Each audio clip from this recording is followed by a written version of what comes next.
Hello, and we are live. What we are doing today is finalizing bass and guitar for Killaliar. We've got some interesting issues to debug. In particular, the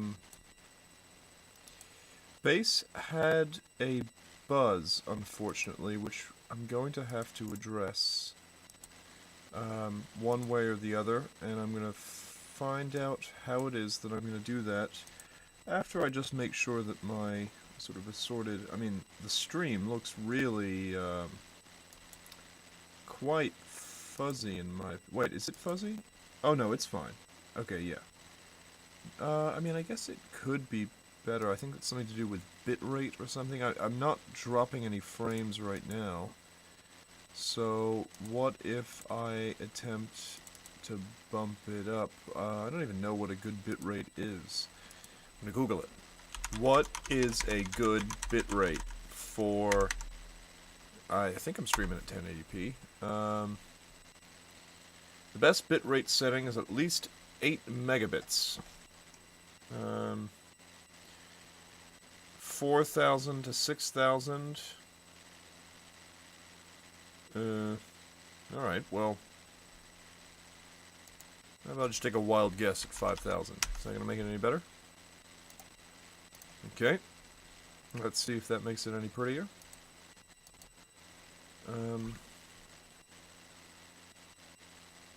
I don't know when it is that I will notice the bitrate going up. I have upped it now for sure, but it looks the same to me. Oh, I have it set to 720. Let's set it to 1080.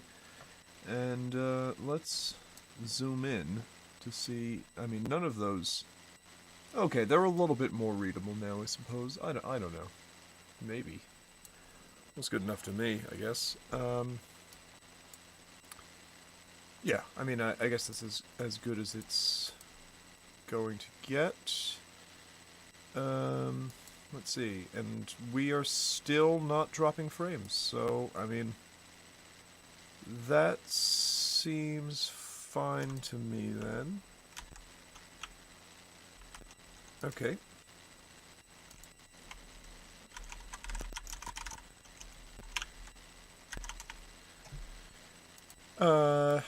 Right, so let's take a look at the project. So first of all, unfortunately, let's take a listen first. Bass track that I have here where I suspect there's a buzzing as a result of, is it my monitor? Let's see, is it? No, it's not that. What is,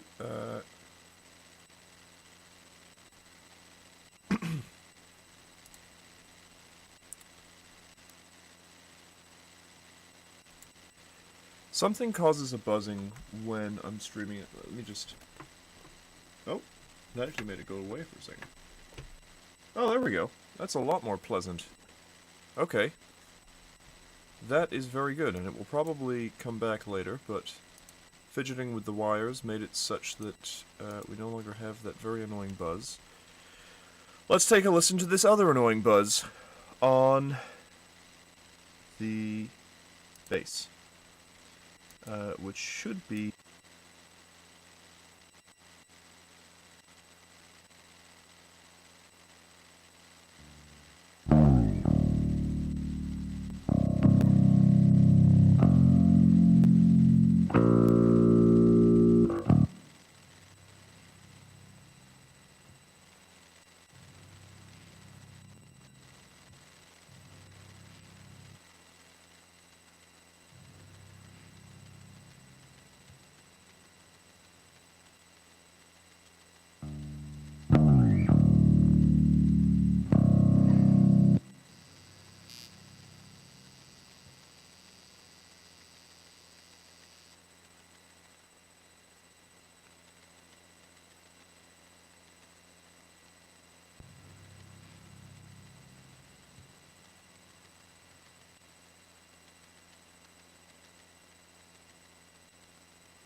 Yeah, this, there is...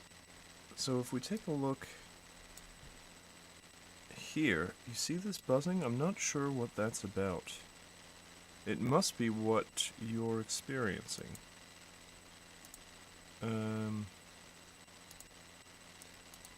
Let's see if I can hear it. Okay, well, monitor is clearly not working. What the hell is that?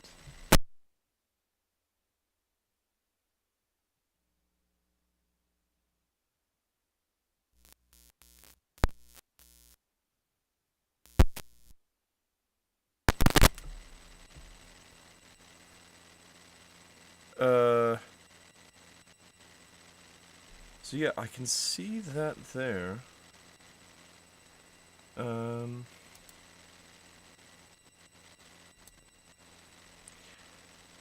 So this is my USB audio device. Let's see if I jiggle the wire here.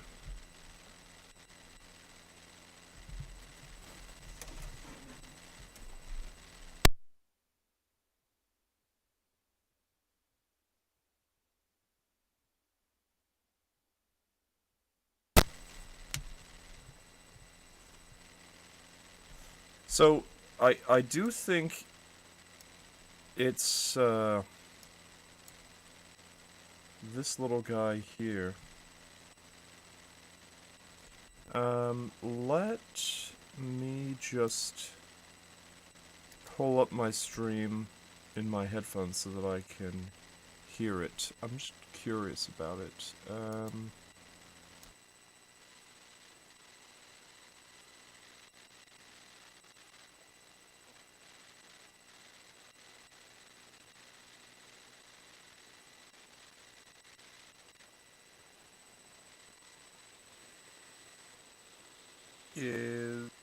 Is a good bit.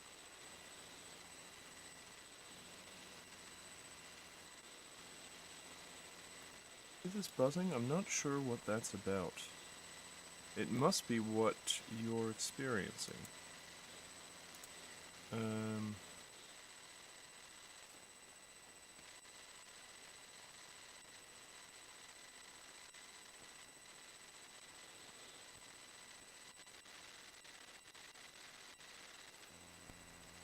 Okay, so I have confirmed that it is that weird whiny noise. I can't really explain what that is. Filters. No, you can't... What? There's no audio filters? Oh! Sweet! Noise gate. This'll do. Okay. There. Now only when I'm talking. Is that working, Phil?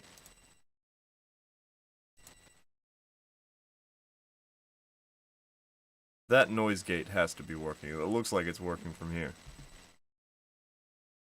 Oh, hell yeah. Okay, sweet. Okay. Now, what I was doing was worrying about another buzz, which is the buzz from Mike's bass. Let's take a listen.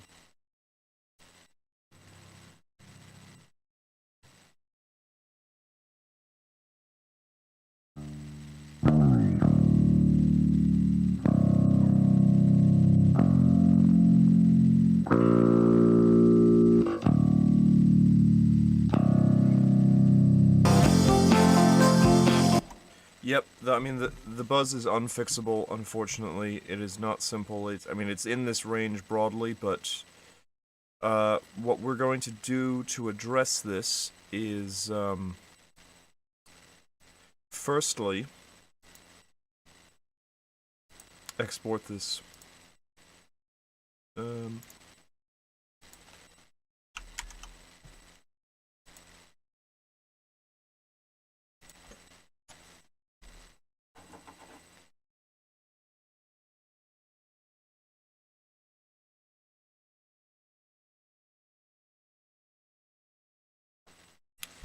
Selected tracks only, 1 to 76. Yep, export. Okay, bass mic. Must have been doing... that is not what I'm looking for. Bass mic 2.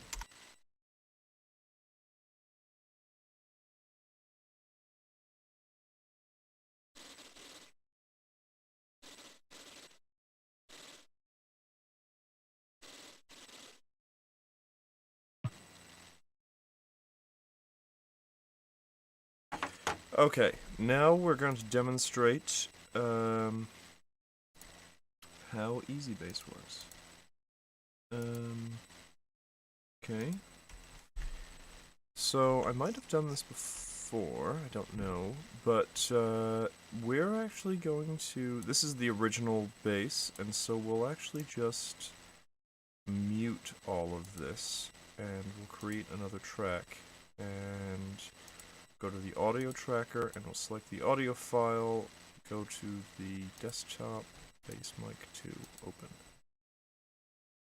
Okay, and this is bass audio to bass MIDI. And if it's a nice clean performance, it should translate pretty well. Let's give it a listen.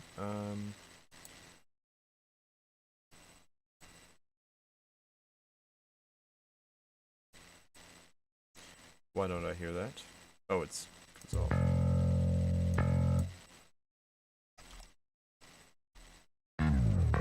Damn, it's really good.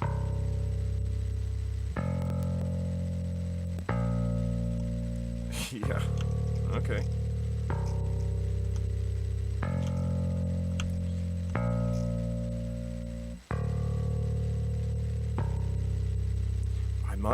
So I was sort of planning on re-recording bass, but I mean, this is sounding very good to me.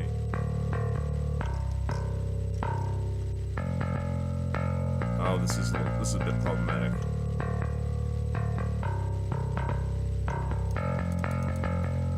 Hey Nella, what's up? We are recording...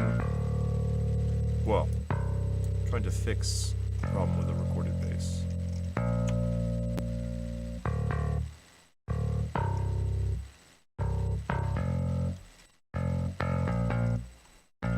Okay, this all sounds nice enough. Now I'm curious about... No, don't do that. Where's the bridge?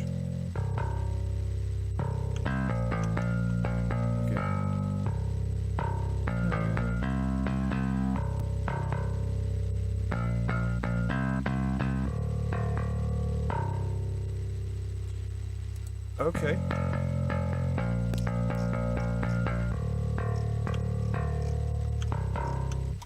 So this is largely pretty good. The only things that I think about this bass performance, or I suppose it's transcription of a performance. Let's see, what do these sound like again? That's right. God damn it, sometimes. Okay, okay, now the track is playing. Chaos. Okay. That's right, don't. Go.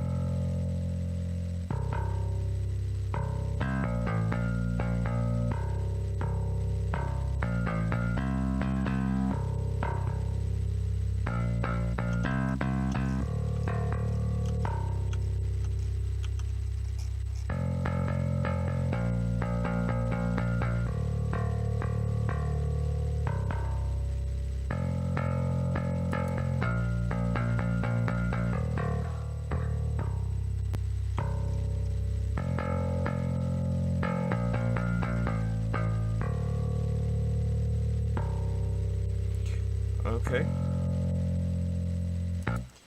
This performance is largely fine. We're going to do some tweaking. But that is a very good starting point, and I suspect I will not be re-recording bass. As much as I do like the sound of a real bass, I think we have too many bigger fish to fry at the minute. So let's just cut this up a little bit into its relevant sections.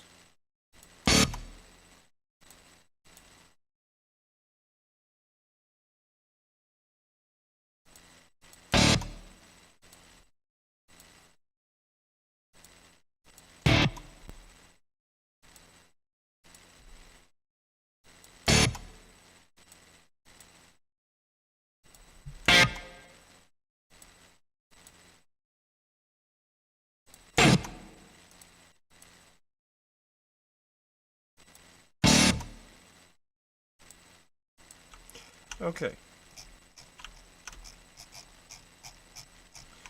So, with that, we'll now give them the correct name. So this is verse. This is chorus. This is intro. I guess technically this is also intro, though I'm being a bit obsessive there. This is a verse. This is a chorus. This is the bridge. This is a chorus. And this is an outro. Okay, very good. Very good. I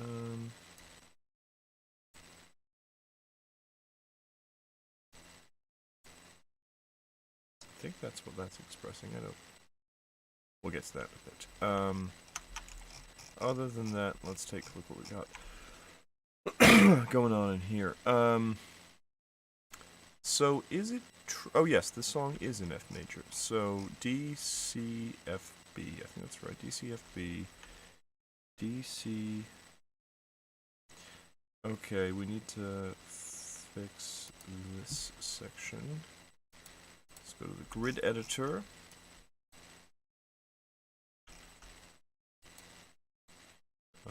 It should show me that. Okay, cool. So, let me think about this now. I'm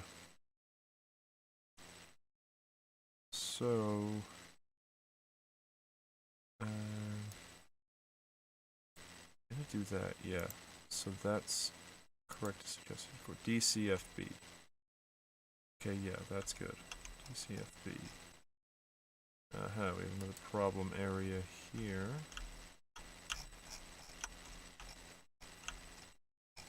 What appears to be the officer problem. Put that there. Oh no, it's all on. Okay. Thought there was a problem. This looks bigger than the others, doesn't it? Surely. Yeah, I mean, technically it's that. DCFB. Okay. They do not give you easy enough to. Okay, there we go. DCFB. Look at these. You wouldn't even know.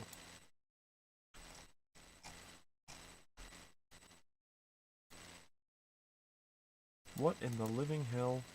Why are you like this? Am I not fixing this? Like, what the hell is this? Why would you do that? Yeah. Want you to be there. Okay. Nice. Okay, DCFB. DCFB. Now bridge is different. Still organized in fourths. What have we got going on? That's fine. That's just sort of natural expression. DCFB. DCFB. Wait, what's going on here?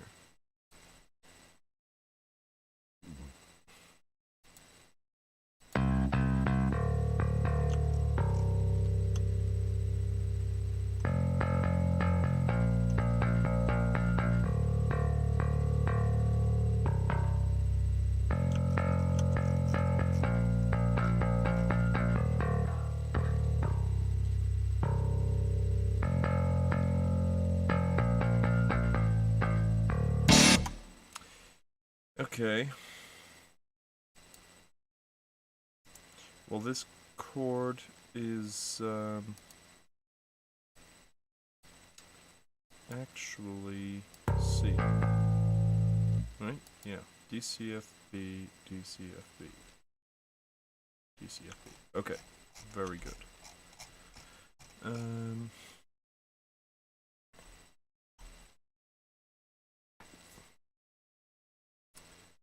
Now, that's all dialed in. What I'm kind of curious to hear is just what this easy bass, without any other messing with is like with the drums. So let's solo.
Okay, the answer is decently passable, but not tremendously passable.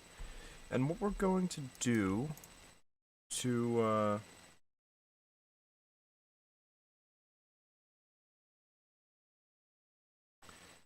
what we are going to do in order to get them timed up perfectly is we're going to group our bass and snare together, and we're going to export it, selected tracks only, do it from the beginning. So what the hell is this about? Why is it now 73? Oh, so it's... Okay. It's the render length, not the... Right, okay, file. Export audio video. Oh, I've stopped selecting. Ableton makes this very tricky. File... Export audio video, selected tracks only 1 to 76. That is correct. Export bass and snare.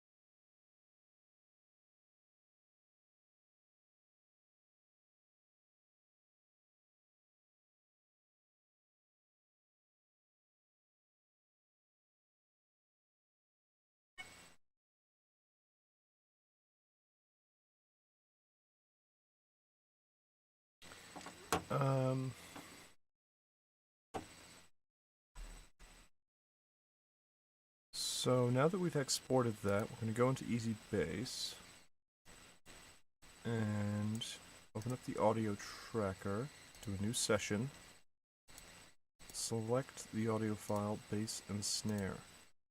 And what we're going to do here is percussive audio to bass MIDI. Tempo. Now this is a problem. So that is actually not true. What is the tempo? Stop. 125. Okay. There we go. 125. Percussive audio to bass MIDI. Okay. Now, what I think I'm going to do here is create a new track. Go to the song track. add MIDI to song track. And we're just going to take a look at what we have here. I mean, this largely looks pretty good. We obviously don't want this to play. But what we're going to do with this is we're going to take all of the notes. And I suspect it's all within... I mean, let's just try 16th notes first and just boom. Maximum quantization. Now, let's go to the intro and cut up the song like we did before.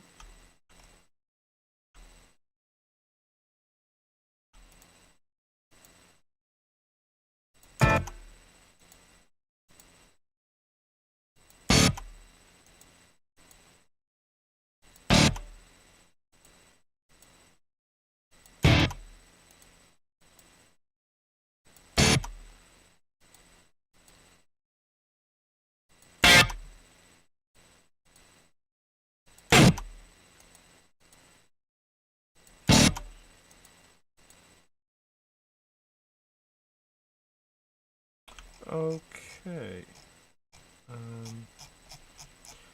So, now what we're going to do is decide which sections we're bringing with us. So I'm kind of curious, for instance, of what if I were to take, say, this here, and I guess I'll cut because I want to know that I've used it. And let's say that I were to paste this at the playhead. What would this sound like?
Okay, that sounds pretty good. So next up, something I'm just thinking about here is the... Let's take a look at the velocity. So I'm not necessarily convinced by this velocity, I have to say. Seems to me to sort of broadly be in this range.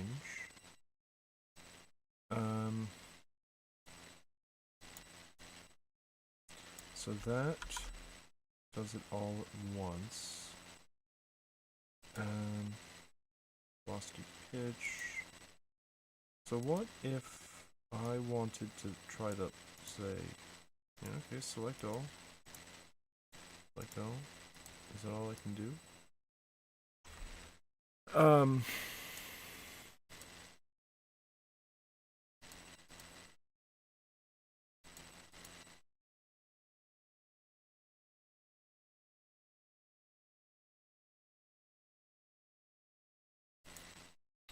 Most curious. So they make it quite difficult to, You know what? This velocity's okay. Let's take a listen again.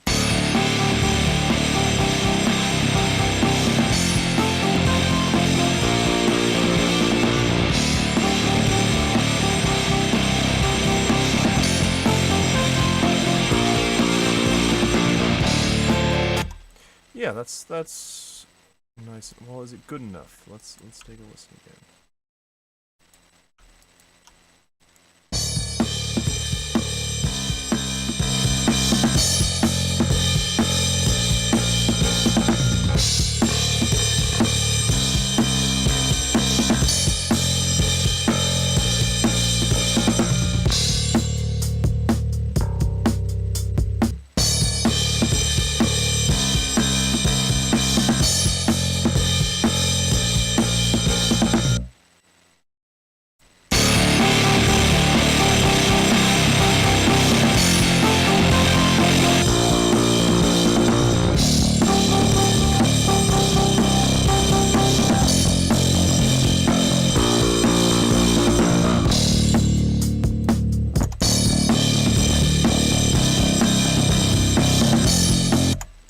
Okay, that sounds...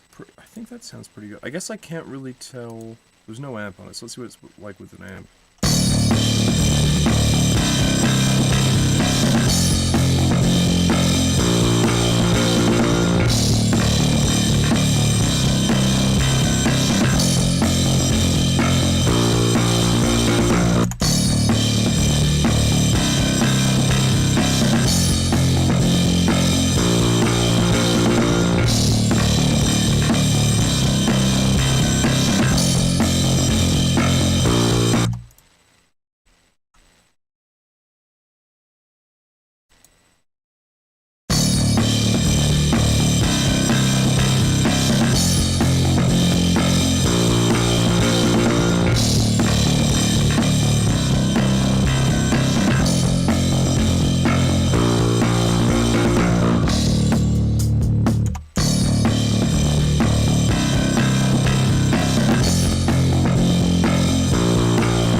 Okay, I mean, I'm not that happy with it. I guess we will be re-recording then today, because...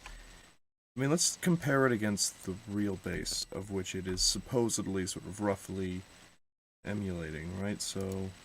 Wait. Is that the That's why it was muddy. Okay.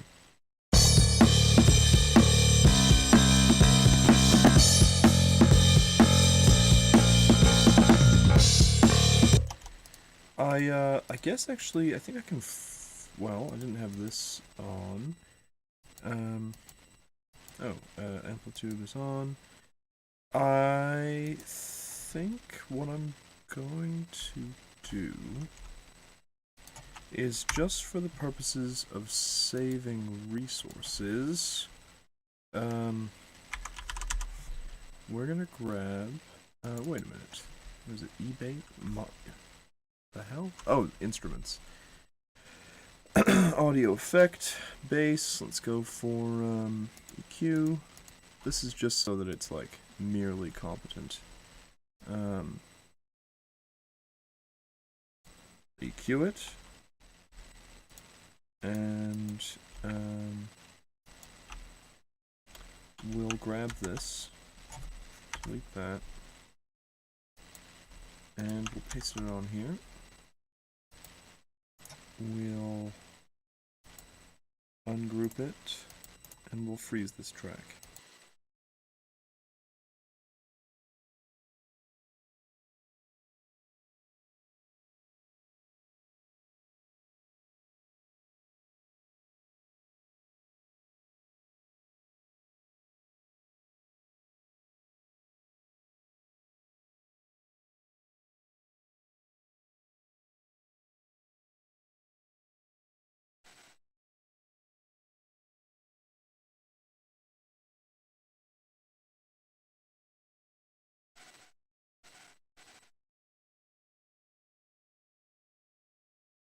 Okay, let's... So now we can actually compare side by side. We could before, but, you know, there's a sense in which this performance doesn't change.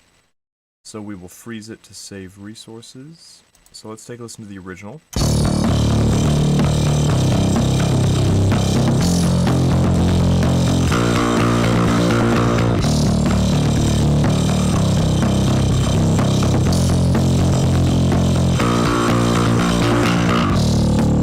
We'll say that's very nice.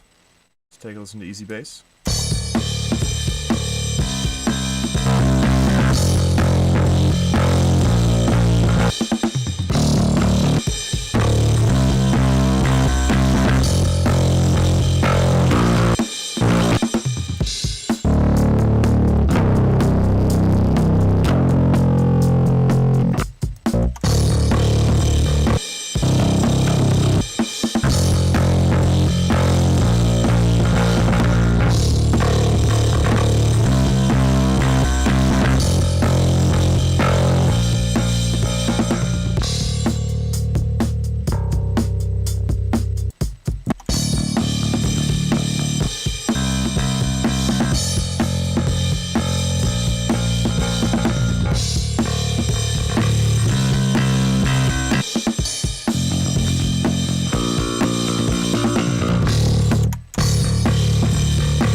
So I think the reason that it sounds weird to me is that kind of varies a bit. I don't think in a good way. I think what we're looking for here is nice, consistent. You know, I think that's fine. Maybe we'll make these both like kind of 50. And that first hit is kind of strong. So that's how. Let's see if that sounds nice. These notes don't sound good to me.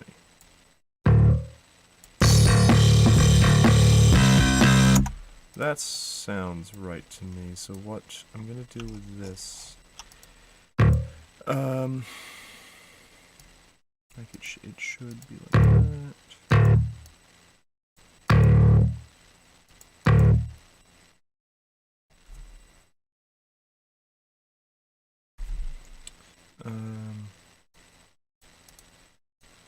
Okay. That's the rhythm. So, what I can do with this, I believe, is something a little bit clever. Cut it like that. And now what we can do is take it and paste it. So that we get a nice, steady performance on the chorus. Let's take a listen.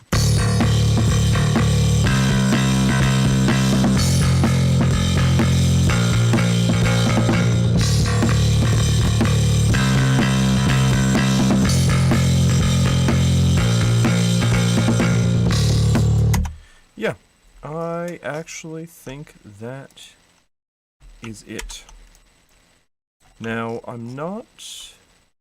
Oh, so I think it should be the same chorus... It's a damn fly. Come here. I dare you. I dare you to come here. That's what I thought.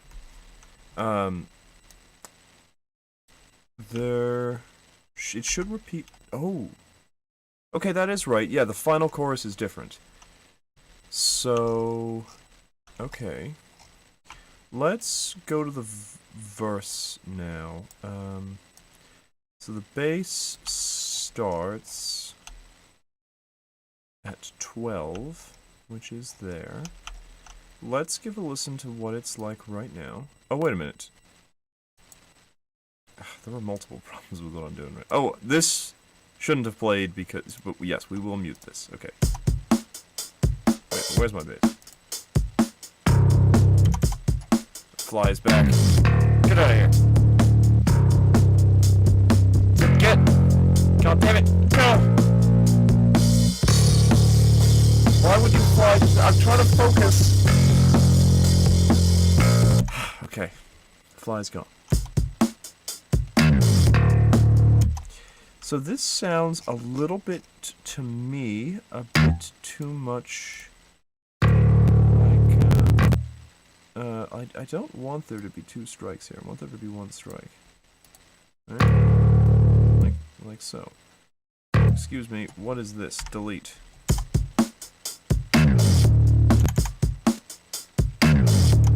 So that, to me, really doesn't sound right.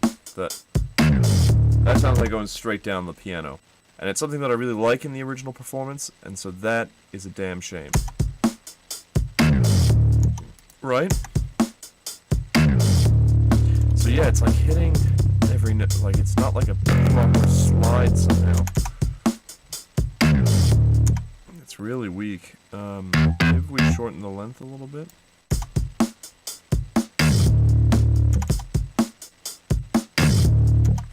Still sounds like it's going straight down the piano. So, what I'm thinking then is I'm actually going to get rid of that note. This should sound fine. That does sound fine. And that is something that we shall keep from the original performance. Oh, I didn't mean to unfreeze it, but I think I get free refreezing. Okay, good.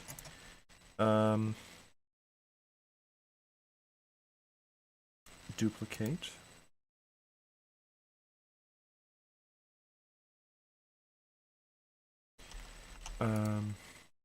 So there's the real thing. And what we're gonna do with it is cut it, paste it. We're gonna delete everything else. And delete the start. Now, where it should be is there, I believe, right? And we'll bring it back. So that sounds nice.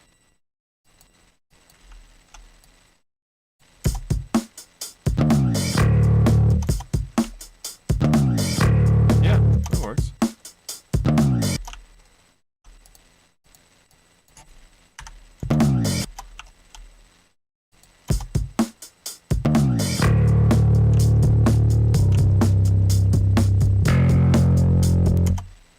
Okay, cool.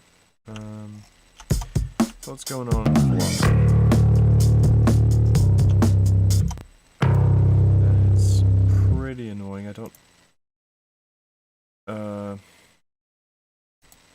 Okay, that's fine. Now with regards to this section... so we got another slide here. That's something to be wary of. But these should all... I believe these are fourth notes, right? So yeah. What does that do? If I didn't... Oh, okay. They're whole notes, then.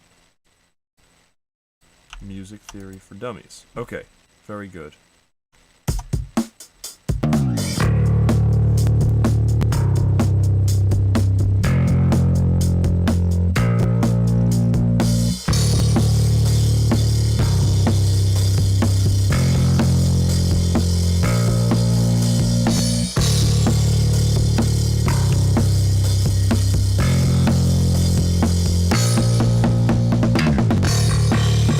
Sounds fine. I don't know what the difference is there, but that sounds fine. What's this do? Oh, that's kind of cool. But yeah, that sounds fine to me. So that is verse and chorus. Okay, let's go back over here to intro 2, and let's take a listen to what we have here.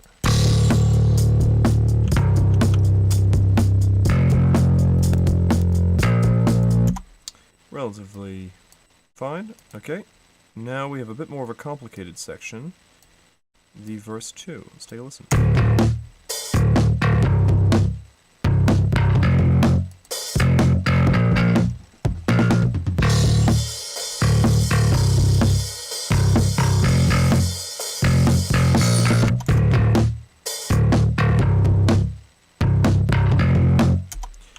So I'm wondering... I mean, I do think that's at least... So why isn't the grid changing now? Oh, adjust okay. Automatic, adjust to zoom. Okay, 8th notes. Yes, that seems right. I'm just interested in this. Okay, that does seem like 8th notes.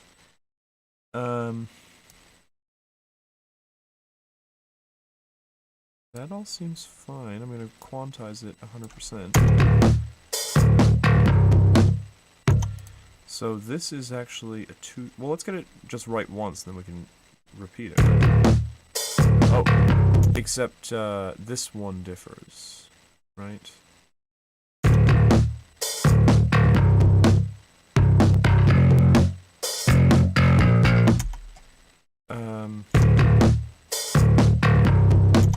Yeah, so this here is the pattern that we want. And I think that's a fine... What's the velocity of this? Yeah, these velocities are fine. So let's cut that there. And let's take it and paste it. Paste it. Now this one's different, but these ones aren't. That one should be the same. Should be the same. Wait a minute. Why in the living hell would you do that? I mean,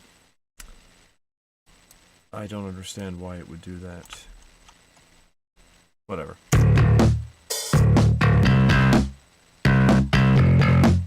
Let me see what is on this. Yeah, why on earth would you do that? So on the sea, I mean, I know that I can do this. I mean, whatever. Don't really want to have to do that for every single one. I don't... Okay. So, the chorus... The chorus should definitely not have this higher... What the... Is it... Sometimes this really bugs me. Okay. That should go down. And that should go down.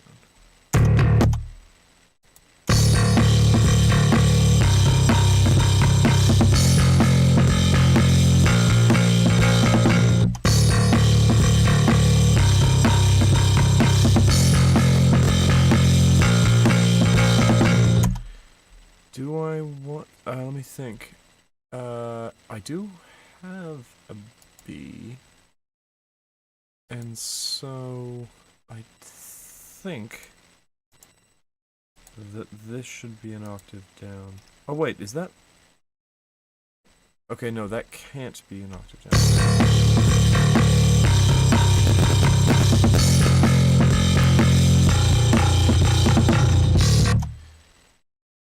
Yeah, that can't be an octave down, and that's fine.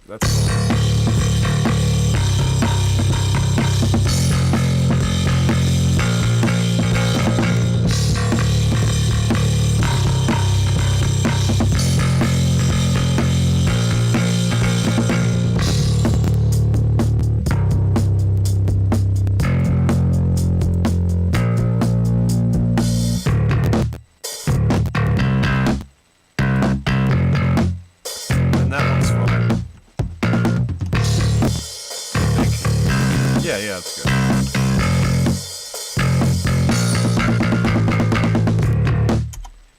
Oh, and then we have another little chorus here. I forgot about this. So that means that...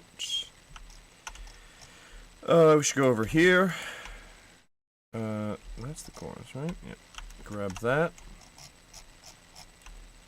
And, wait a minute. What am I doing here? So I should be able to just... Yep, okay.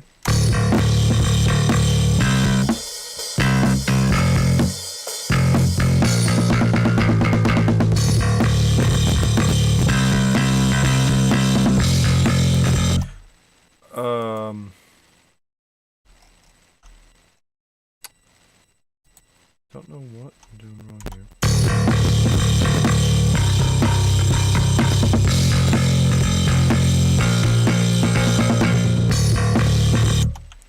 Okay, that all sounds good so far. Let's maybe take it from the beginning real fast.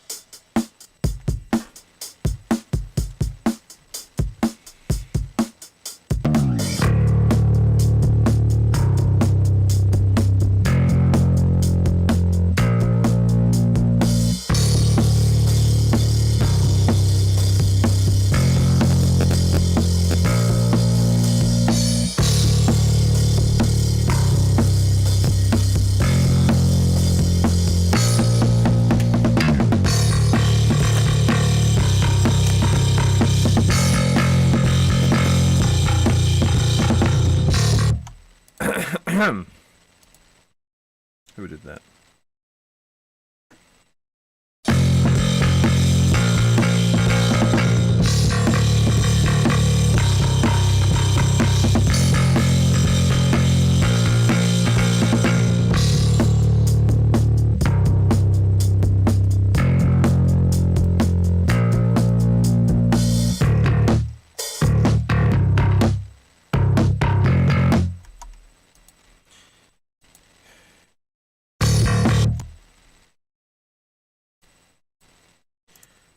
let's pause this for a bit, right?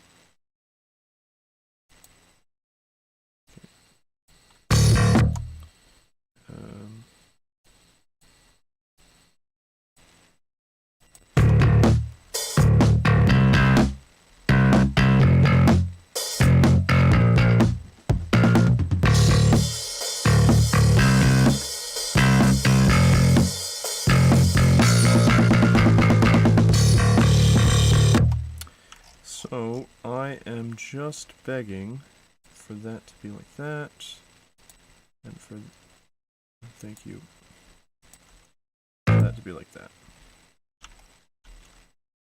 And I'm also just begging for that to be in time. That goes to 16th, that goes to 8th, if they are 8 notes. Boom. Timing, ooh, I like that. Okay, cool.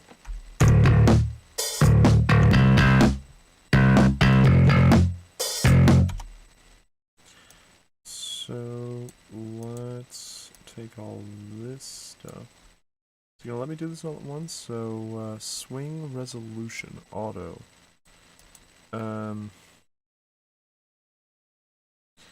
You have not missed much, Phil. I guess it's painstakingly slow. So what is this length here determining? So wait, if it's at 0...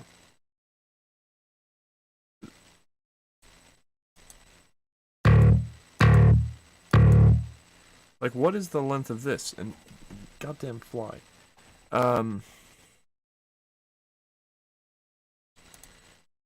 So, I mean, just from a perfectionist point of view, so my camera is out of focus, isn't it?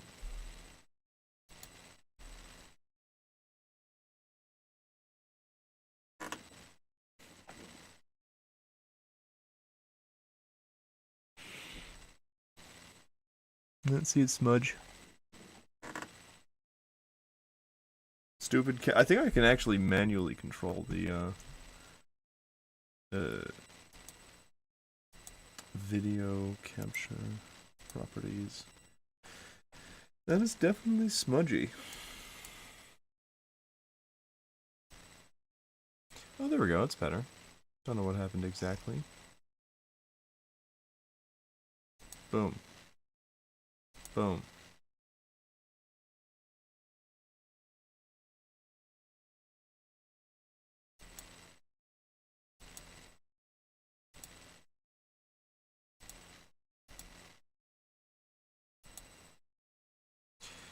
That's okay, Phil. So what? I think it should be... Or is it...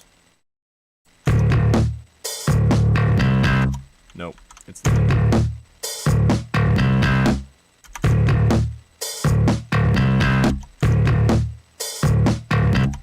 Yeah, it's that. Okie dokie. You know, I don't think I actually mind that being a 64th note long, which is somewhat too precise, I think. Like there's... I guess that's just something that you feel. Yeah, it is.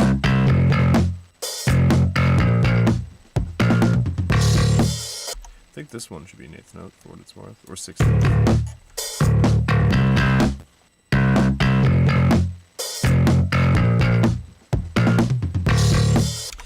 So for whatever reason, it really bugs me that that's like that. I mean, why doesn't...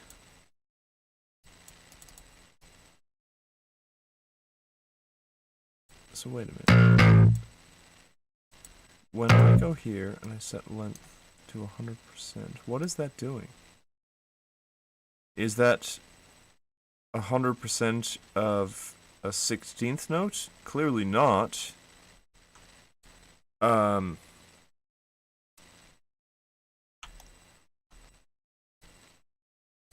I don't understand what it's trying to denote by that length thing. Because, like, what is that about? Like, is it to the next note? Is that what it is? Like, what is it? Oh, it's to the next note. I mean, I don't really understand why that control would be like that, but that's at least what it is. It's to the next note. Okay.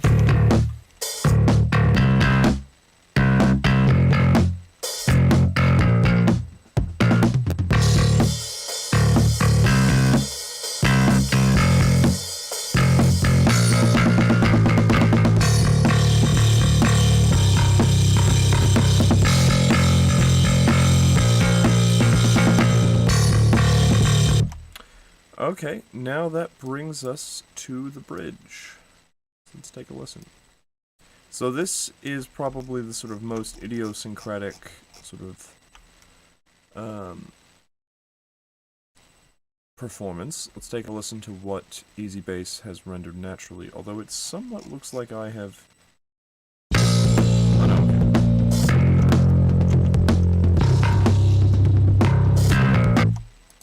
So, just for simplicity's sake, I mean,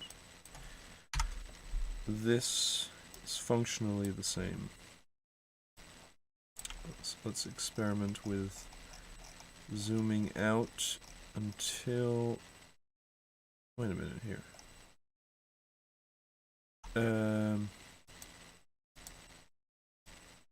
Okay, quantized.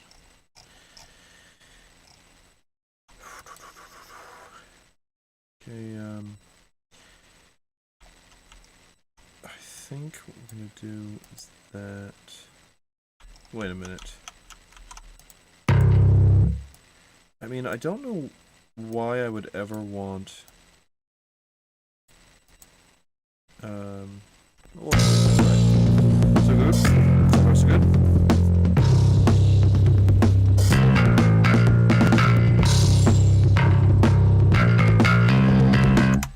No, I mean, for simplicity's sake, I think it needs to be that.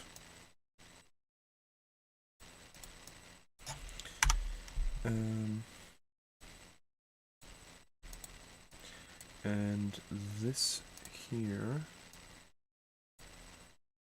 needs quantizing. What the hell is going on there? Let's listen to this.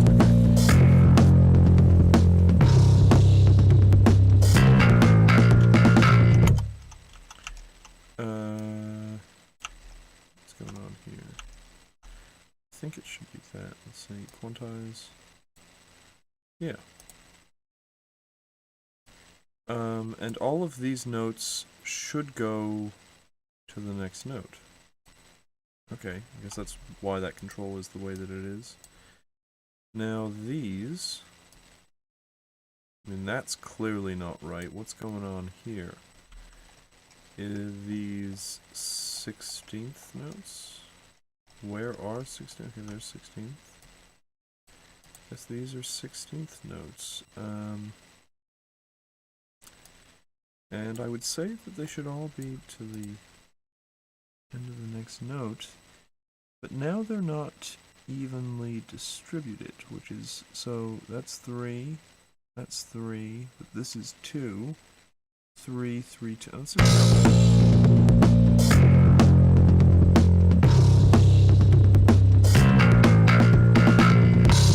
That's right. Also right.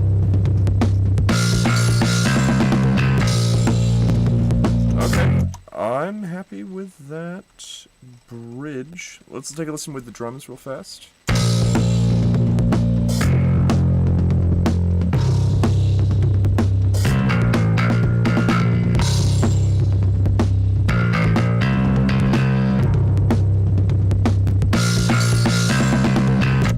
Yeah, that's actually fine.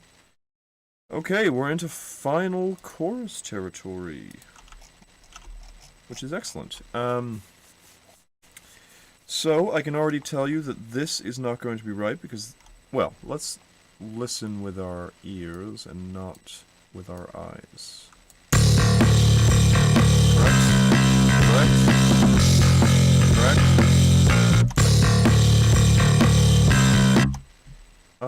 Whoopsies. I think this really deserves to be an octave down, as does this.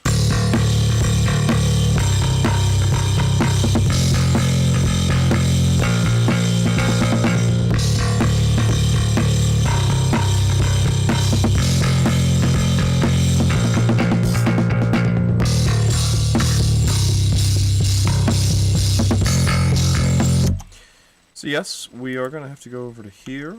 We're going to have to go ahead and cut the final choruses, little difference here, and go back over to track 2. Go here, paste it, unmute it.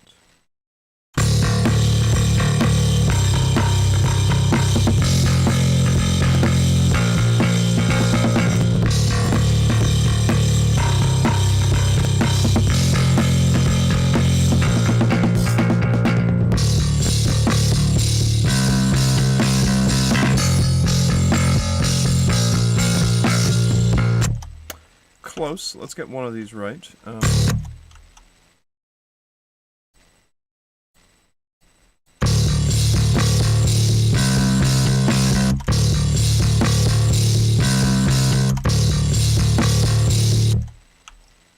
Close. So let's see, that's eighth. These are eighth notes. So let's quantize them. Set their length to be to the next neighbor. This should sound better. What's the velocity like? So I mean, let's take a listen to the second one. Yeah, that doesn't seem right to me. I think these should be fairly steady. Something like that. I actually really want another one. I don't actually agree. So I'll put another one in. I guess it's there.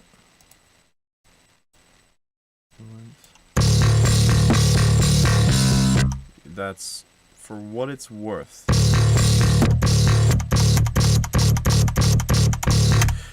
That is it. Now we do this. And this should sound right.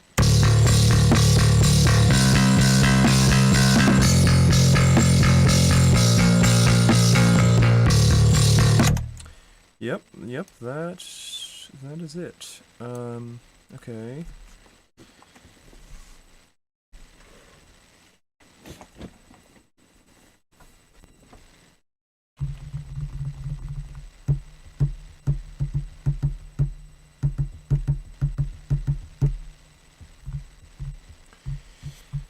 Just having the internal debate about MIDI drums versus real drums. Like, I've gone through the effort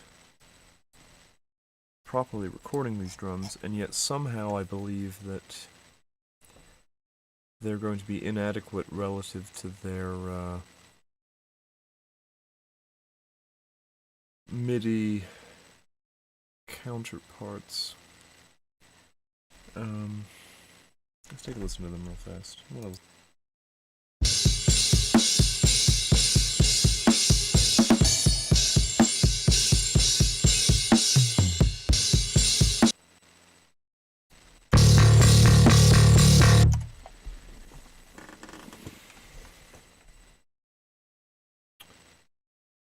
So, some of the things that I'm thinking about here are,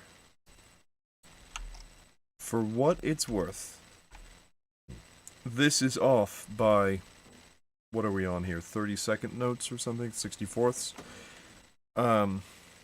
Which is relatively minor, and sort of contributes to the real feel, but ultimately it is an error, and people's ears, with regards to pop music, sort of expect perfection, which makes me think that really this should be converted to MIDI. But of course, that's quite tricky. Well, maybe it doesn't have to be. So, yes, thank you, Kira. I actually have my Taylor guitar in the background, so this song it does have acoustic guitar, so I will be using my Taylor guitar for sure. Don't know about Taylor Swift, however.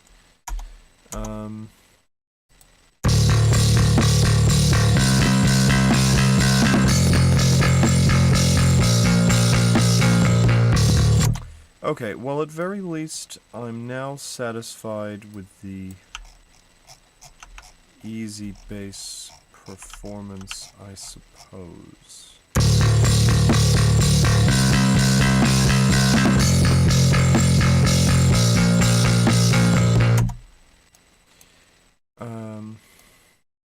Let's take a listen here.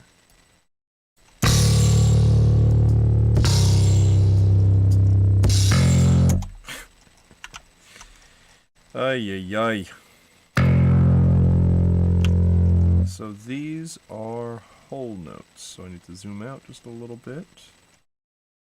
So, is there another form of zoom? Like, I don't want the zoom that's... I want to make things bigger, like whatever. So I'm not... Oh, this song slows down, right?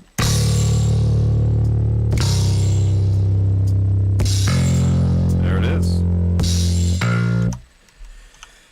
Interesting.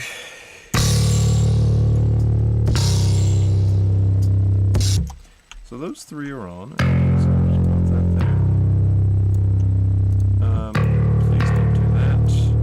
Don't know why you would do that.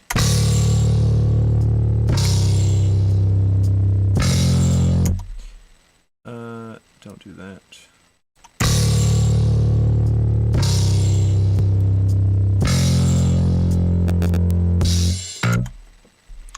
I think it's actually automatically adjusted for me, which is nice. I was thinking that maybe this would still be in the original BPM, but it's actually in the host BPM, which is good. So this will be perfect.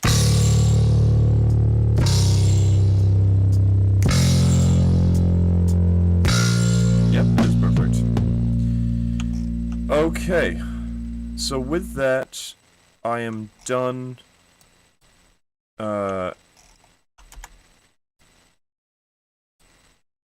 Let's just,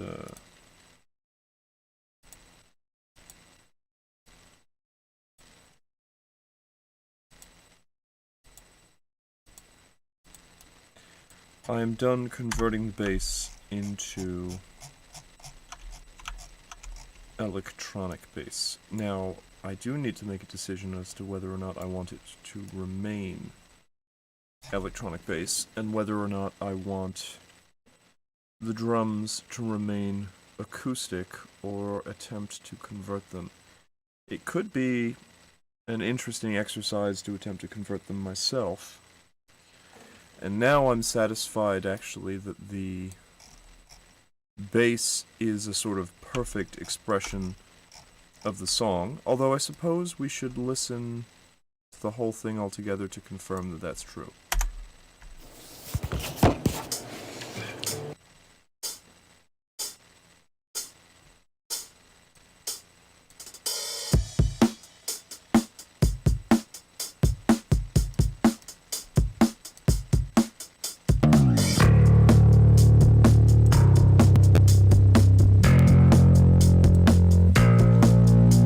Sounds natural so far.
Um...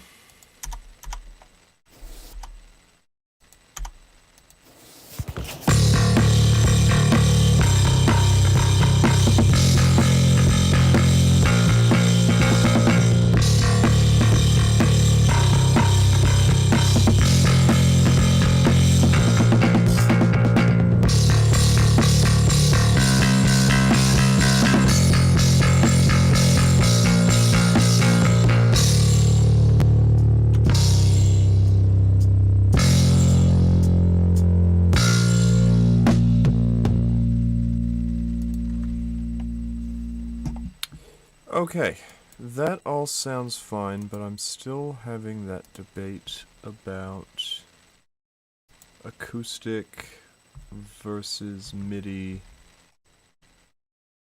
and I'm just thinking about it.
Okay, I think I've decided that I've got all these nice MIDI plugins, and that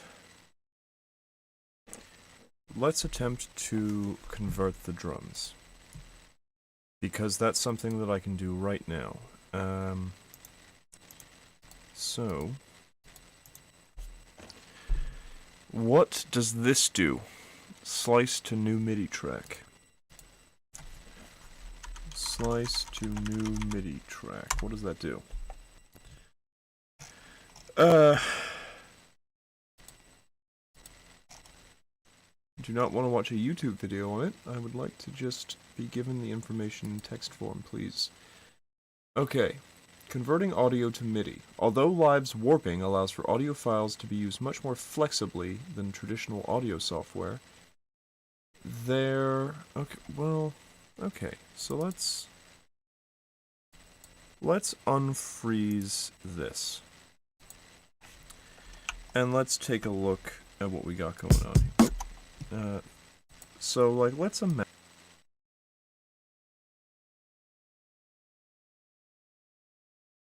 So let's imagine that we were attempting to time align this. So clearly there is some denomination. It looks like it's whatever this current zoom level is, of which there is not going to be a strike that is sort of greater than, right? So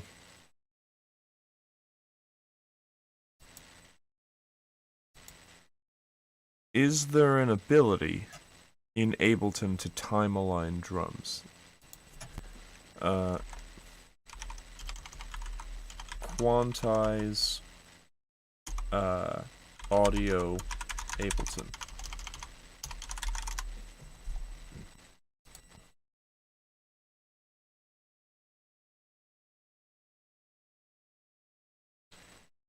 Um, so let's see. I'd like the documentation if at all possible. Audio clips, tempo, and warping. Tempo, okay, tapping the tempo, nudging the tempo. Time warping samples. Live's ability to play any sample in sync with the chosen tempo. Yes, okay, that's very nice. Warp markers. Think of a sample as a rubber band, blah blah blah. Not what I'm looking for. Saving, using warp markers. Setting warp markers for a poorly cut loop. Manipulating grooves. You can now recreate any number of warp markers by clicking within the clip or transient locations.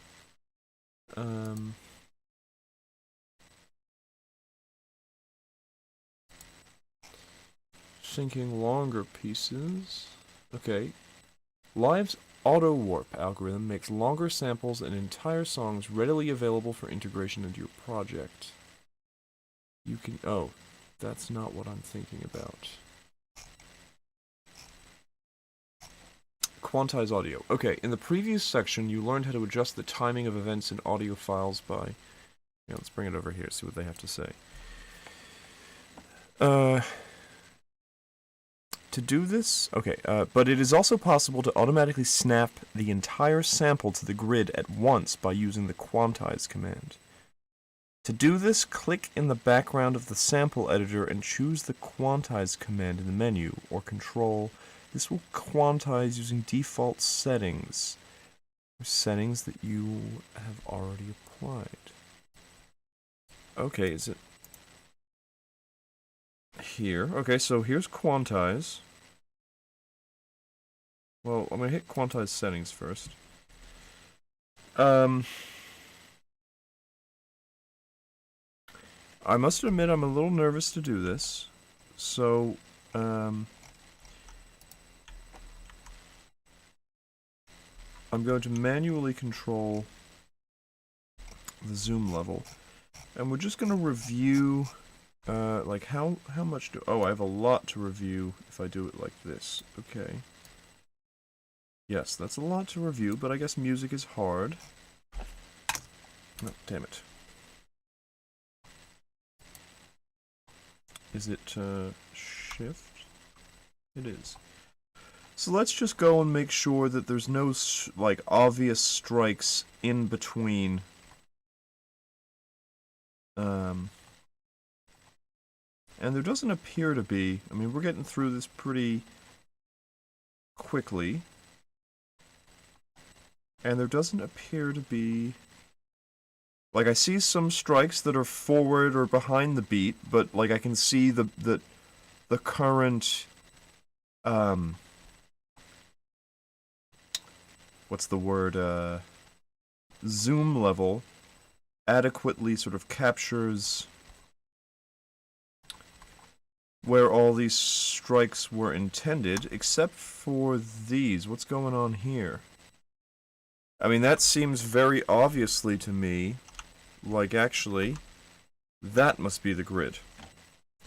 Okay, I'm glad we did that. Excuse me.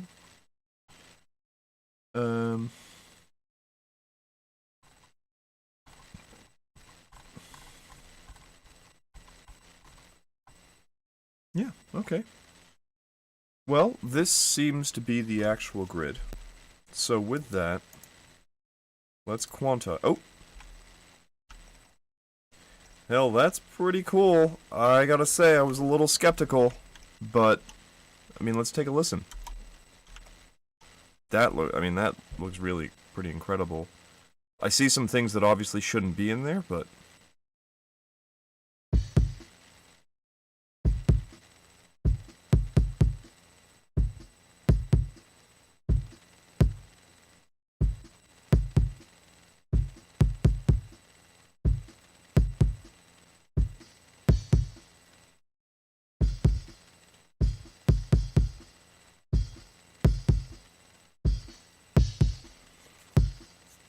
okay. I think that's kinda awesome. Yeah. Okay, well let's unfreeze the snare, and let's do the same thing. So...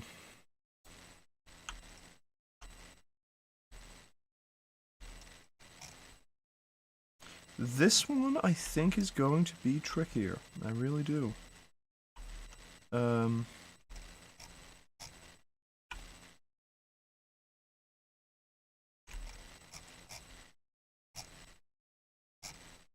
Although, to a certain degree...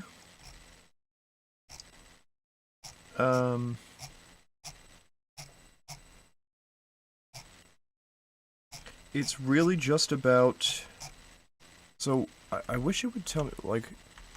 where is the zoom level denoted? Okay, it's at the bottom right here, so...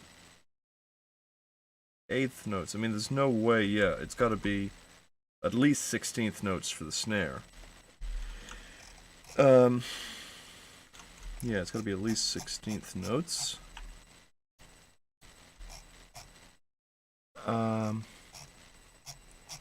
And what about... so what are these? What is this? Insert transient. Why is this here? What the hell is this?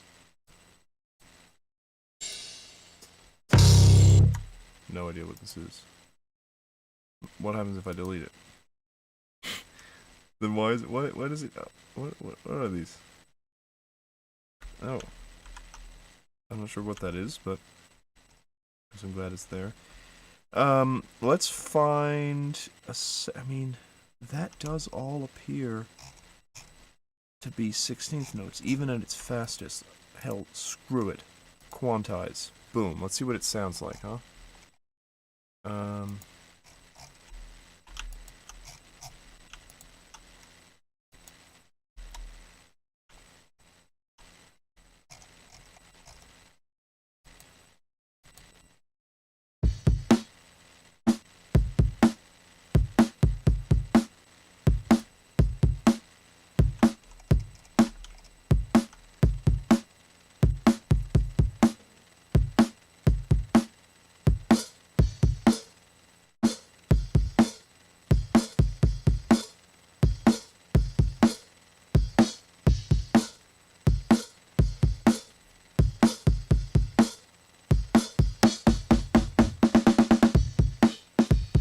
Sounds great.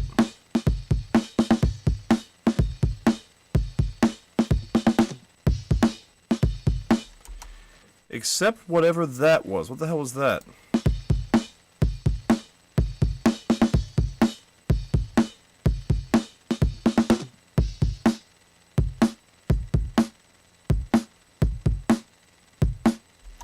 Did I miss something? What the hell's going on here?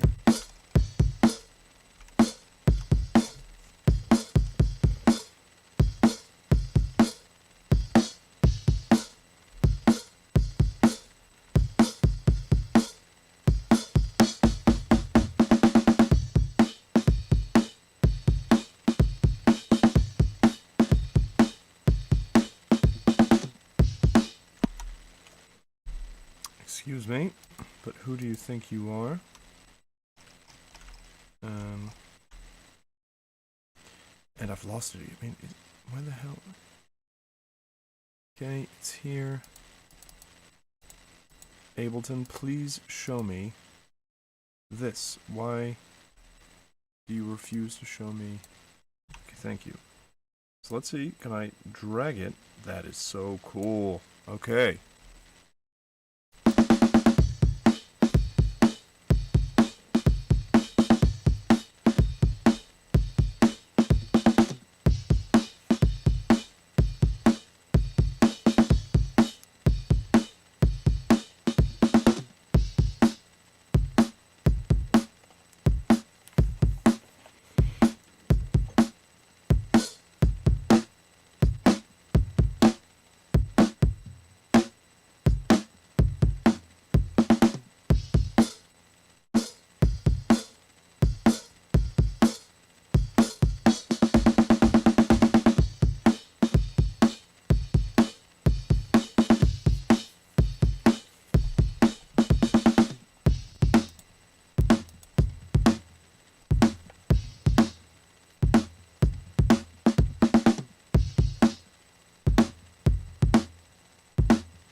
I gotta say that I think that that is incredible.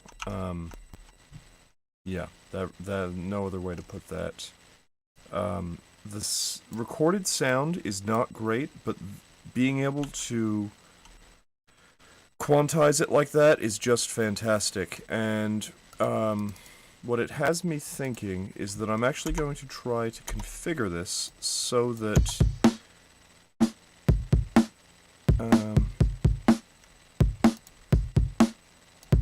it will correctly. In fact, I think it is already good in terms of.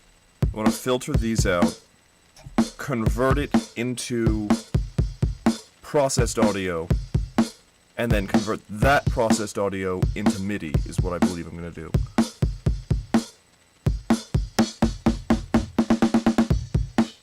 Yeah, I mean, that's fine by me. So we're getting into things that I think will be slightly more complicated territory now,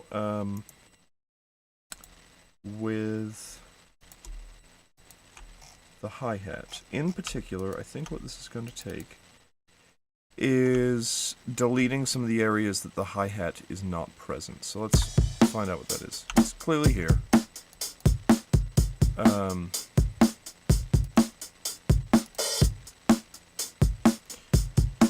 Let's grab the same... Wait, what the hell is it? Okay, shortcut. What if I paste it like that? Accept that? Okay.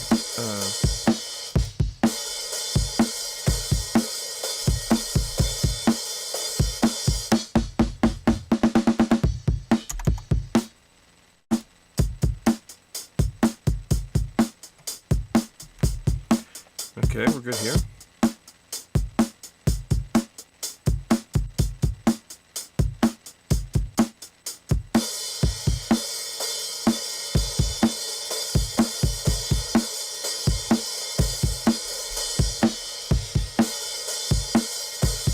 Did it drop out a second there?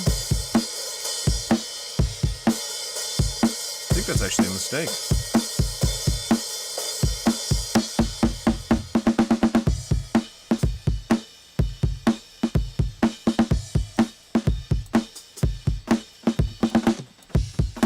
So, whatever the case, clearly the chorus doesn't have this, so this is acceptable.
I don't think there's hi-hat for the rest of the song, right? Yeah, no, this isn't hi-hat.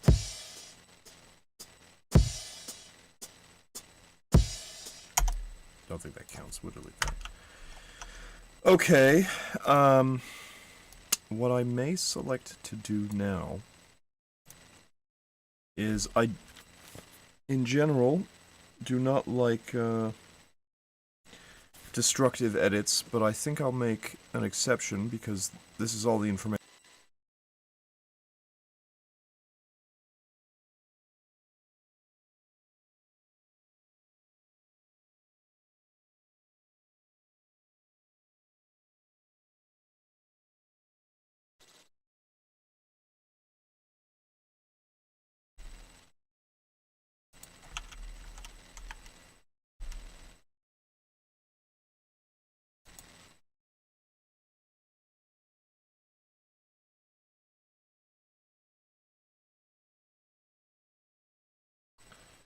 Um,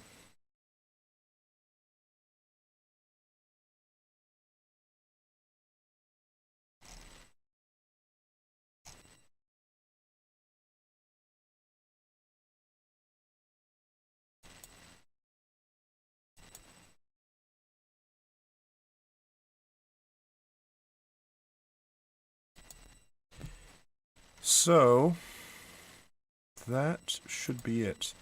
Now, it's a matter of coming here. I'm not sure that quantization will be as effective on these sort of, I mean, maybe. Yeah. Hell, I'm down to give it a try. That looks good. Let's see.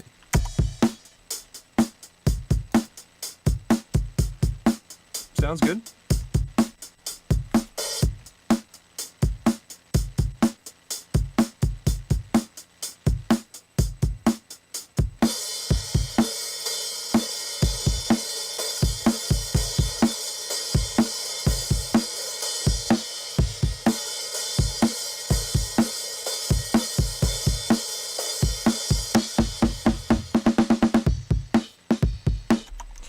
Yeah, there's nothing wrong with that. Okay. So, this is proving, I would say, easier than I anticipated, which is frankly a relief. So, let's now find out. So, I think I didn't do a very good job here of tracking Tom 1. But I believe that it is fixable. So let's find where the toms are.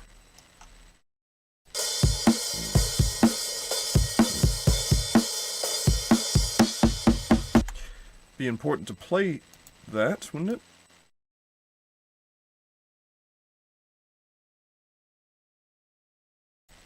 Yes, it would be. I know this is distracting, but actually... I mean, should I apply some processing to my voice? Almost surely, right? Vocal. Airy vocal, light vocal. I'll go with presence. Vocal presence. Okay, let's go with dynamics. Sustained lead vocal. Hell yeah.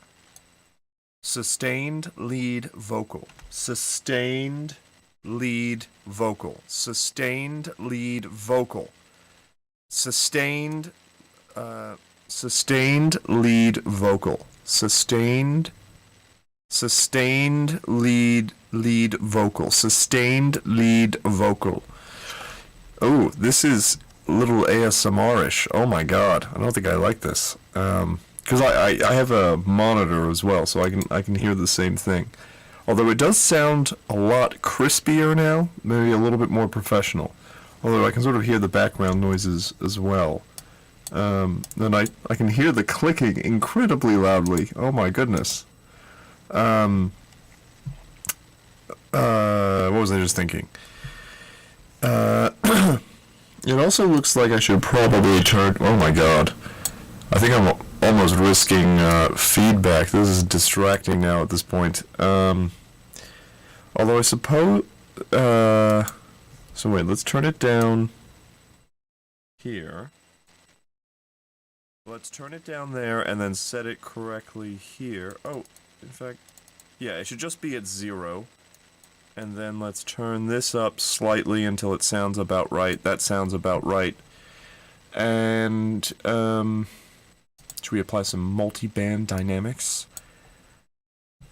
What do I sound like now? I actually don't think that is an improvement. That doesn't sound like an improvement to me with the multi-band dynamics. So I think we'll remove that. I mean, I could add reverb, but that's probably going a little too far. Let's see.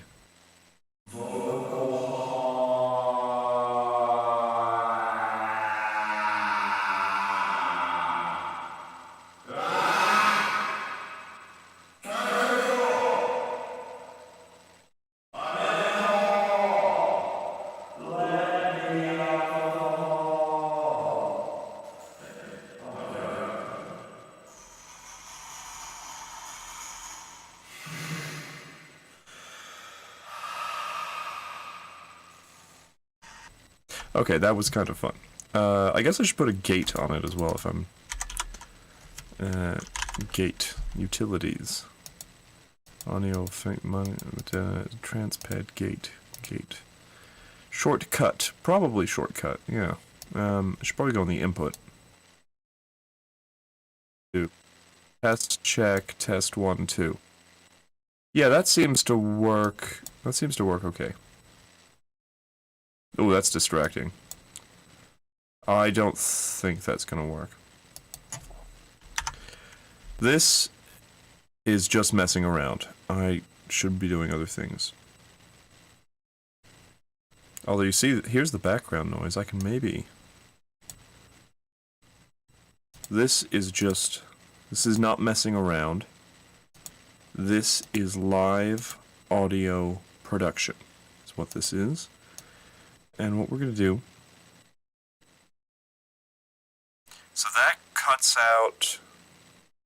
That cuts out some of the background noise. You can see the background noise is still there, but my voice is also there. So we're going to leave it. Anyway, now that I'm done wasting mostly my time, let's take a look where these toms are.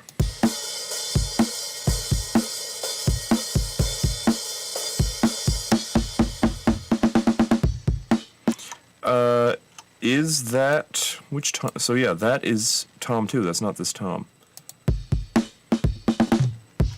That's that tom, though. Okay, so there's a strike.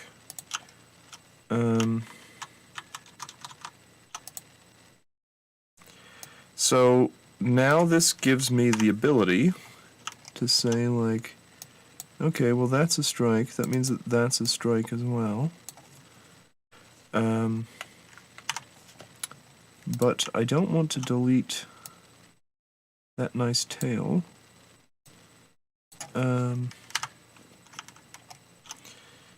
So that sets the standard for what a strike is. I can delete that. I can delete that. I can delete that. I'm not sure about that part there. That could be soft. Toms. Those look like toms. Delete.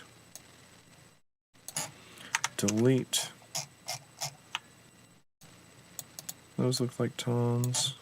We'll get a little bit more fine-grained in a second, just doing rough overall editing. Okay. So those should be all the tom strikes. Now, I don't think that's a tom. Well, let's take a listen real fast. Yeah, don't think so.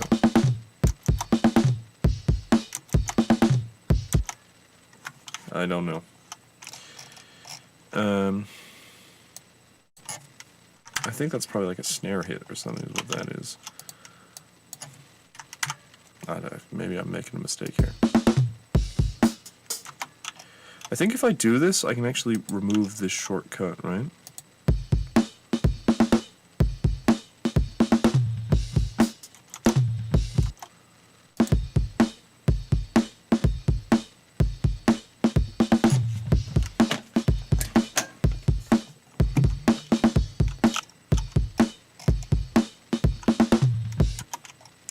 Yeah, that sounds good to me. Guess we need to review this section. I'm doing a lot of scrolling.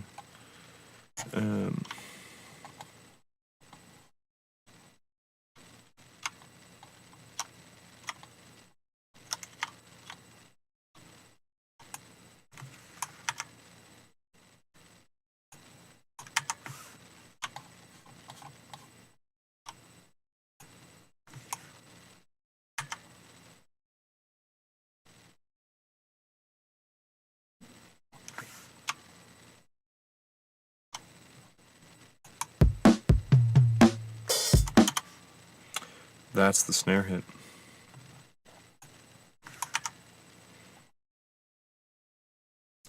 Oh no, now I can hear the fly through the audio processing, so it's in the compressor, so it sounds louder. It's in here somewhere. Okay, what does this sound like? I don't know.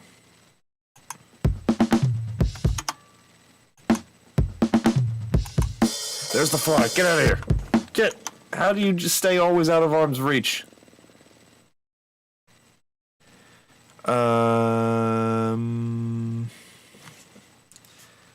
So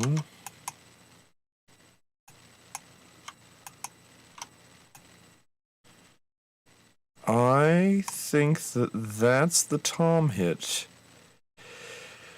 And these are other strikes. I don't know of what though. Let's try to see if we can hear.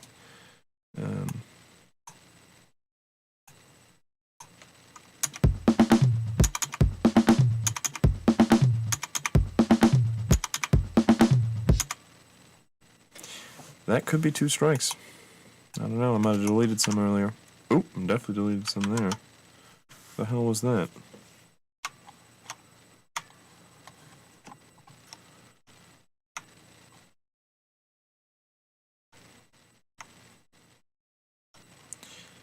Okay. Ableton, please. Ableton, please.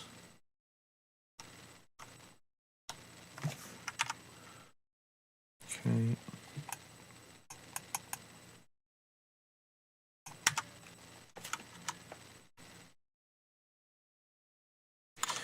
"30-second note, huh? There's the fly. Get out of here. Got him. Whacked him.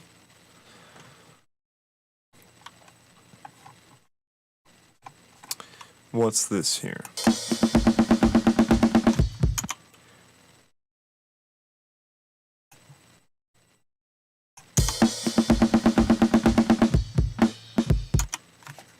None of those are toms.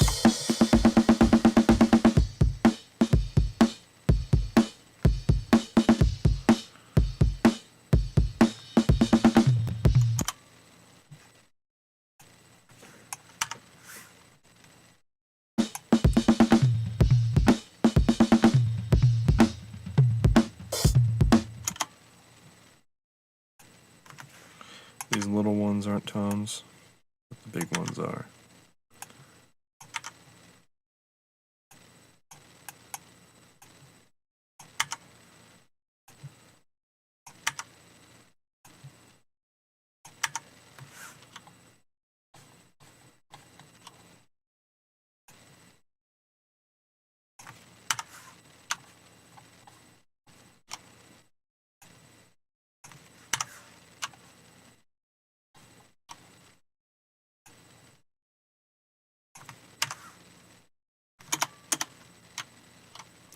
Ableton, please. Where was I? Why would you do something like this? Must have been... Okay, this looks like me. This no longer looks like me. I must have been around here. Okay.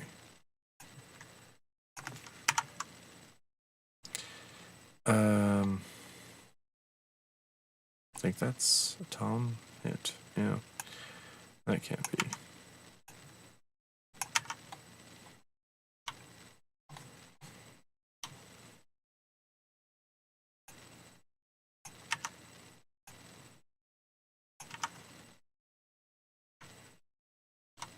Okay. Just take a listen.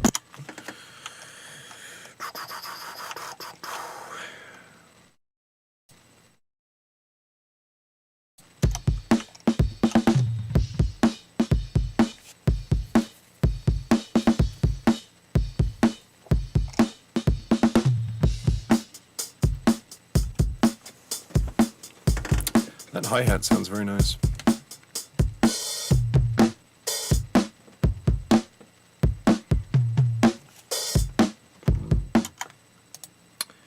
Was I so lazy that I didn't remove that? How dare I? Oh, well, I mean, it's gated, but for what it's worth, I guess.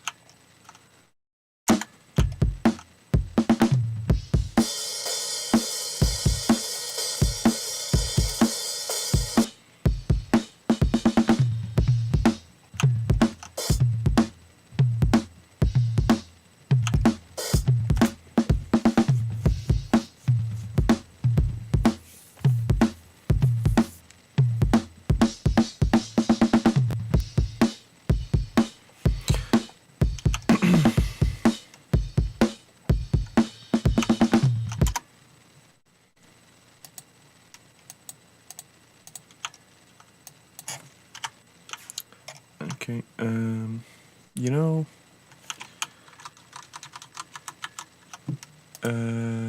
where is it?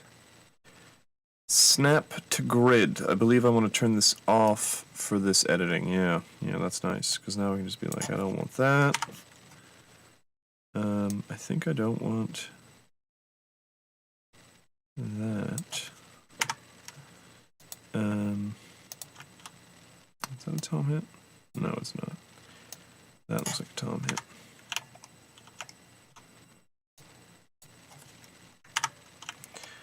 And that doesn't look like a tom hit. Is that a tom hit? I don't think so.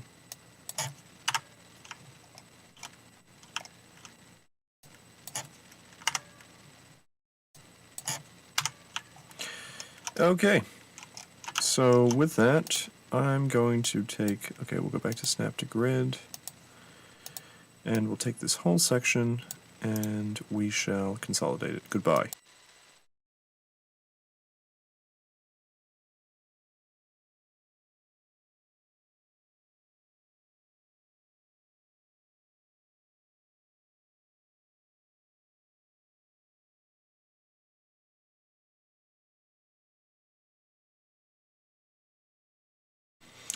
Okay, and that is our tom information. While we're at it, I've already made the effort to consolidate. I think this is just ballooning my file size, but my obsessiveness does not allow me to have inconsolidated green bars. So here.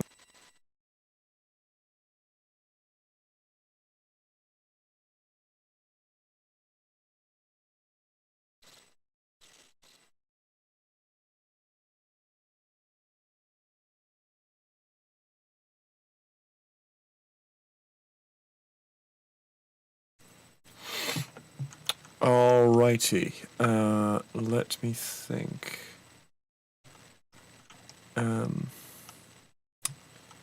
So now, let's just take a quick listen to it. Oh, well, what we're going to do now is, I believe we learned that these go to 30-second notes, so let's do that, quantize it. I mean, this should sound really pretty good. Let's see.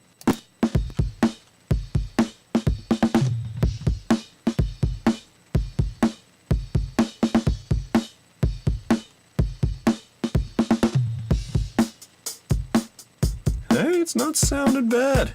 Yeah, it's pretty nice.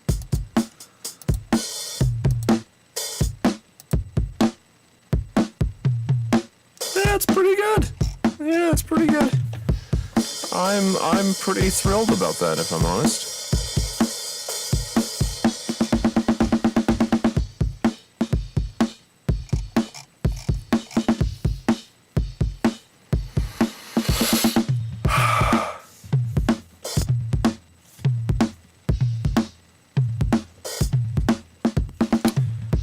Okay, time to do Tom 2.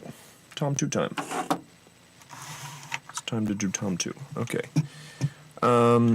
So, from a broad point of view, firstly, I shall turn off snap to grid because that shall allow me to do, I mean, this is just kind of clearly true. Let's bring it into the fold by, oh yes, what I want to do is do this. Let's unfreeze the track, and let's take a listen.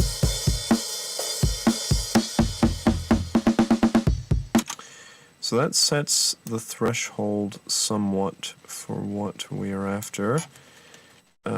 Let's find out if, I suspect that's a strike there. Let's find out. It's a strike pretty clearly. And I suspect that's one here at the end as well, right? It is.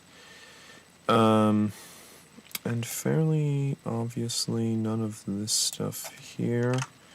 Strikes, did I clip that at all? Not really, no. Okay.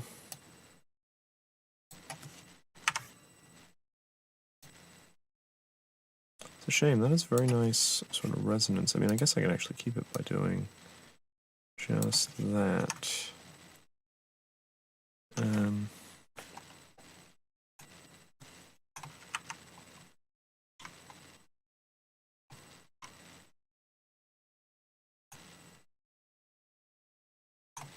Now, what have we got going on here? What's this? Just snare.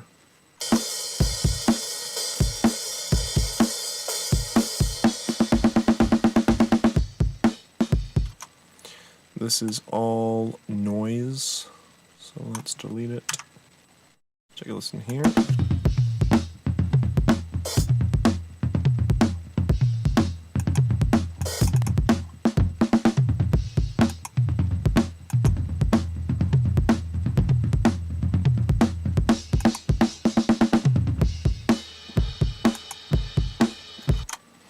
Yeah, that actually sounds very nice as well. I like the way that that was mic'd.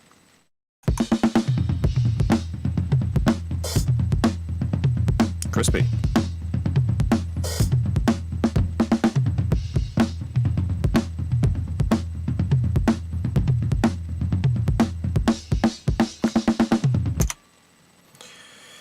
So, I think this here starts the not. Let's see, what is this here?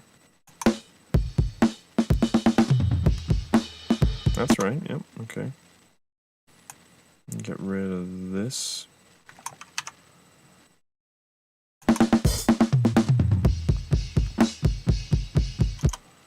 None of these here are strikes.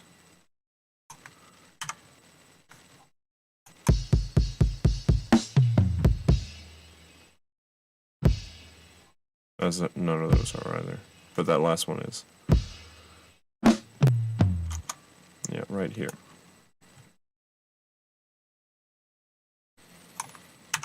Right, like that. Nice. Okay. So we shall now snap to grid again, and we shall consolidate this section.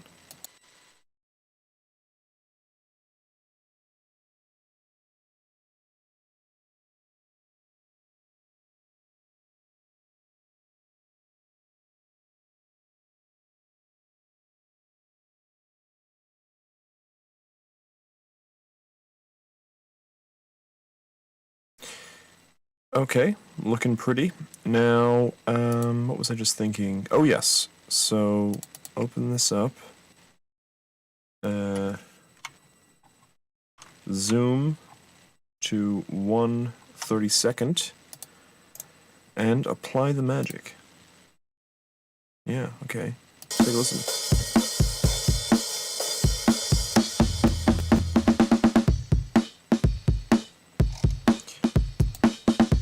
I think the drums are being really let down by this. Let's take a listen.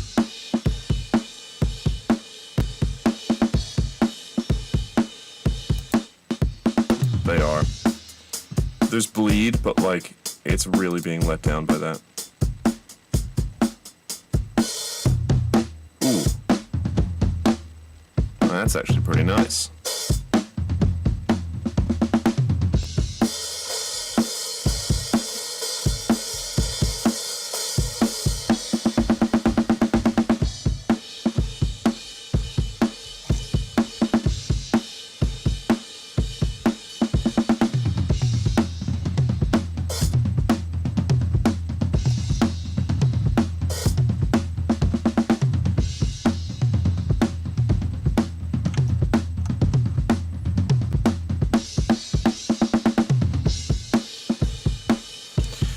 Okay. So where are... I mean, those overheads are bleeding so much. I goddamn hate symbols. But I'm happy with it. That all sounds very nice.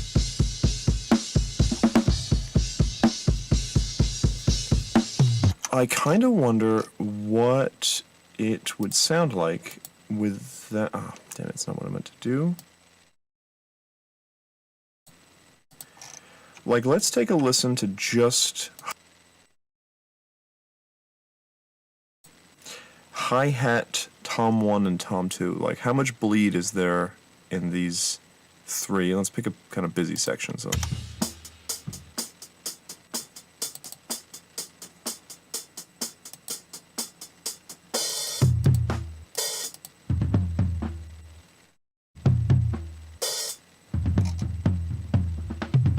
Hey, the isolation's pretty good.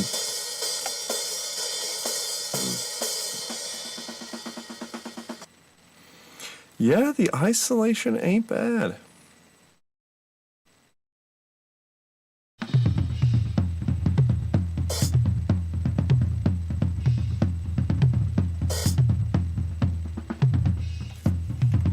What's going on there?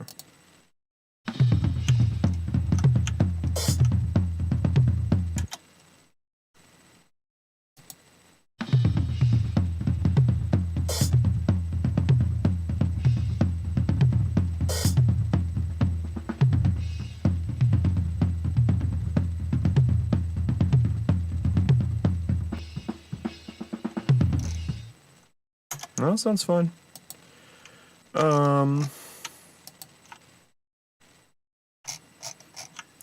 So that means that it's time, I guess,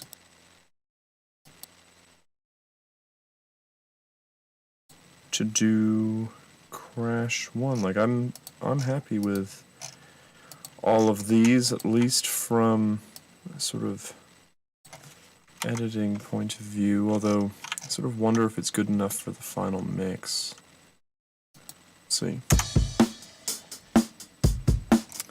Definitely think I'm gonna layer the snare.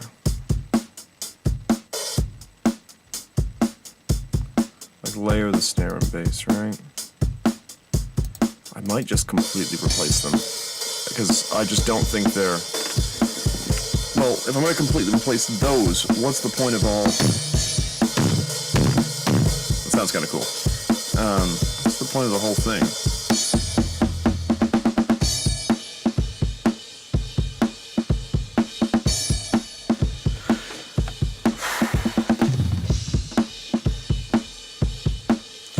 Anyway, let's just focus on the task at hand, which is quantizing this. So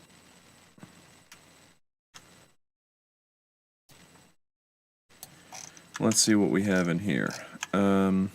Options, snap to grid. So kinda don't think... Let's see, that's clearly a strike, right? Yeah. But none of that is. That's not a strike. How long does it last? Wait a minute here. We can add a cut to this, but it's gonna have to be configured. What the hell? Am I going crazy?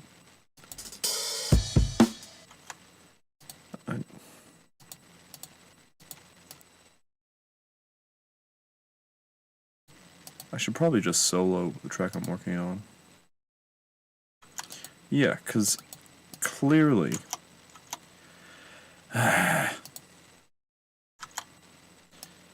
So that needs to be like there. Ableton! Stop doing whatever you're doing.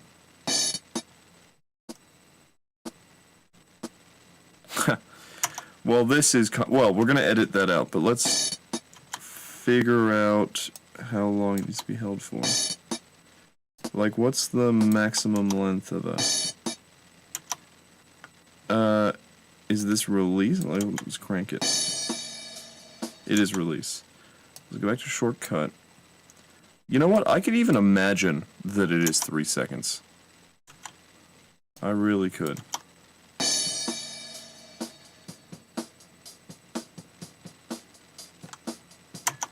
So, let's see.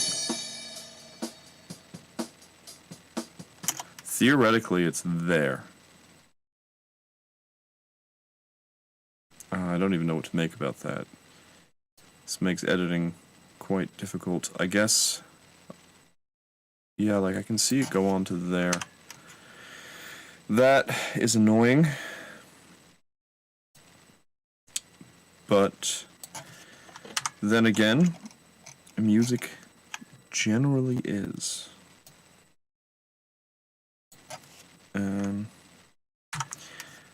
I don't know what I'm doing here. Trying my best. Yeah, because like I can't even edit that. Like really it goes to there. That this. I'm slamming my desk.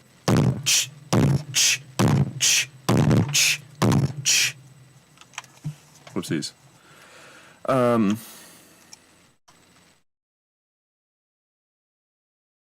So yeah, you can see how these, I mean, the overhead keeps resonating.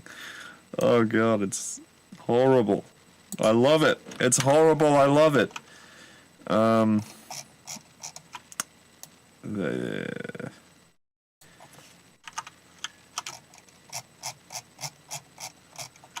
have no idea how people manage to make music before computers. No goddamn clue how anything sounds even remotely passable without a digital audio workstation.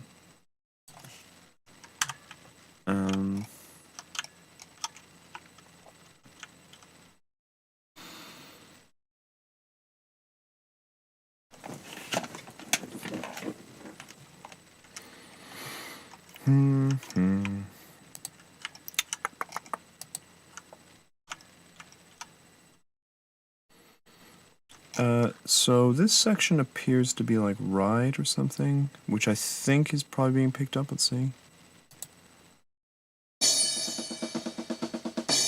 Yeah, there's 2 there. And then it's another crash. Okay. So delete all that.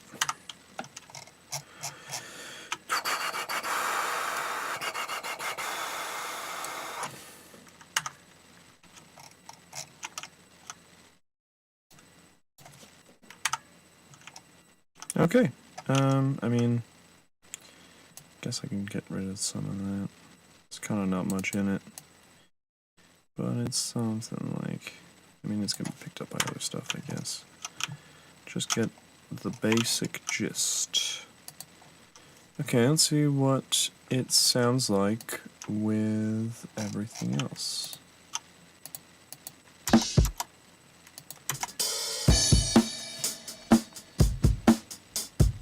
That's pretty nice. I don't mind that. In fact, the bleed is a little forgiving.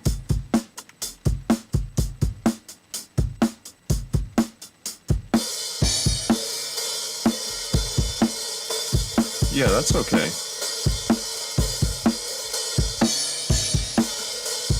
think that might even be another crash. That clips. That sucks.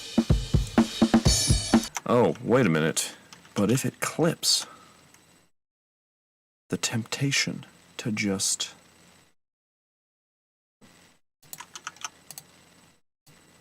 let's snap to grid options.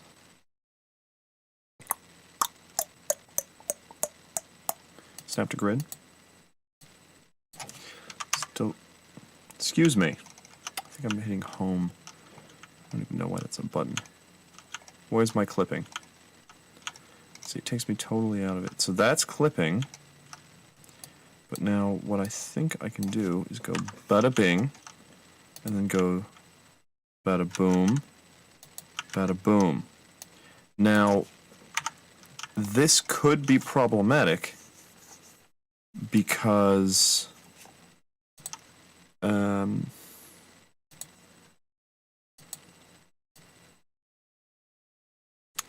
transients are different. But let's just see what it sounds like. I think I'm forgiven. Yeah.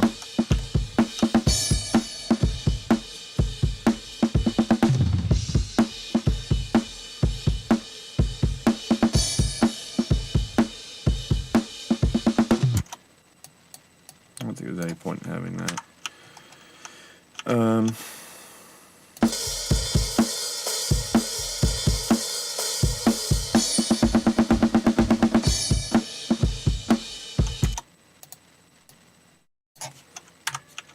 Okay.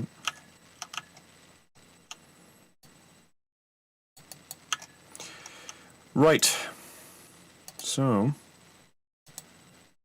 snap to grid.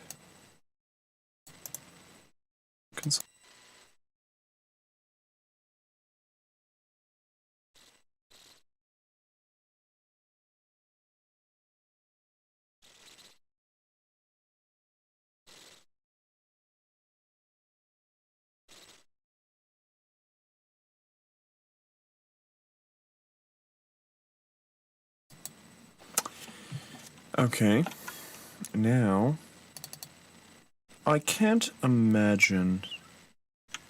So, what would these be then? I mean, eighth notes? No, they've. Are these even?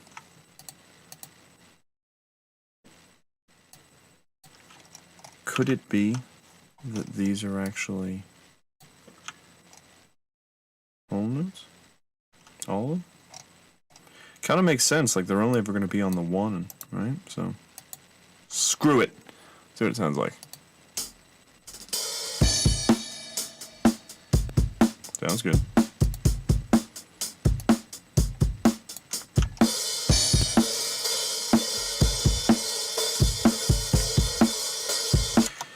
But there are other transients.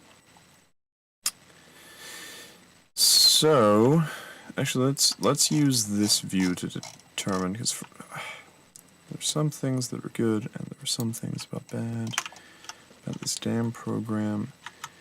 I think I'm going to utilize fourth notes then. Right? So if I go to fourth notes, quantize. That should be a little less odd. Let's see if that's true.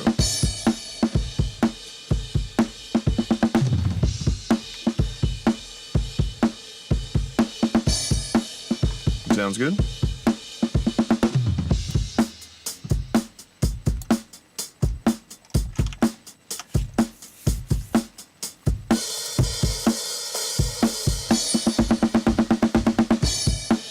Yeah, that sounds fine.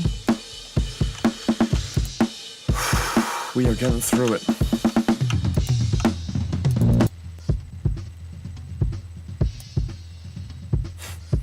Not what I meant to do. Go height. Okay. Crash 2. Turn it down a little bit. Turn what down a little bit? What, the crash?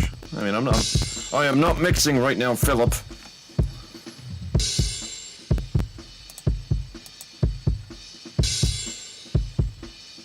Let's see.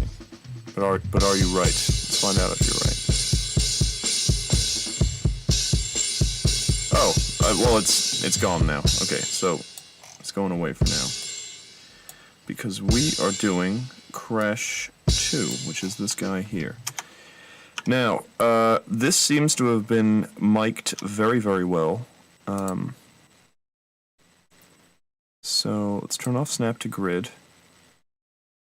And let's observe that quite clearly none of that is of any interest to us. As is none of this. As is... I mean, this is a tough call. But someone's got to make it. I can still see the sort of fade out there. I mean, at that point it's getting... reverb should be a little forgiving on that, I think. Yeah, reverb should be forgiving.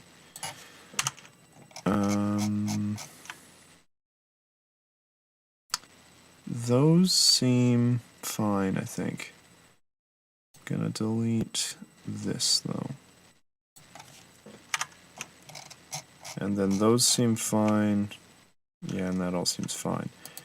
Unfreeze. I'm also going to go over to my Crash 1, grab this cut, this sort of 3-second cut as just kind of like a fail-safe. It's not a perfect, we want the 3-second one, but it's kind of like a last call. Now, I've been consolidating this whole time. I'm kind of thinking maybe that was a mistake because... let's go back to snap to grid. Well, I do like... because the thing is I can click on this, right? If I zoom out... okay. Okay. I see how it's working. So I think we'll go to 4th notes again, and we'll quantize... see, I'm not convinced... Did it quantize this?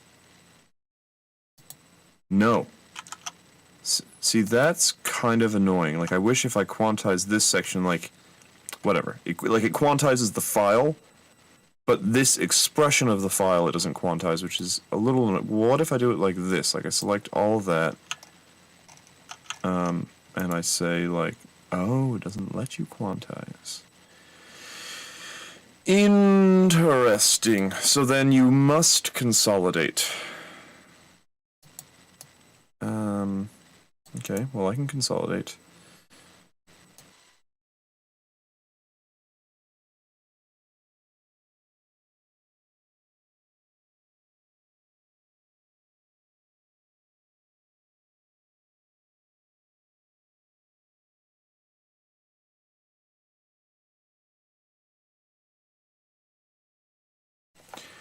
Okay, those are looking like nice healthy hits there. Now we should be good. No, we don't want whole notes. Although I think whole notes would be fine. Like, I mean, maybe it's the... I just think for safety's sake, 8th notes are probably the... Did I do 8th or 4th? What the hell did I do? I don't know what I did. I think whole notes probably would be fine, but I'm going to go 8th notes because I don't think it costs me anything, and like, I want those little strikes there, when they do come through, to be at least in the correct spot. So that's a bit of a sacrifice, but I think it's a sensible one. So that's Crash 2 done now. Let's hear everything all together. This should be getting tolerably listenable. Let's see if that's true. So far, I like this. It's good.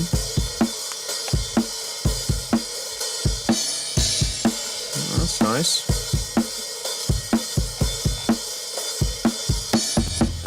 It sounded like clipped or something. Was that a crash clip?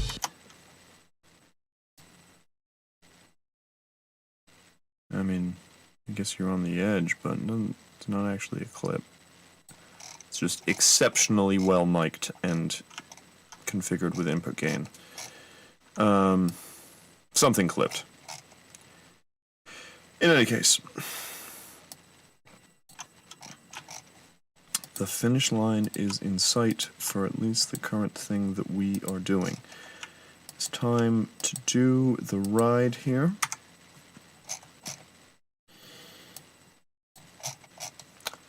What have we here? So let's turn off snap to grid, and let's unfreeze the track. And let's see, is this a hit? No, it's a hit of something else. So those are all clearly hits. So let's take those. I would argue that none of these are hits. And that none of these are hits. The song's a hit, but those aren't. Oh, I have a terrible gate on.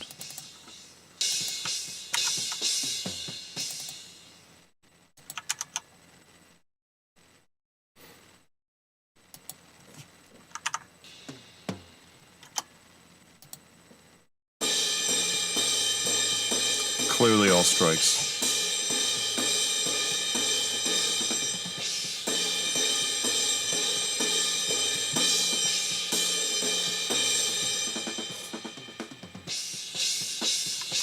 Not strikes.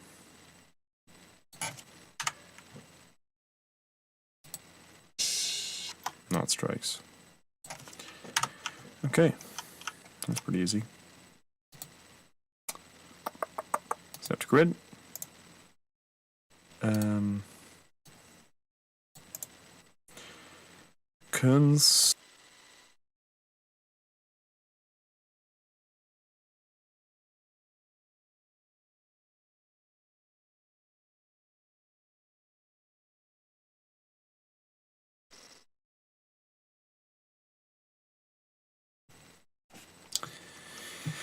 Okie dokie. And I think we're going to go to eighth notes and we shall quantize. And with that, we should have something pretty decent, pretty decently listenable. Let's see. Tell you what, let's listen to the next.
Okay, that all sounds fine. What I'm tempted to do now is completely reset the levels of these drums. Find a nice sort of relatively complex section. In fact, let's go from verse to chorus like this. Unless this might be a little loud. Let's see. Yeah, it's too loud. So let's turn it down.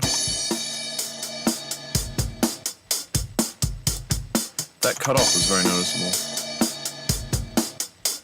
Right there.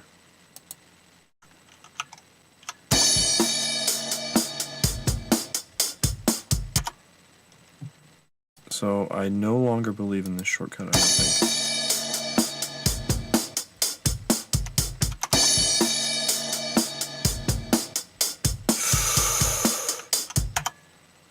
Not good.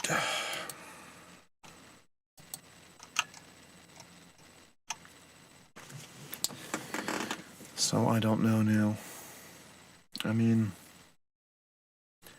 do I convert this to MIDI?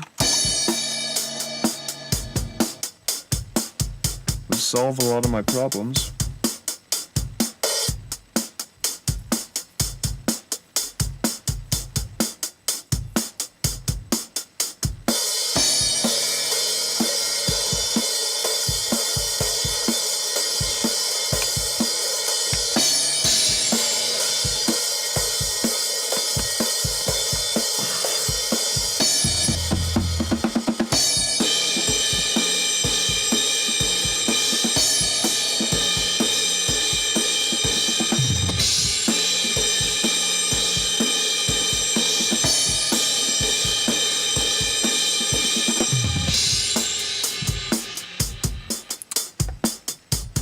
Okay.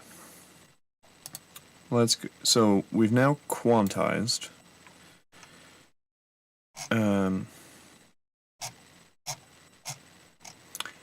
But now let's. So audio clips, tempo, and warping.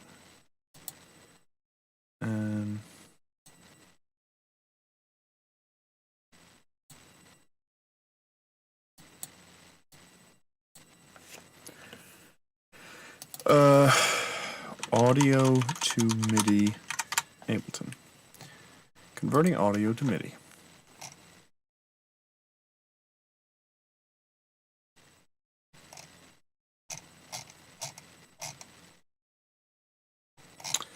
So let's see what we have here.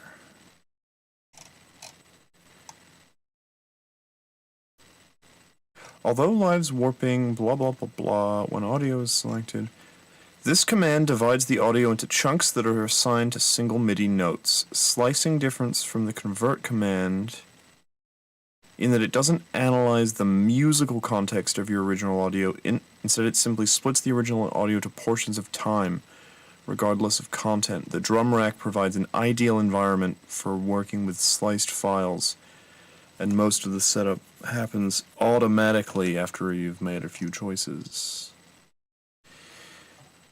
Okay, I think that is what we're looking for. So, I guess let's start with the bass. So I have this easy drummer here. So let's unfreeze easy drummer. Let's take a look what we got in here. This is my easy drummer 2, and it looks like for this particular song,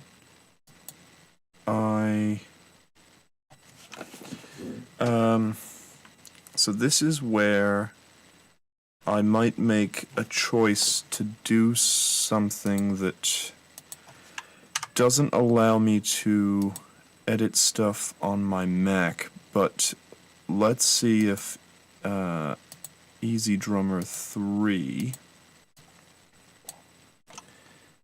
which is the new version, has multiple tracks, because that is a very useful feature. It does. I need this. So let's, what happens if I do this? Oh, do not want to do that. Let's export this MIDI clip to the desktop. Killaliar OG drums. And then I should be able to do this. I should be able to go boom, right? And go like that. And these start, is that 4? Let me scroll. Jesus, what is... Ableton, please. What the hell is going... Ah. Stop it. Okay, thank you. It starts at 4. So, easy drummer. This has got to start at 4, and it's got to be muted. And then we go to track 2. Now, this is where things get a little complicated. So when I can't hear that... In fact, let's just do this. And it's very loud.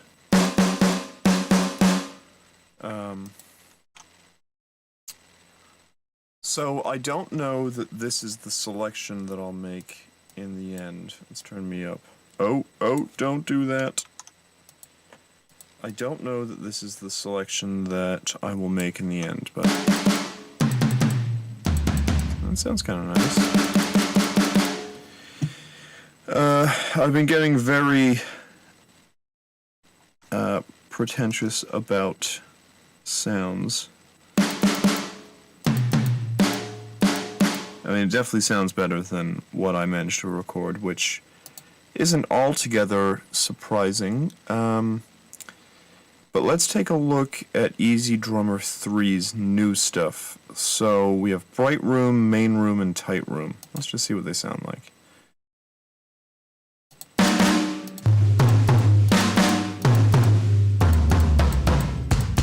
Ooh.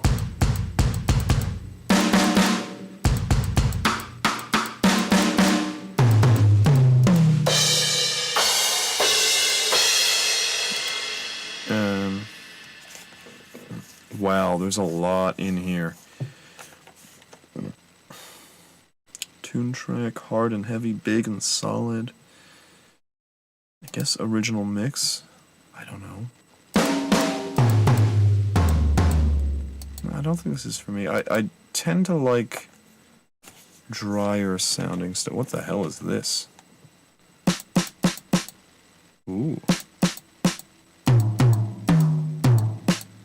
I mean, I don't know why it's towel damped. It's kind of funny.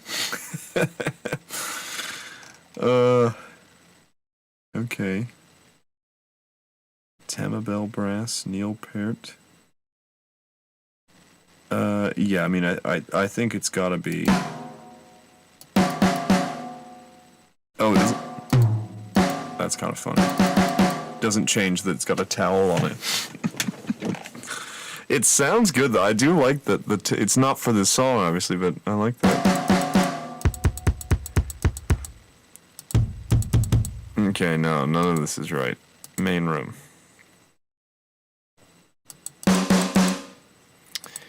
Six by 14.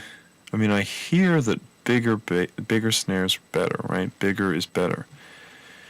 Hey, that doesn't sound better to me.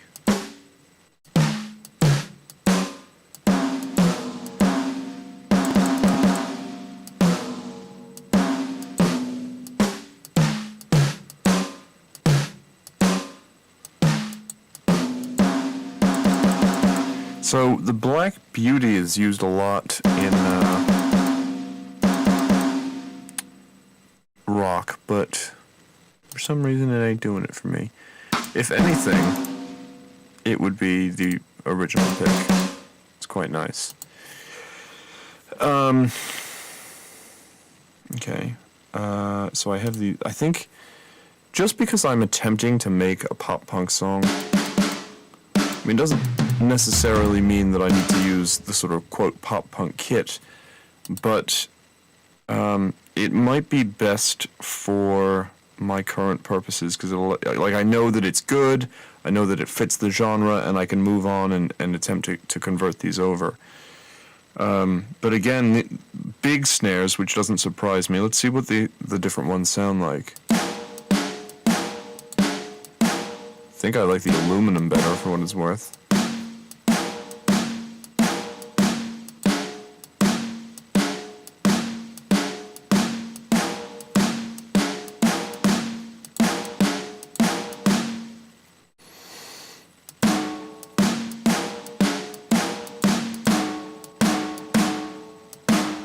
kind of nice.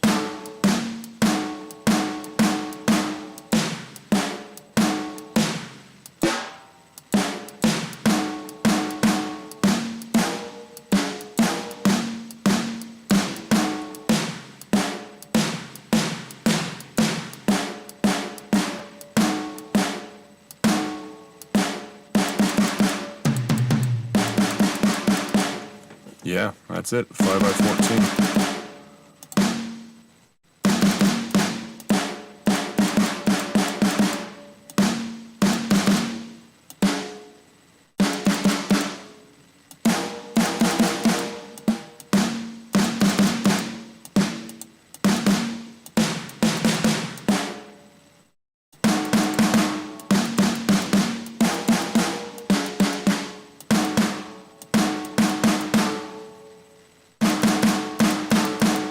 That sounds powerful. I like that. Okay, what do these sound like? They all sound the same to me.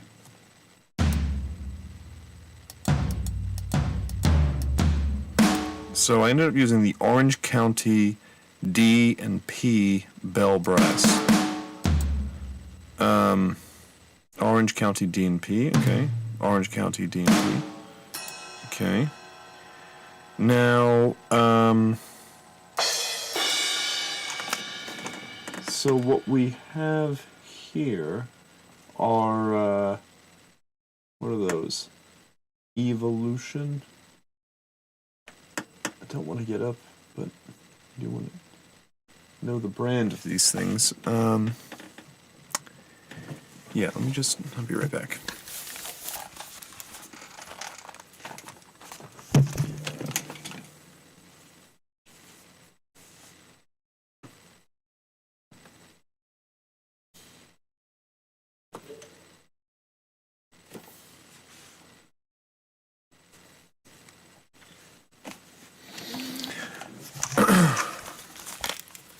Okay, so there's Sabian evolutions, which are not available here. I think I might just go with what it has. And they sound nice.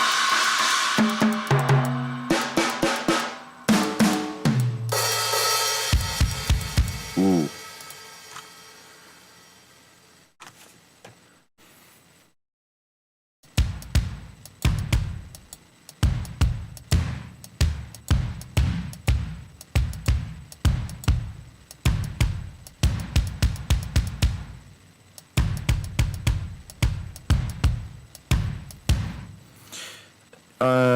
Yeah, I mean, maybe nominally the bigger one's better.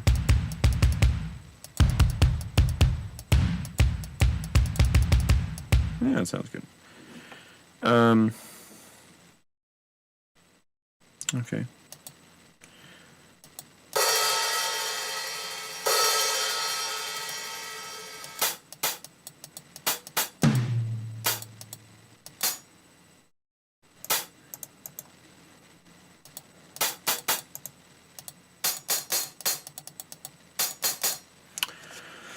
Whatever. Ooh, there's a bandmate feature now. That's kind of cool. Follow bandmate. Drag audio, guitar, bass, keys, other. That is kind of cool. I look forward to playing with that. But for the time being...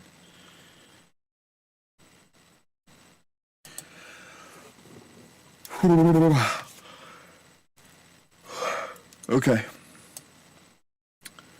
Let's convert the bass to MIDI. Let's do it. So what, yes, slice to new MIDI track.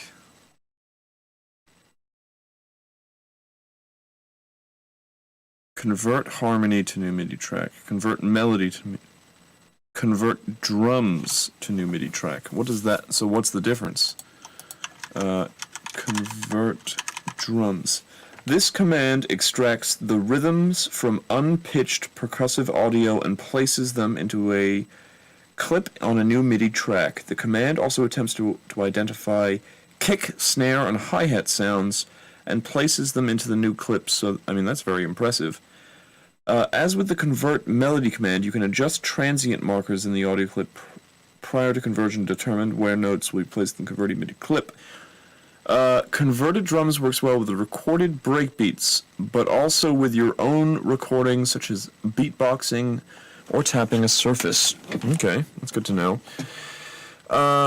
So let's see if it can recognize that these are all kicks.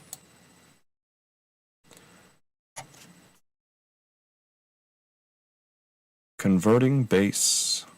Okay. Come on. Please work. Now, where did it go? Okay. What the hell is this, right? It appears to have attempted... I mean, I don't even know what it thinks this is. What... I guess we'll...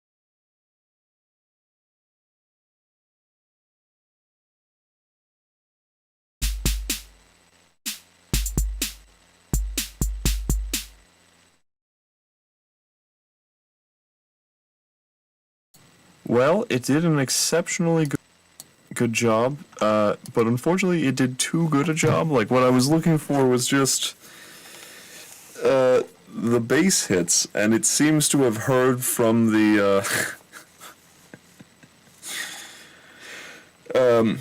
from the bleed. It managed to find the bleed from the hits. I mean, that's pretty impressive, but that's not what I wanted. I'll be right back.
Okay, so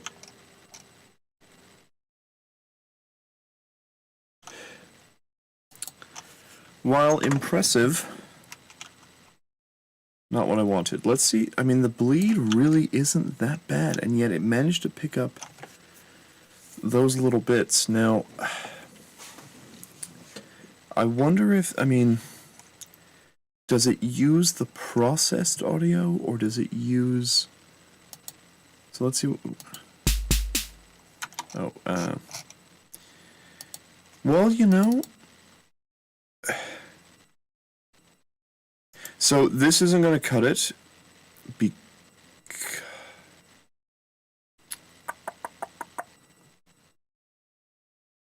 Yeah, this isn't going to cut it. So whatever I do, I need to do something else. Now, I guess... So with everything else, I sort of made an effort to slice and dice it. Does that mean I need to... No, I'm not making an effort to slice and dice this. I can see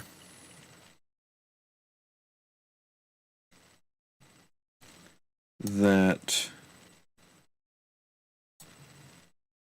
these bass notes only last a maximum of, well, let's see, how long is that? It's a duration of 240 milliseconds, so that means I should be able to grab this, put it in here, and if I set this to 240 milliseconds, it's highly unlikely that I lose any information.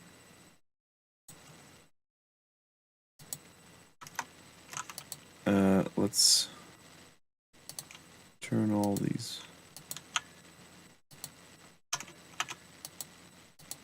Turn all of these back on, but only solo these. Excuse me? Oh, yes, I stand by that. Excuse me, where are my bass hits? Oh, I probably gated them out, right? Yeah, I did, okay.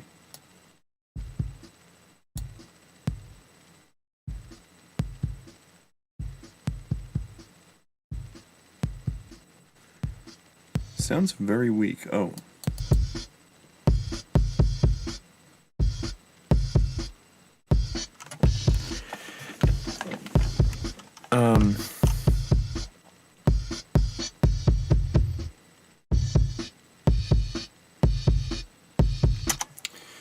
So let's, I'm gonna just Google it.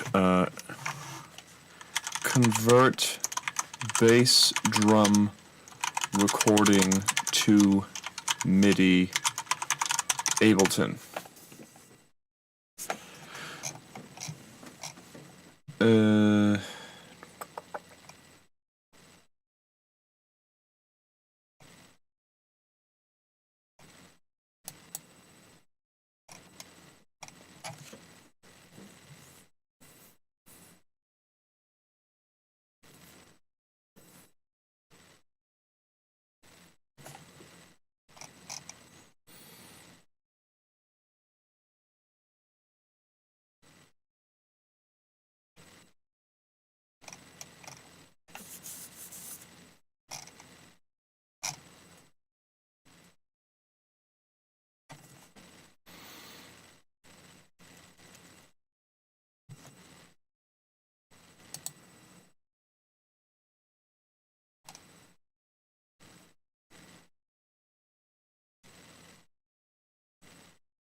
Not sure what to make of what I am reading.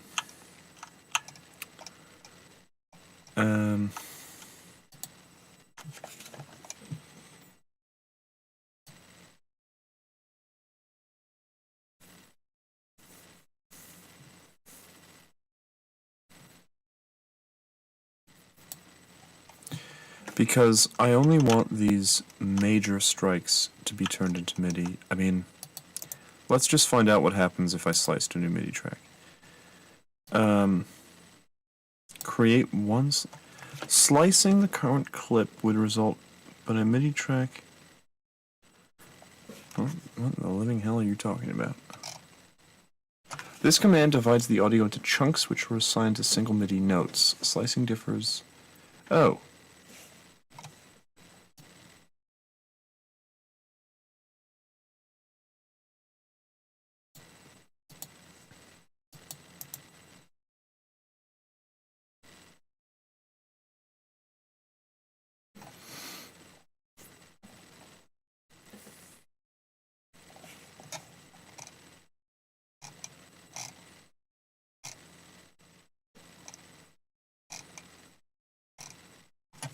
The convert commands can generate interesting results when used on pre-existing recordings from your collection, but also when used on your own recorded material. For example, you can record yourself singing, playing guitar, or even beatboxing, and use the convert commands to generate MIDI. It can be a starting point for new music. For the most accurate results, we recommend the following. Use music that has clear attacks. Note that fade-in or swell may not be detected by the conversion process. Work with recording of isolated instruments. The convert drums command, for example, works best with unaccompanied drum breaks. If other instruments are present, live uses... Okay, I think I have an idea. I'm going to do the old convert drums to new MIDI track, and then I'm going to extract just the bass, because that should be the strongest signal. But we shall see, I suppose.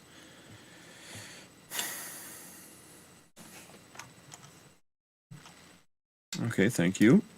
Much appreciated. Now, let's see if my theory is true. So if I go in here,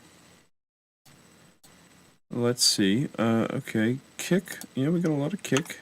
It has picked up some snare, but in fairness to it, it has made those very weak, and in fact they are weak because they're from bleed. So maybe this is working as intended. And that all looks like kick to me.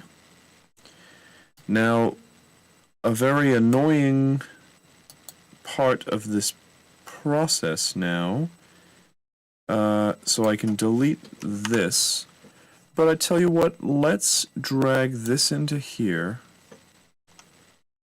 and we can delete this then, and we can solo these tracks, and what I should be able to do,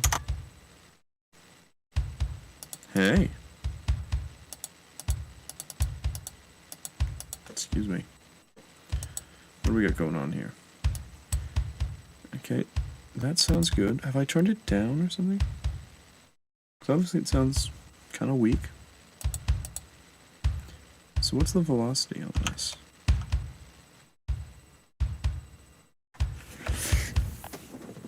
Now why? No, the velocity needs to come up. There's no way that this is right.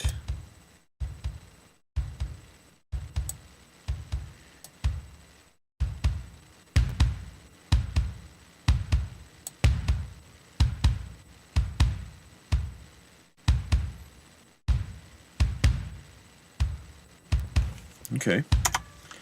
So far, so good. Now let's go to the snare.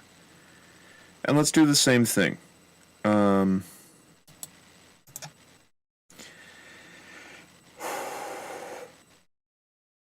Convert drums to new MIDI track.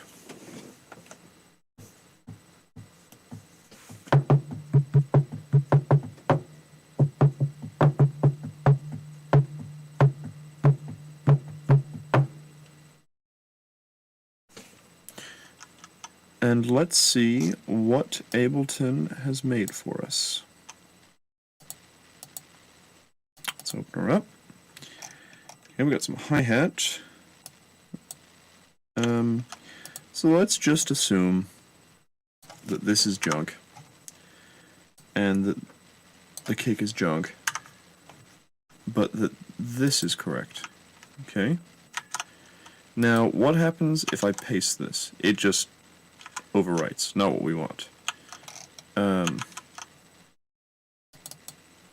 What we want is to grab all of this information, and we want, don't do that, to go here, and then go here, and paste. Oh, guess I didn't copy. Tell you what, we'll cut them. And then here, we'll paste them. No way that's right. How dare you? Okay, if we put the thing there.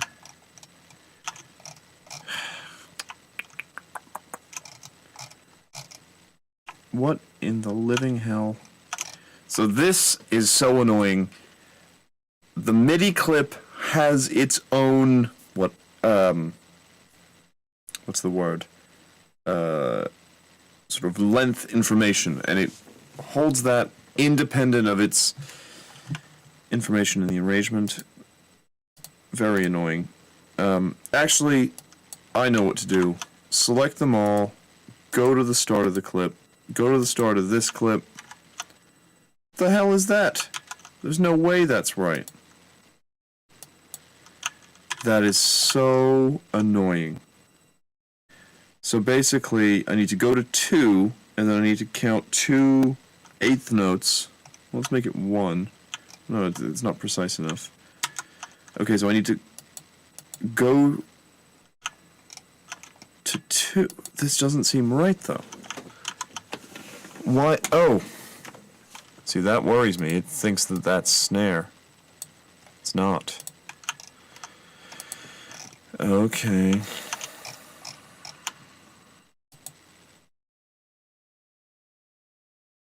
None of that's true. Nope, some of that is true. Sometimes, Ableton, I really wonder about you. Okay, none of that's true. It's not a snare. This supposedly could be snare. Okay. The precision of this project is beginning to concern me.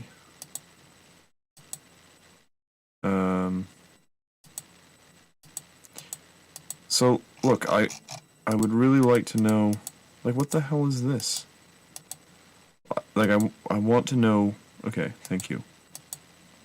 So if I click there, no, it's not. Like, where? It just doesn't make any sense how bad that is. See, that's not right. Oh, wait, is it? No, it's not. If I go there, go to the beginning, it's not right.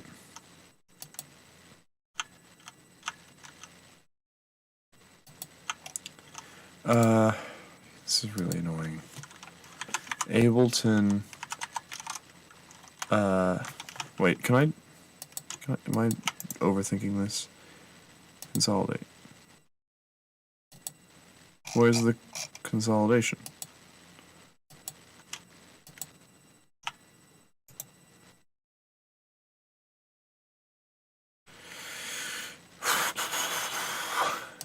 Ableton join to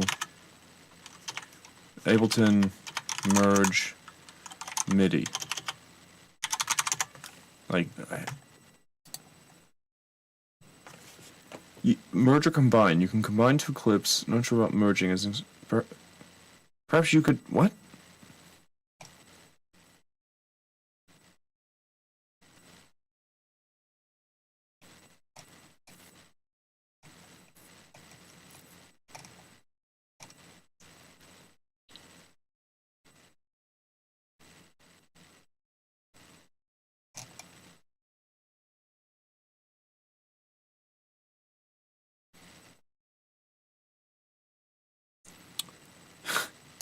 It appears like there are other people like me complaining about this.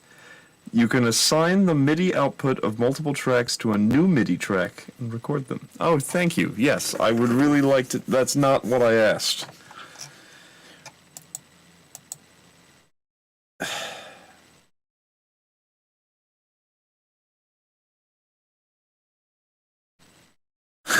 So the answer is no.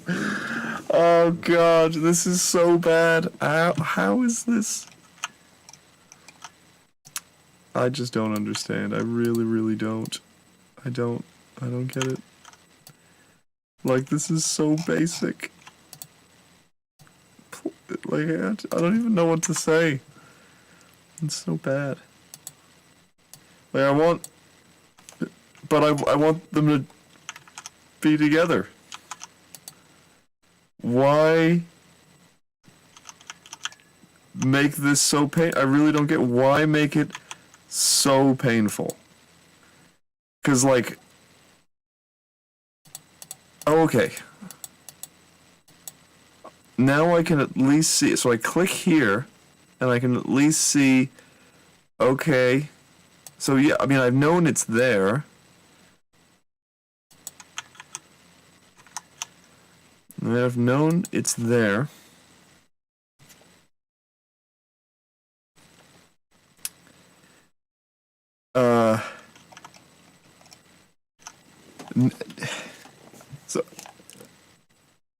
So I don't even know what Ableton wants me to do about this. I really don't get it.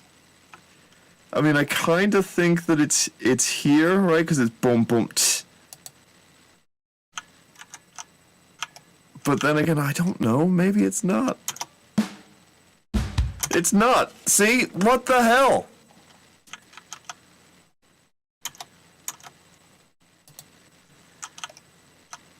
Oh.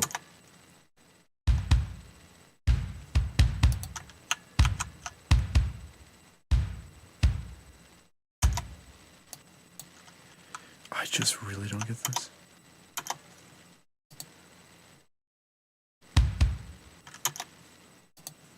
This is driving me absolutely batty.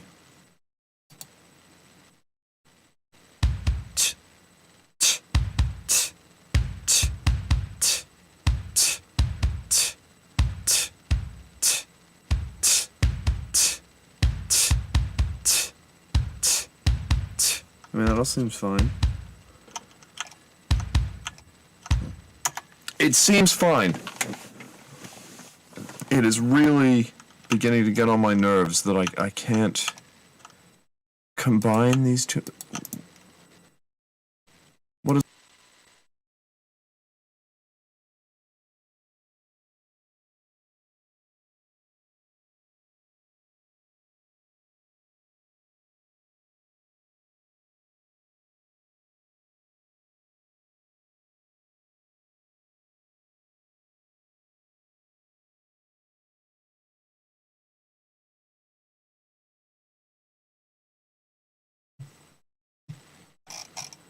What the hell is a scene? What has happened? What are these?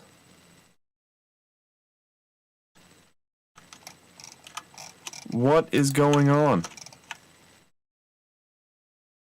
I mean, this is really beginning to bug me. Really and truly. What the hell is a scene? I guess I don't want that.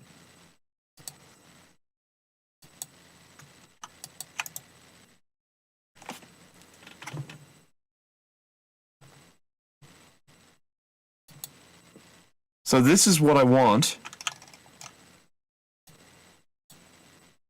How do I get this out? I don't even know what to say. Like, yeah, this is it. I know this is it.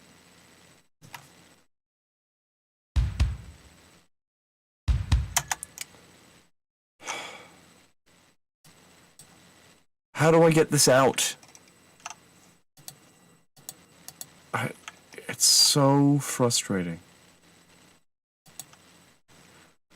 The thing I'm going to have to resort to is dragging them like this so that the two things match. Noting that it's at 1:06. Cutting them all. Going into here. Going into... And now, like, what division is it? So this is what? Fourth notes? And this is fourth notes? 6. So what, I gotta go here?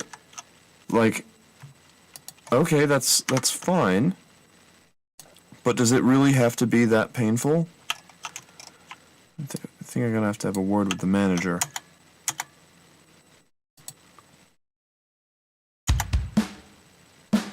Okay, finally.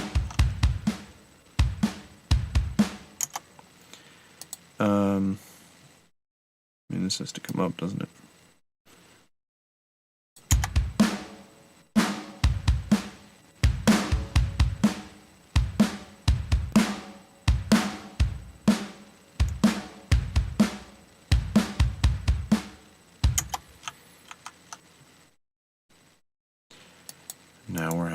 velocity problems.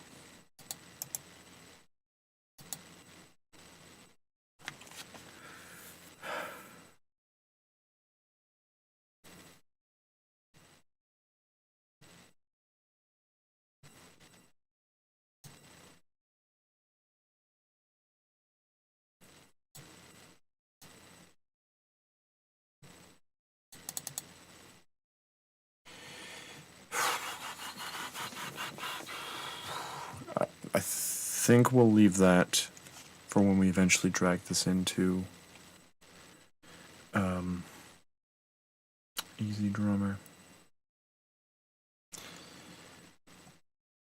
Okay. Now, this is a little bit complicated because we have open hats and we have closed hats. So I think what I'm going to do is I'm actually going to duplicate this, rename this closed hi-hat, and rename this open hi-hat. And clearly, open hi-hat starts there. Easy. And clearly, there's one there. Oh, but I have to delete them from the other, obviously.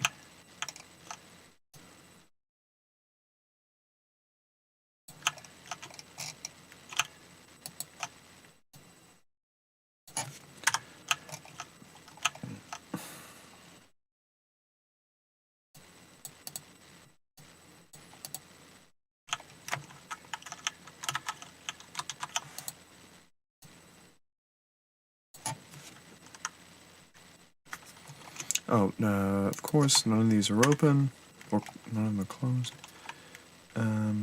As are none of those. So now we have open and closed. Brilliant. So let's consolidate this.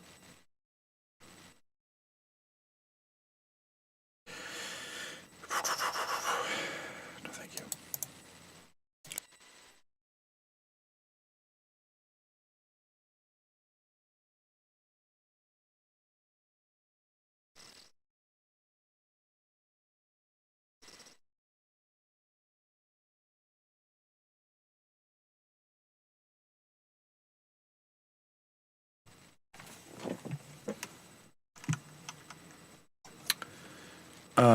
And let's consolidate these.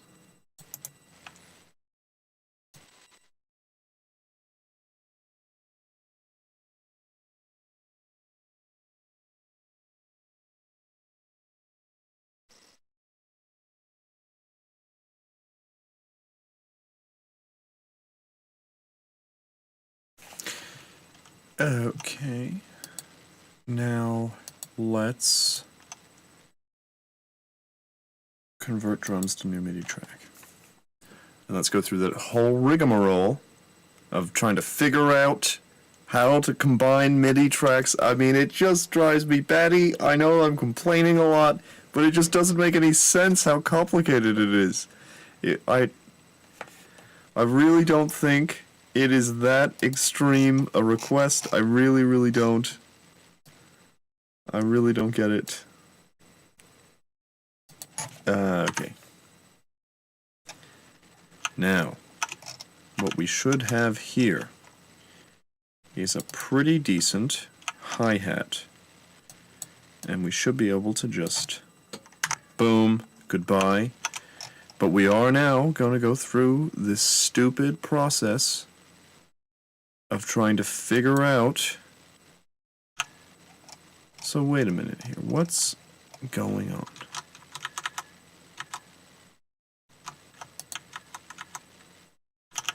What the hell am I looking at? Why does this start perfect? Ableton wants to make me cry.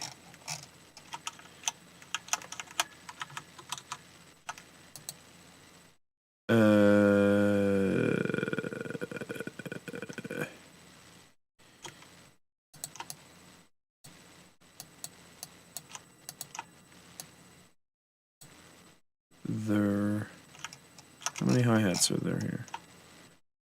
I mean, it's and see, look, it's so frustrating because what's in the editor there is what I want. And I don't understand.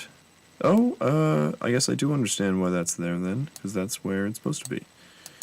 So then I take back that statement, and I forgive you, Ableton. Not for your other transgressions, but for this one at very least.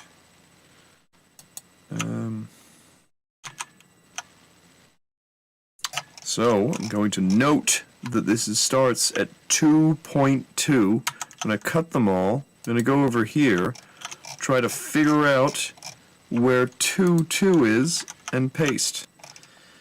And then, what the hell has happened? What the hell is going on? Okay, no, that seems fine. Okay, drag this over here. I don't think this is going to be right, is it? Okay, that's right.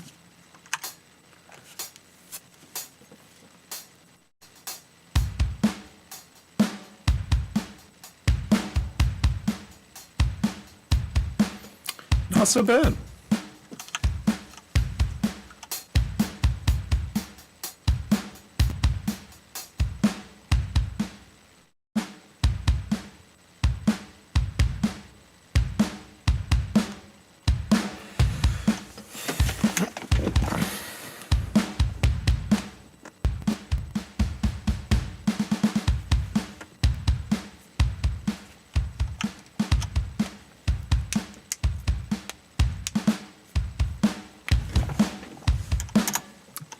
Okay, time to do the open hats.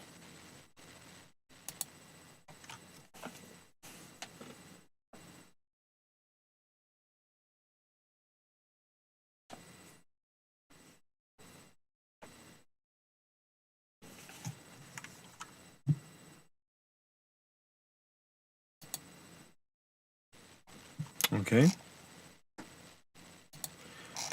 What have we here? So, what I can tell you for certain is that... oh, well, that's not very useful information. Hi-hat closed. It believes those to be hi-hat closed, but it is wrong. Those are hi-hat opens. Hi-hat closed, hi-hat combo, so... oh, nope, no thank you. So, I think... no, don't do that. Okay. Hi-hat closed. Hi-hat open. Okay. Now, I'm just going to leave this over here. Drag this over here. So we zoom in, we note, I mean, this 13.4, we notice that this is a 13.4.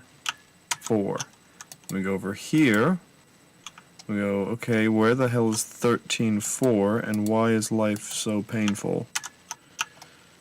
And we note that that doesn't particularly look, oh, well, drag this back. It actually looks pretty correct. Yeah. It actually looks pretty correct. Excellent. Delete. Hi-hat. Now tom times. This is tom 1. So, I just want to take a listen.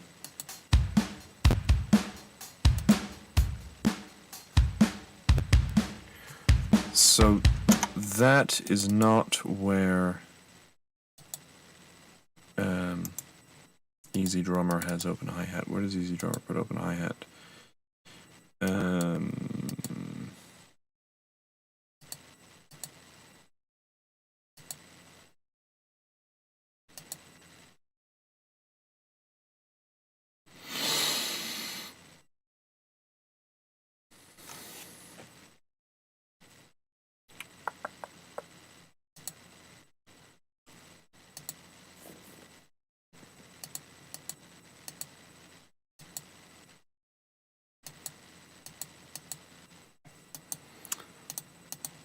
grid editor. Hi-hat.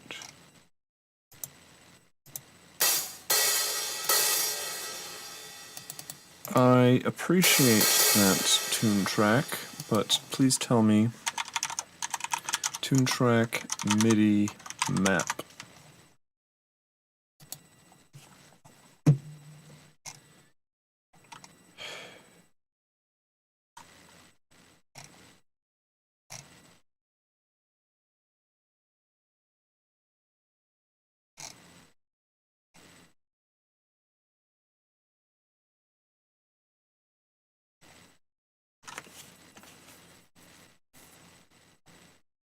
Can you please tell me the MIDI map?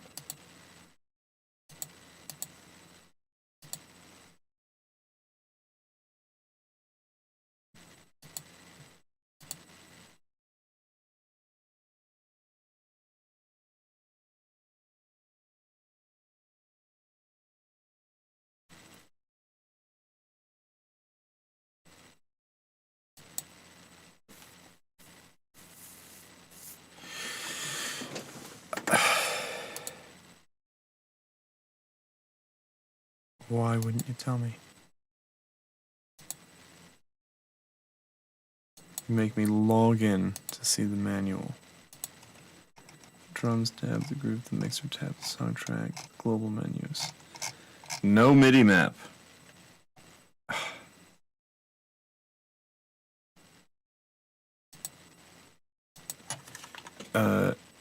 Pop punk easy X MIDI map.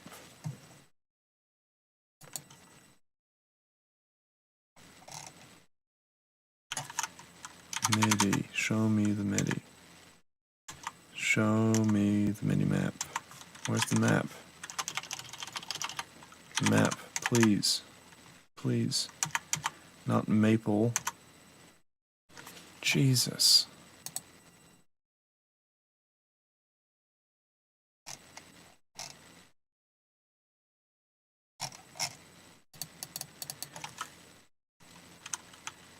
Easy drummer MIDI map. Please show me.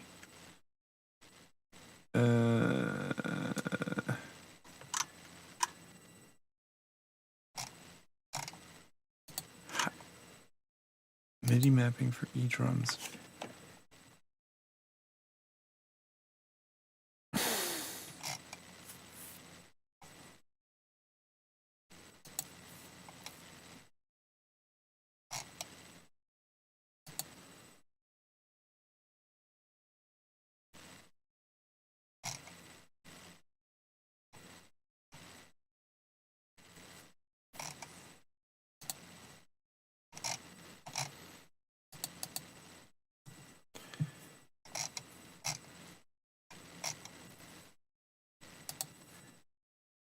So it's very nice of a community member to do this. I initially resisted opening this because I wanted to go first party, and in fact I don't see, I mean it's absurd to me that Open 3 is, I mean, in fact, I'm so sort of scorned by this that I think I'm going to not use Easy Drummer for this. But I tell you what I will do. I'm going to duplicate this.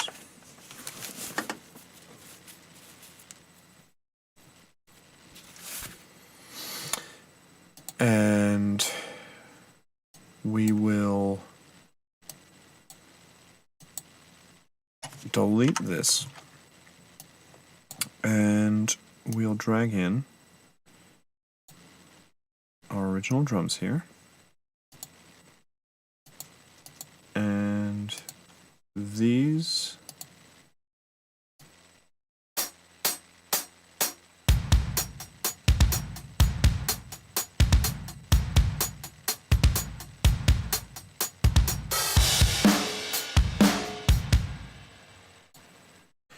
So that's fine.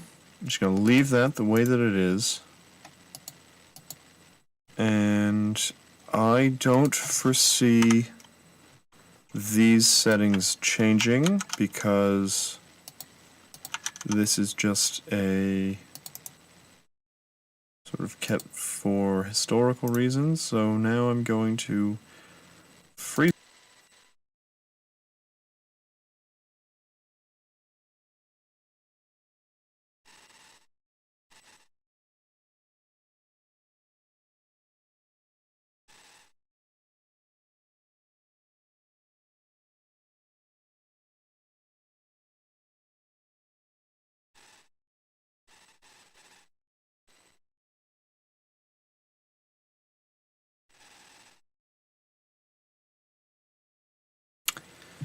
And instead of using Easy Drummer here, I'm going to use another plugin because you've really annoyed me.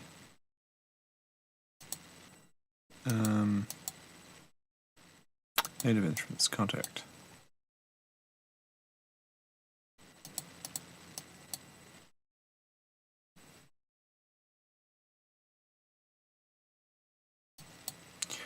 Because I know the MIDI map to this, and no one is hiding it from me.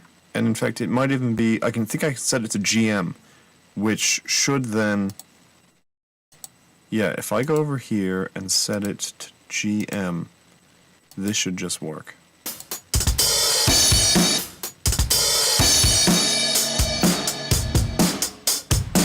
Sounds great, too. Screw you, Tune Track.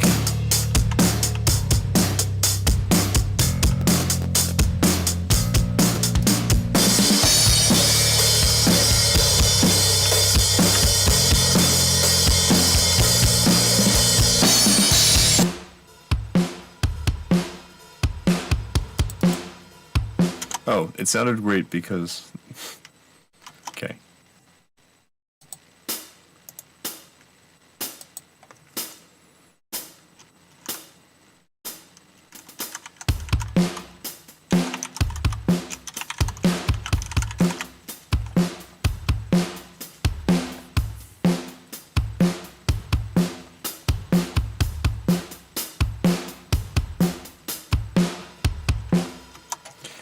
So, just thinking about what I've just done, while I'm annoyed,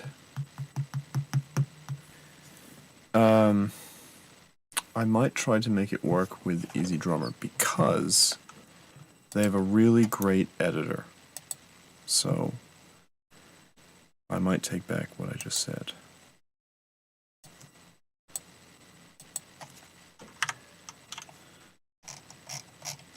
Now, one thing that annoys me a little bit is that I can't, like, drag and drop this into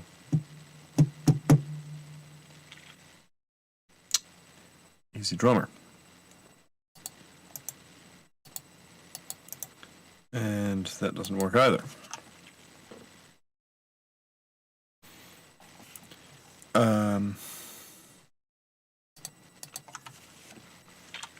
Ableton Easy Drummer import MIDI.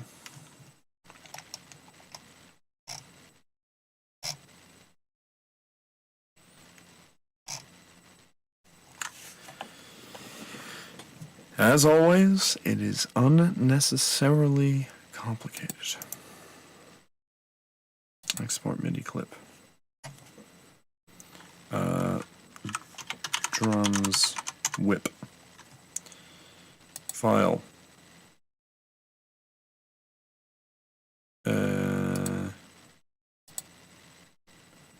Import MIDI file. Desktop. Drums whip. Okay, thank you for your mercy. And this begins at 4. Which it seems like I've managed to... No, I didn't. Okay. Grid editor. So this is a pretty killer feature. I'm mad that... So... it has not recognized... Oh, wait. Ooh. It has recognized. That's quite clever. Okay, forgiven.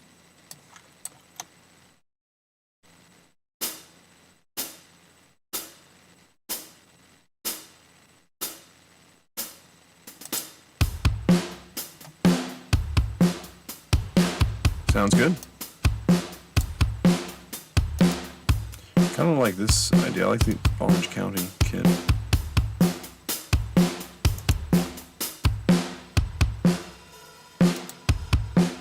Wait, what's going on here?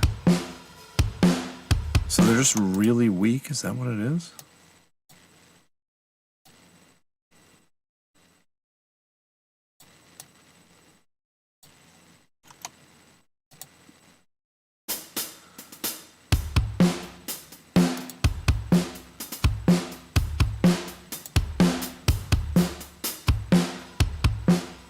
What the hell is this?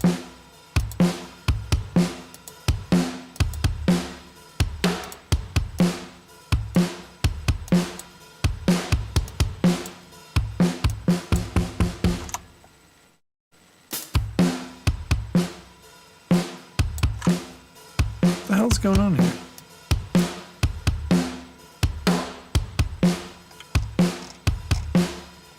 What is wrong with it? Oh. Get out of the way, Fly. I think I'm finally going insane. I think I'm finally losing it. Go away. Get out of here. Ah, stupid Fly. Leave me alone. Find some corner and just sit in it. There's no food for you. Get out of here.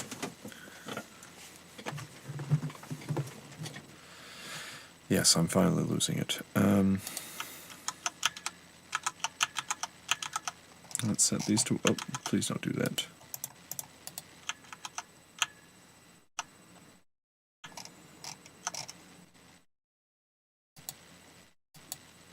Okay, that is how it originally was. We're now going to delete this. Okay, I think I have a workflow for this now. Kind of annoying, but where's my sound? Where is my sound? Have I muted it? What have I done? Looks like I have.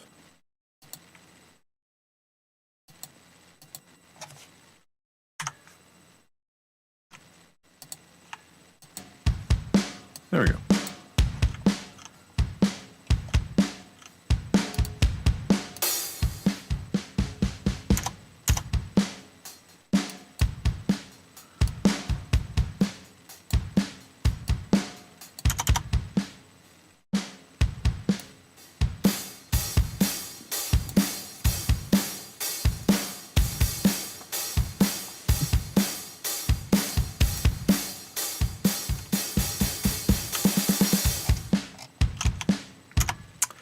Okay, so fairly obviously there were some mistakes in this. That's kind of nice, but this clearly isn't right. Oop.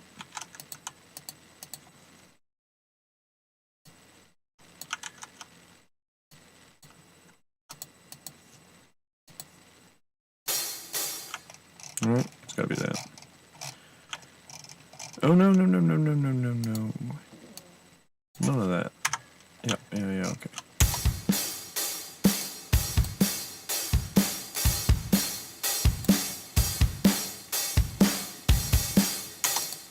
I don't believe that.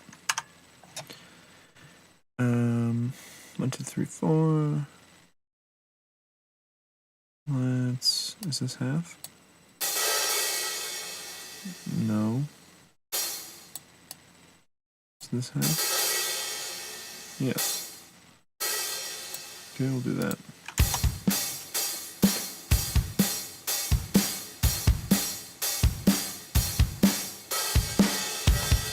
Nope. We'll do it for the last 4.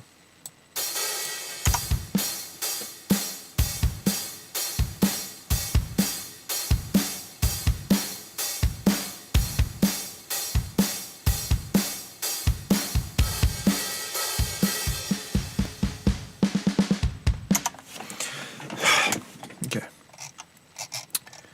We are getting closer. So this here, this little bit.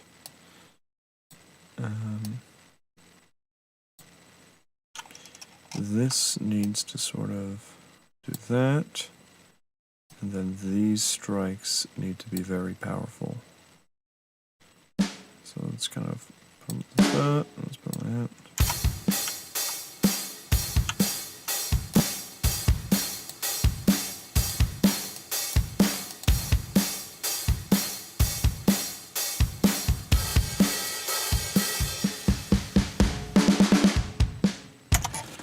Still doesn't sound good. Still doesn't sound good.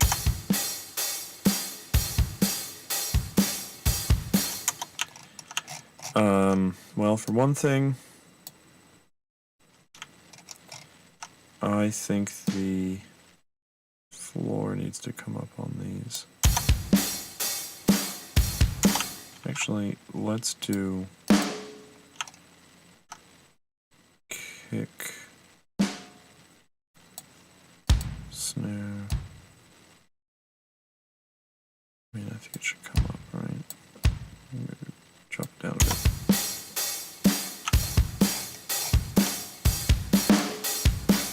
The hell?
know, I'm kind of tempted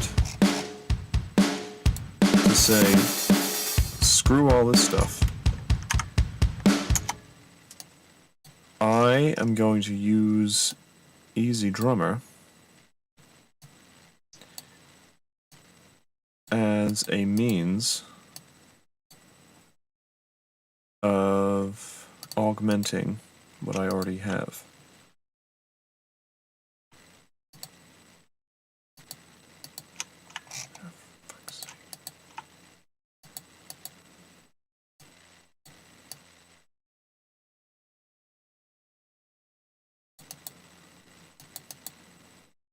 Okay.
Okay, I'm going to put a couple more things into Easy Drummer.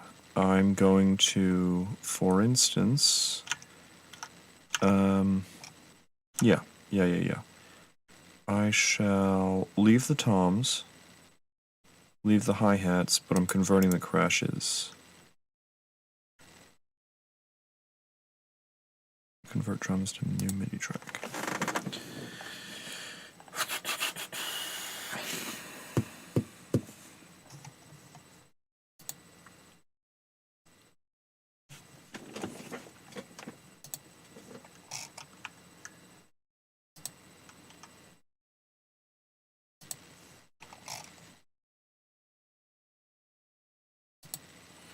Let's see what we got. So yeah, again, it picks up more than it should, but let's see if it picks up most strongly what it is that I'm looking for. So again, they're making it quite difficult. So no, it's just hi-hat closed. Okay, no easy answers. And what is that, I wonder? No easy answers. Okay. Well, if there are no easy answers, what we shall do, we shall open up Easy Drummer, and we shall note that we have a crash at 9. So let's get the pen out, and we're calling this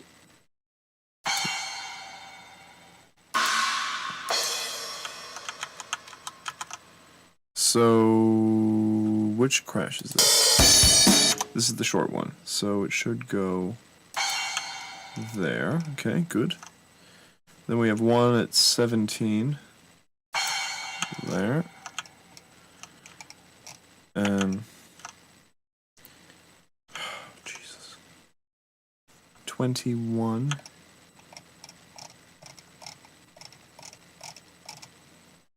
So it's 20. It's 20.4 and 21, and then 24.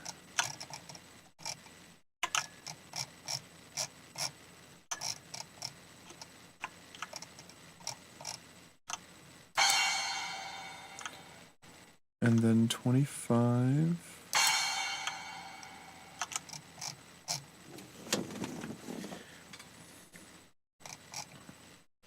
then 27, and then 31,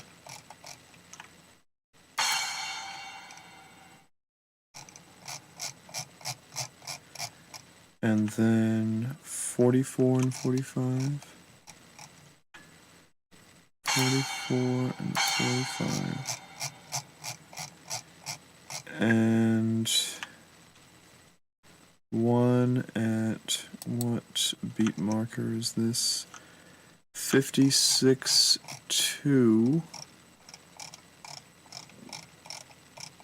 56, 2, and then we have some at the end, so that's 67,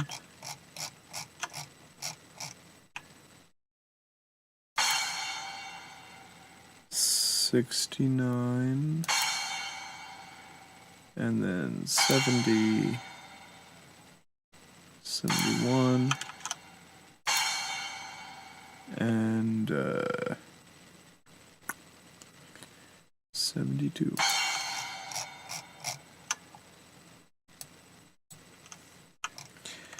Having done that, I can turn this off. Okay, crash 2 time.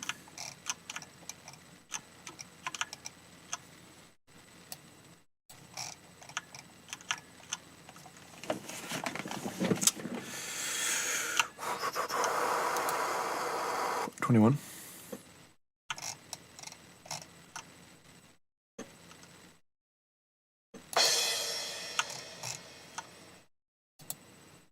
$29.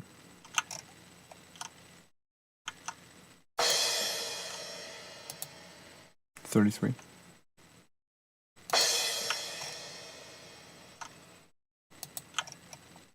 $41.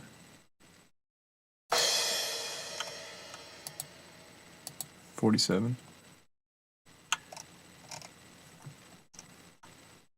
Stupid fly is back. 49. You get near the mic. Go.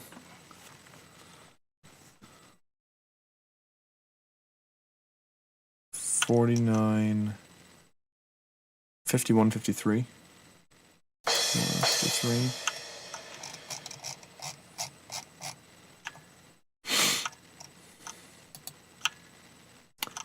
56.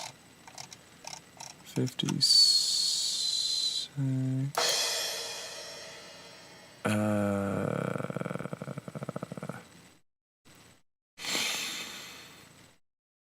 Don't know what to make of that. 57, 59, 57, 57. Is that correct? What am I doing? 57, 57, 59, 61, and 63.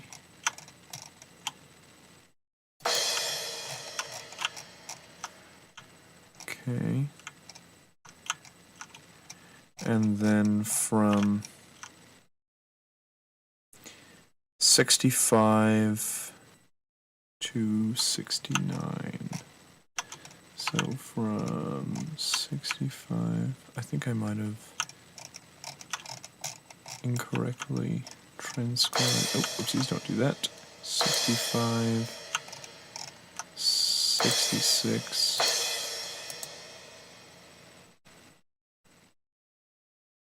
Okay, no, that one is correct. But wait a minute. These are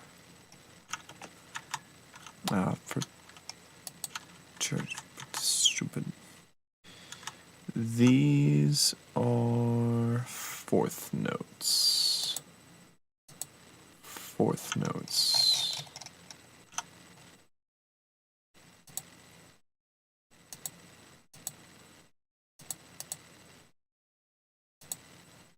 Show me what a fourth note is, please.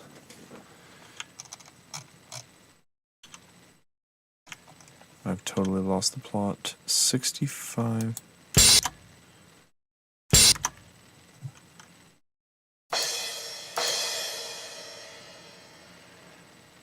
But then at 67, which is there. Okay, that makes sense. So we do 67, 69. Yeah.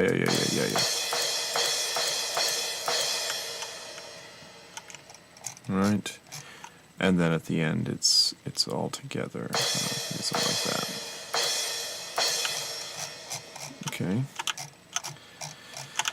So now I should be able to mute that.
Are you serious?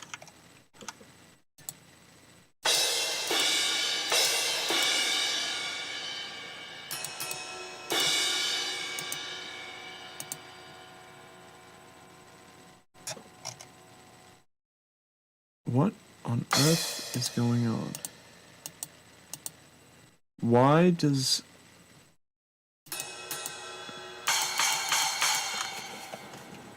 So, okay.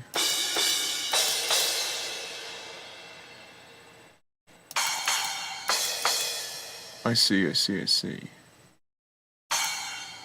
So these, I believe... Which are these? Crash 1, which is the short one. Symbol 2 or symbol 4? What's this?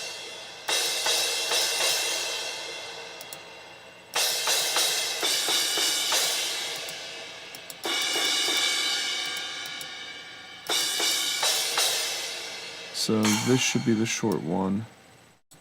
Oh, for...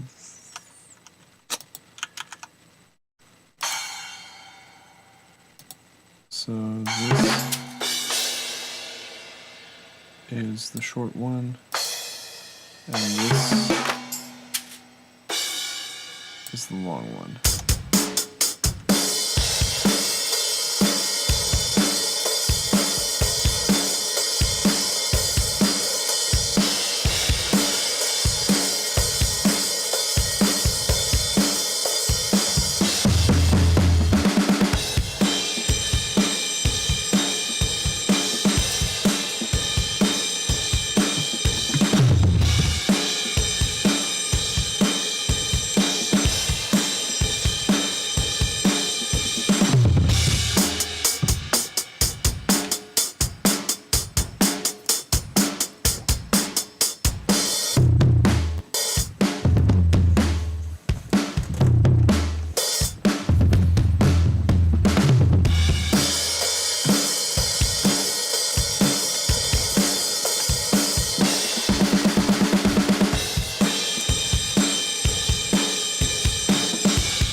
I mean, I really might as well convert this manually.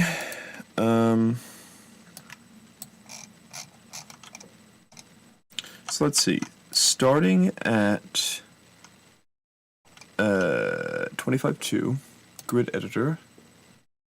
So I'm looking for ride. Starting at 25.2, I shall have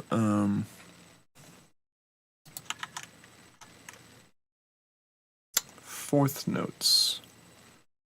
25-2, which means that there's also one at 25-3. Okay, right. But these are edges. 25-2. And I think I can see the pattern here. I think I understand what's going on. And this goes up until... Where am I? 25? Lost is where I am. 25 to 33. Okay, I can handle that.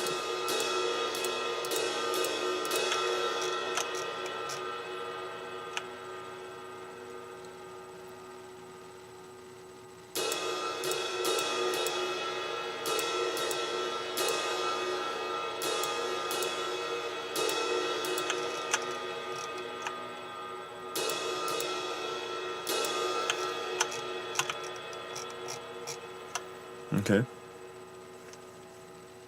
So let's see what it sounds like.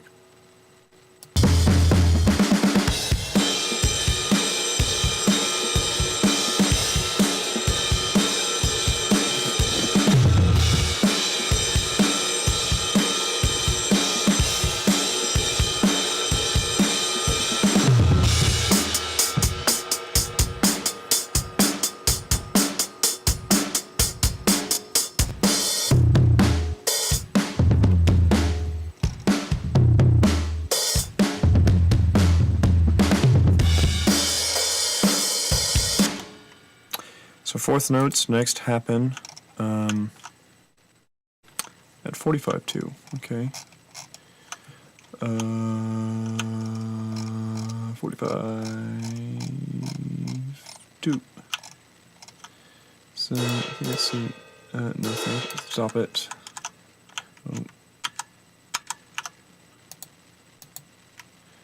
Oh. Edge.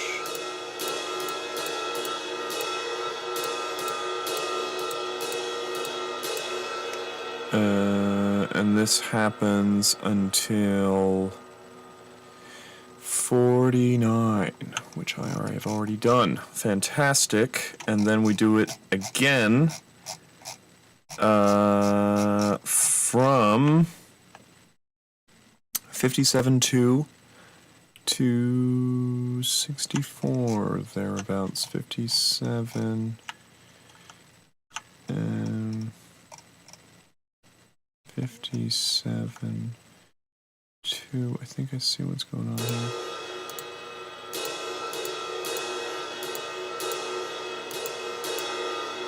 When is it until? Oh, nice. It is until 65, thereabouts. So, like, here somewhere.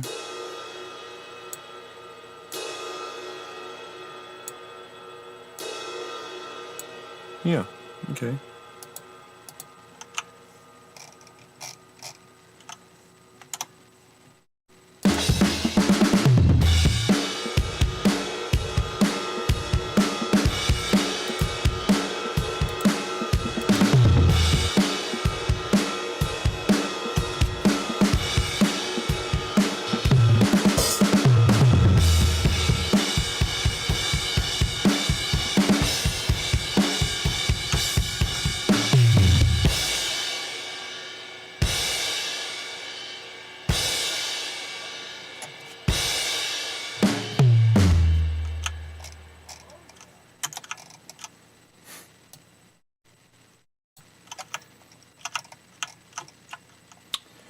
Okay.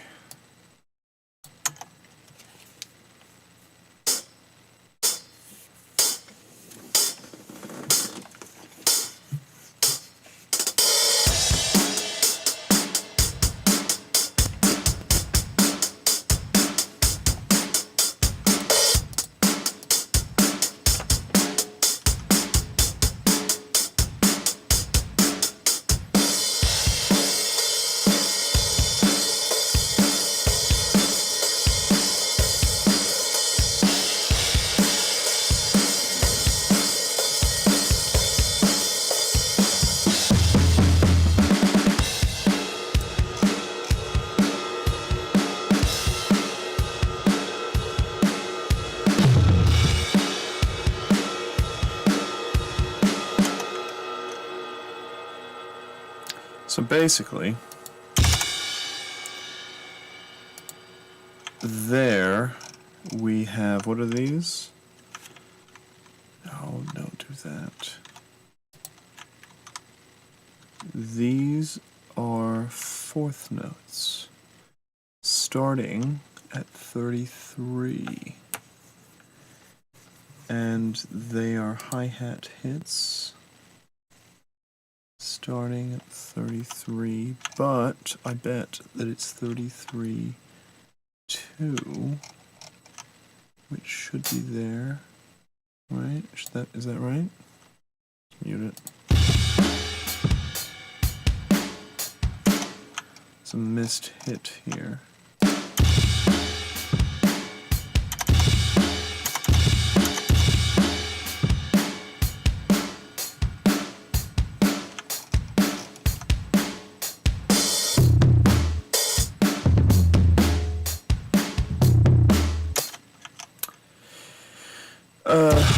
These end.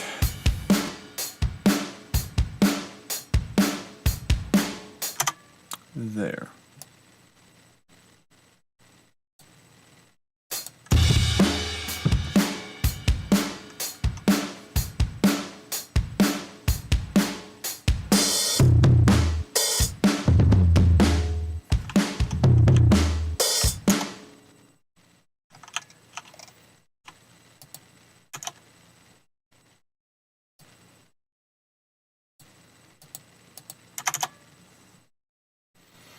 These are... What the hell's going on? Out of time. Holy smokes. I don't think that's fair. What the hell's going on here? Well, they repeat on that interval roughly, and that's...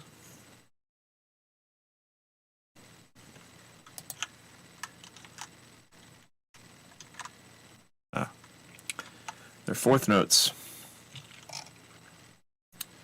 Fourth notes starting at 5-2. 5-2, hi-hat, fourth notes until 9. At which point there is an open hit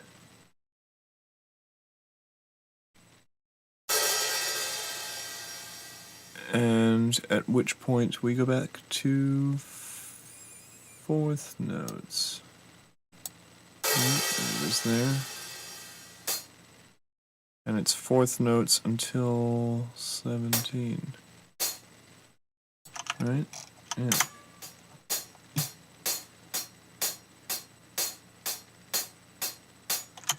Those are not fourth notes. Those are half notes. So delete those. Starting at 5. What was 5-2? It is starting at 5-2. Unusual. What am I missing here? 5-2.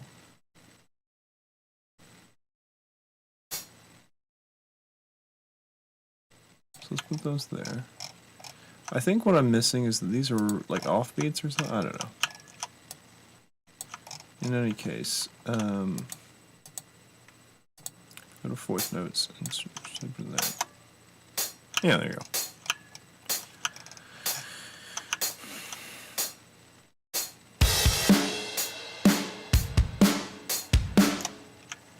That somehow didn't seem right. Quelle surprise.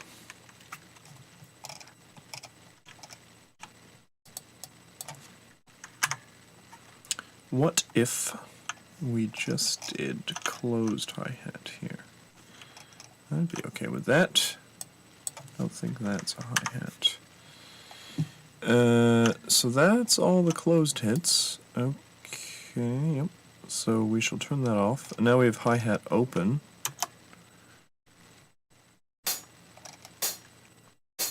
kind of want to hear it with bass now, too.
I'd say things are sounding pretty good.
I don't play requests, but I appreciate you showing up. Right now I'm working on a song.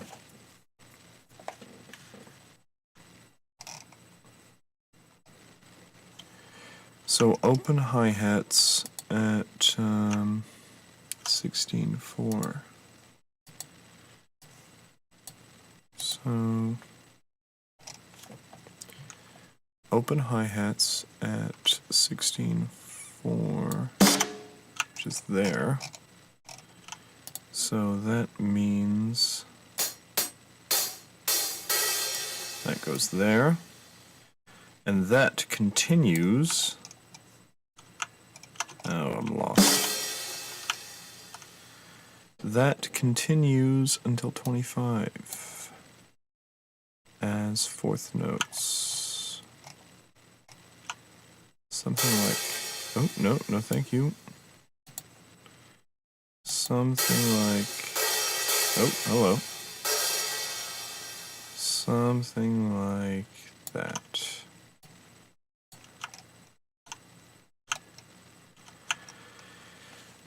And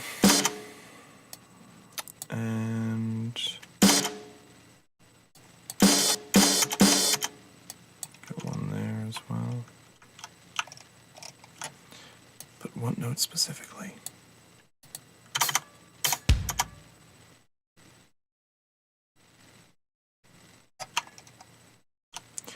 36, 4, which I believe is there. But it closes, right? I think so. Pedal closed. Yep.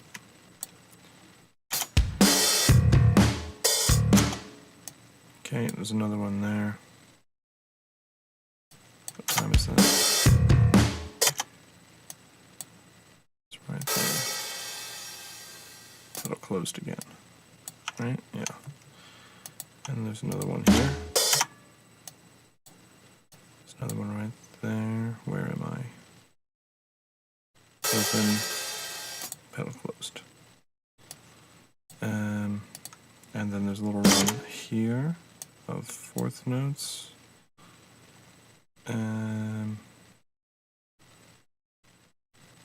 Until 45. Like that.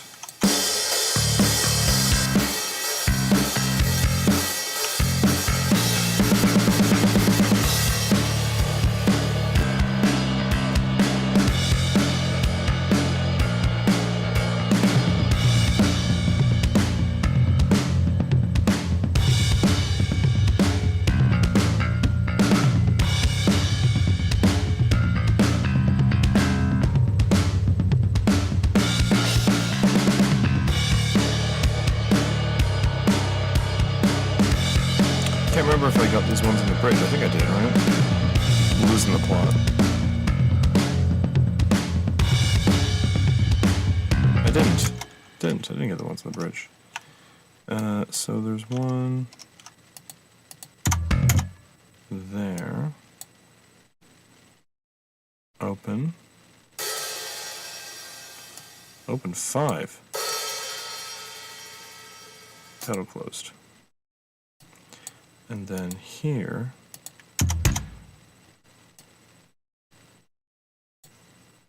open 5, pedal closed.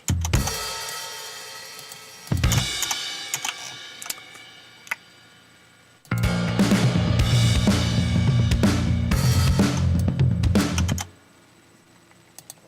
think it's over 1.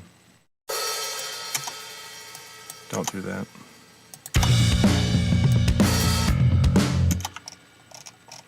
I think it's shorter. I think it's an 8th note.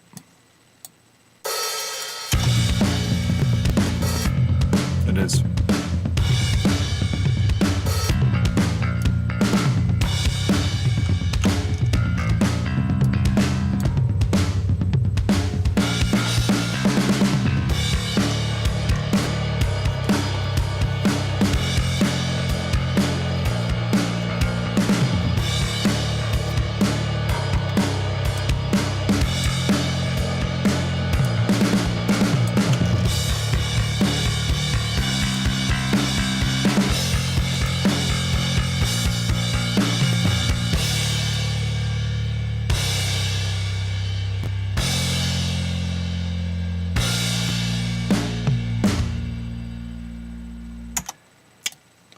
Okay.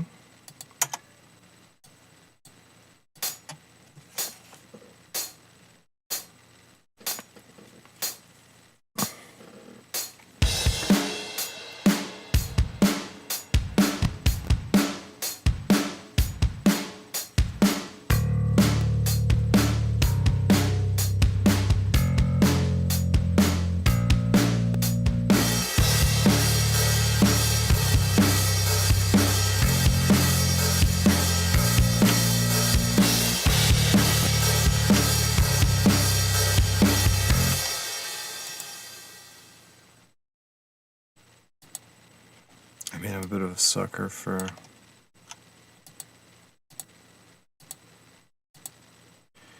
I wish the grid would change. Yeah, I really wish the grid would change. In any case, 1, 2, 3. Well, how many of these are there? Does it tell me how many are selected? Please tell me. Please tell me. No, it doesn't tell me. Damn it. Okay. Oh, I just undid my changes. Edit. Yes, okay. Fine. What the hell was I just doing? Hi-hat. Okay. How many of these goddamn things are there? Well, let's see. So the open hi-hat starts here. So this means that that's roughly the middle point. So what we'll do is we'll take these and we'll make these.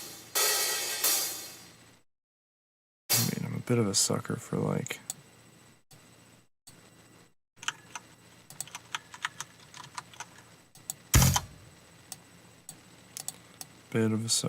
this.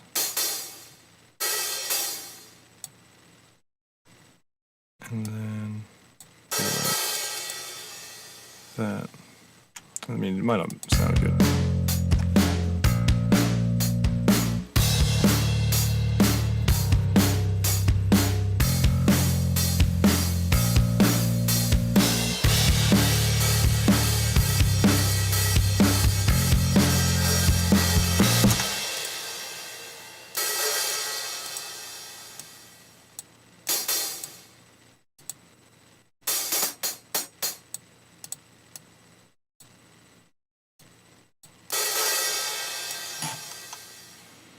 Go to open 3, then we'll go to open 5.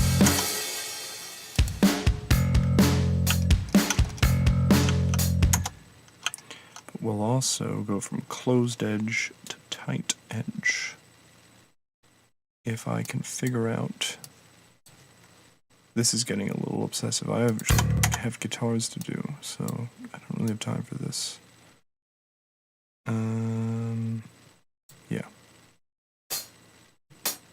Be kind of nice, though.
Alright. That's getting very, very close.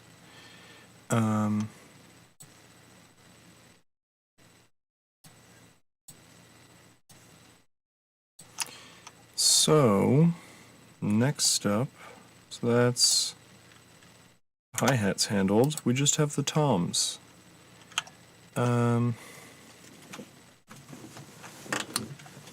Might leave, let's see what this one sounds like.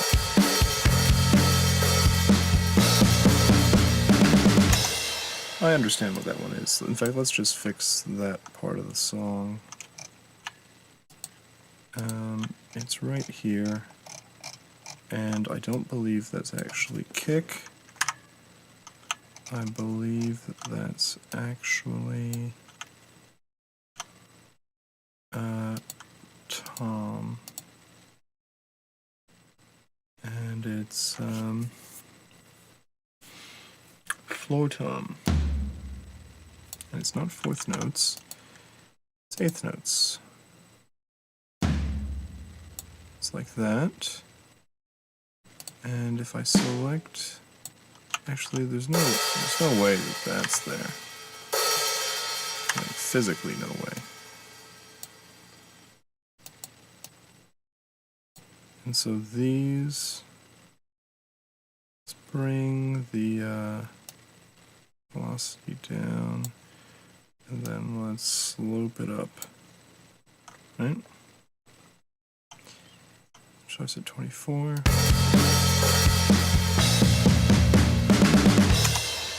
Might as well put in another hit, kind of want to hear that there. And let's just turn these off real fast.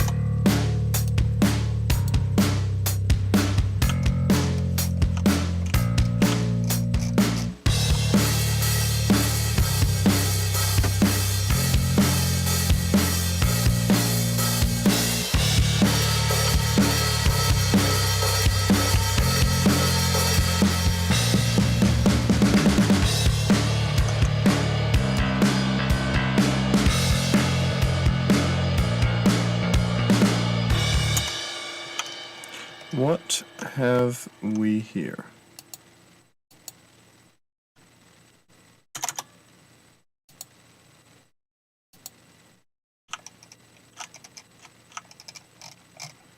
I think what we have here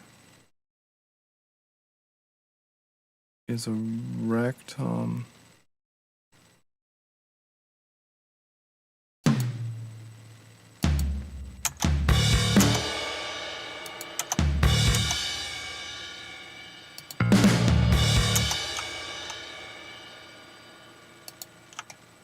I think it's something like that.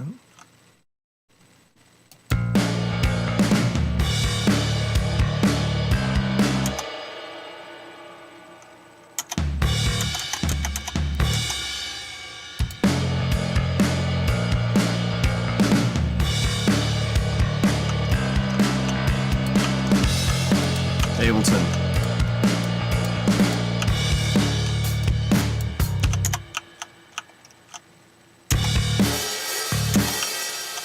Jesus. Oh, for fuck's sake.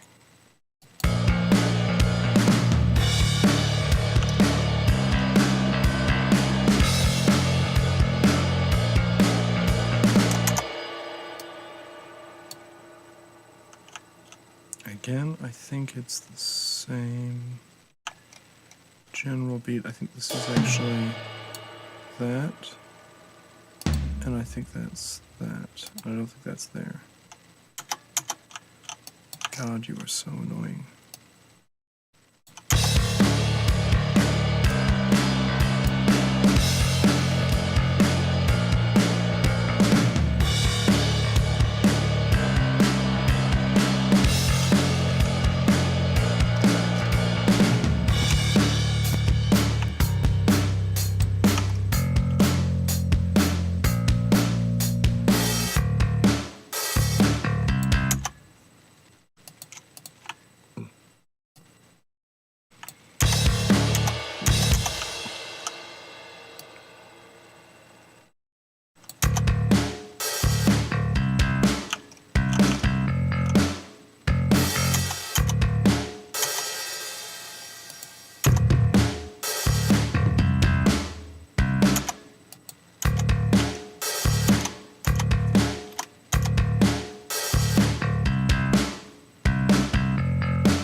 Okay, that's sounding pretty good. Let's take a listen from the beginning.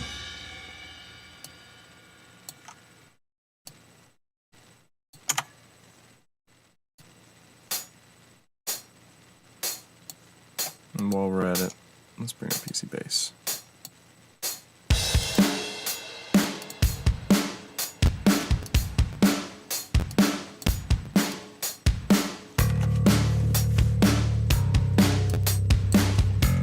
You know, I think that's backwards. Hi-hat. Closed edge versus tight edge. I think this is backwards. Go away. Stop it. What the hell is this?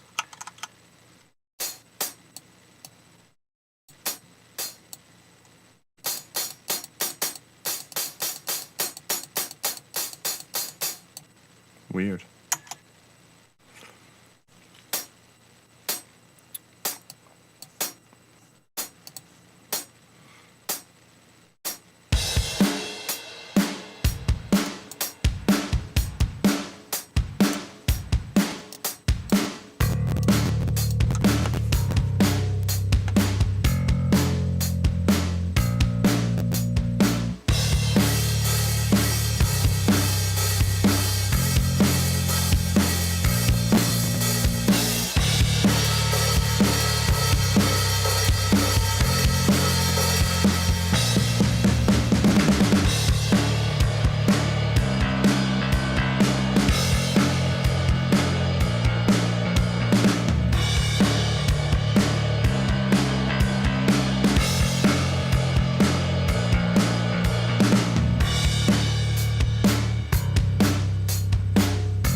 For fuck's sake.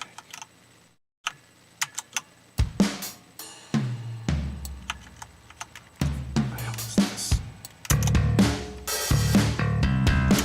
Not this one, right? Right. Maybe, I don't know.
Okay, just missing some toms on the end.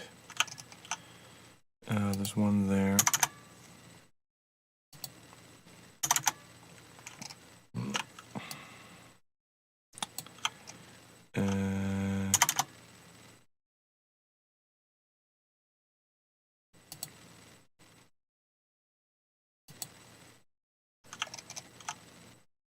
So that's a rack tom.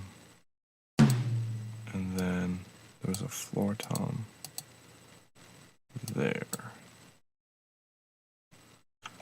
Don't know why it's there particularly, but I'll respect it.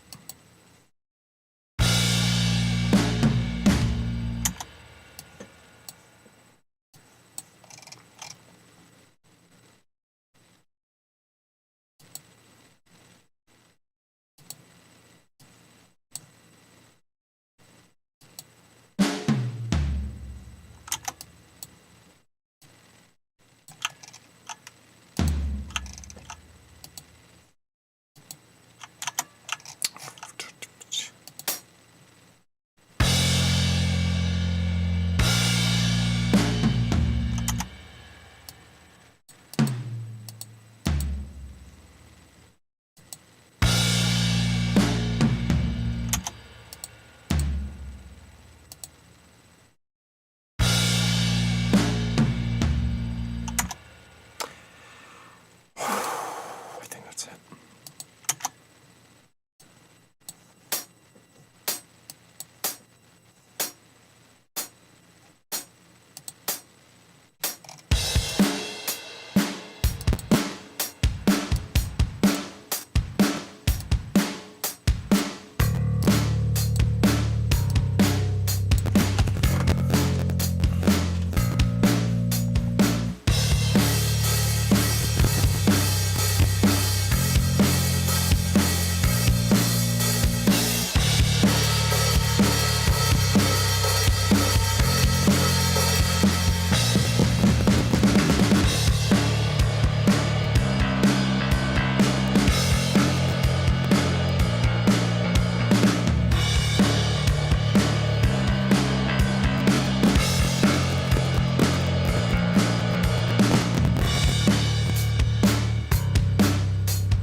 Well, that was quite a ride, but it is now all done.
Okay, so now that we have the MIDI really tight, I have grown concerned about some of my edits. Now, I think it's limited to the crashes.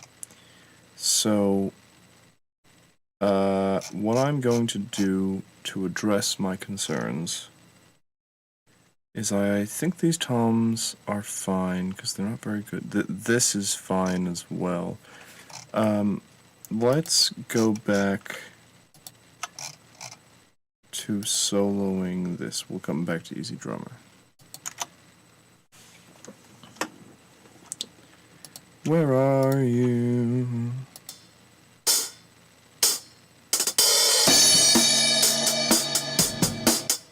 See, that's not acceptable.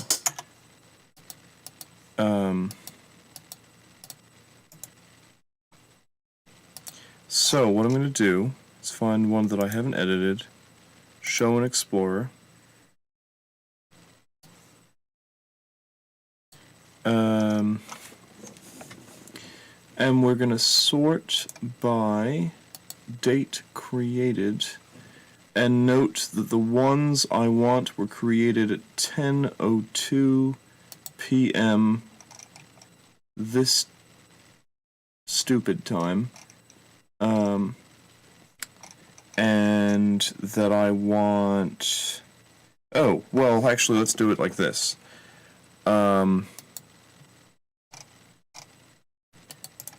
Show in browser. Yes, okay.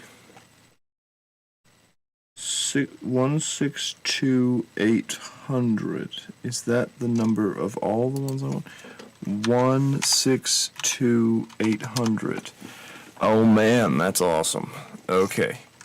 So, in order to undo what I believe have been destructive edits, Crash 1 coming at you. What the hell is that?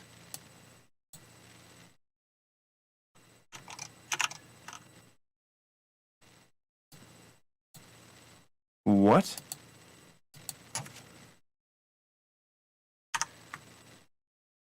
The hell is this?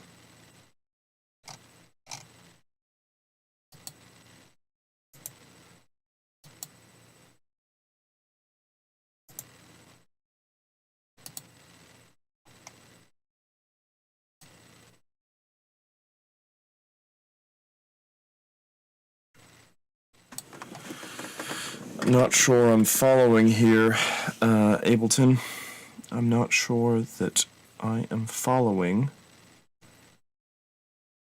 what's going on here. Show and explore. No.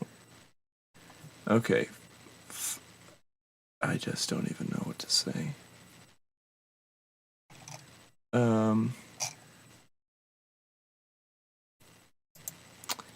Show in browser. 162,800. Okay, well, 162,800. Now, supposedly, supposedly these are all fine. Now, if I delete Crash 1, and I go here to Crash 1, you can see all my crashes there.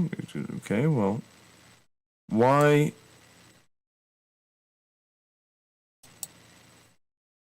is that like that? Why is it so short?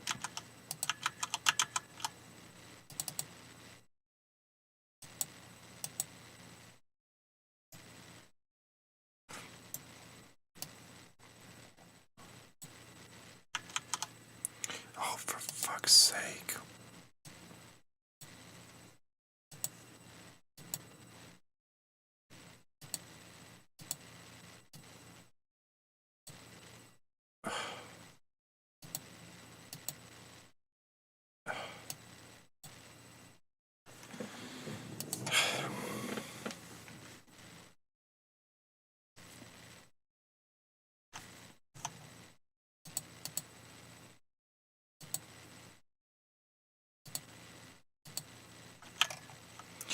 Well,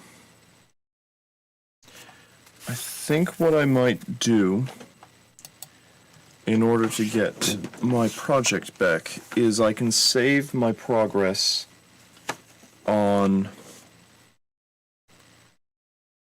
the Easy Drummer and Easy Bass file, and then revert the project to the state when I found it, and then re-import those projects. Because I'm not even necessarily convinced that my time aligning is correct, I suppose.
What the hell is this?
Okay, this is... Oh wait, so I suppose it isn't too risky to do this because I believe that I can go back and forth. So, let's attempt something. Current project, backup. What do we have in here? So, let's save.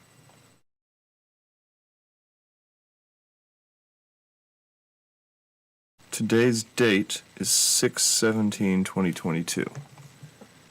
6/17/2022. 2022. Now,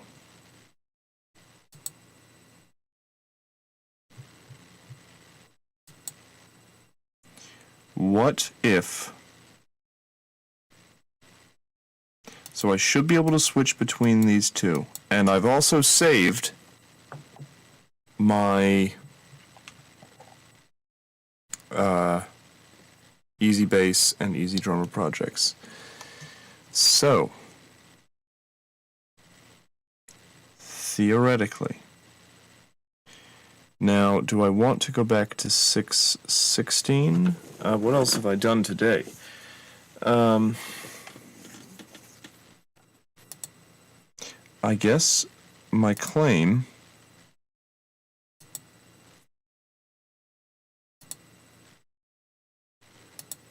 Ooh. I mean, I don't know how that... Oh, I can't drag and drop that. Okay. Well, what's in here? Submix. Drum submix. String submix. So... I think... this might be right.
There's Mike's bass, unperturbed. There's Easy Bass. There's the old Easy Drummer. And there's the unprocessed drums. I think that's mission accomplished. Right? I think that's mission accomplished. Yeah, I guess I lost a little work on that, but regained my source file, so...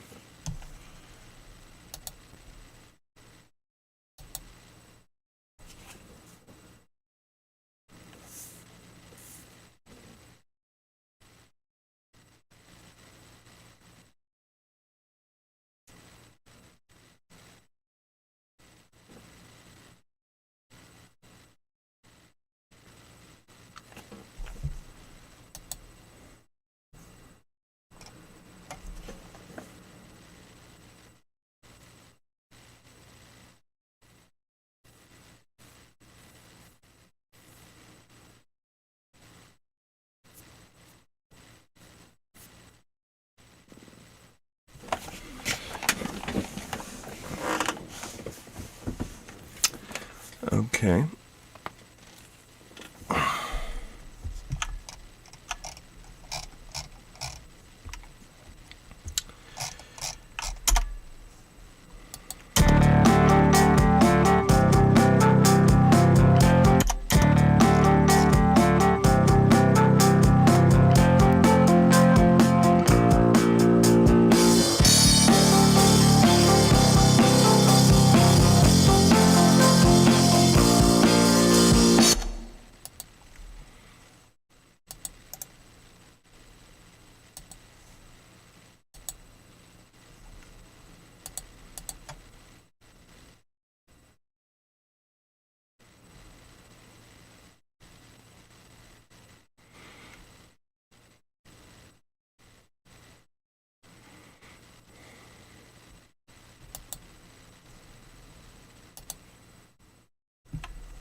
Okay, that's sounding pretty good. I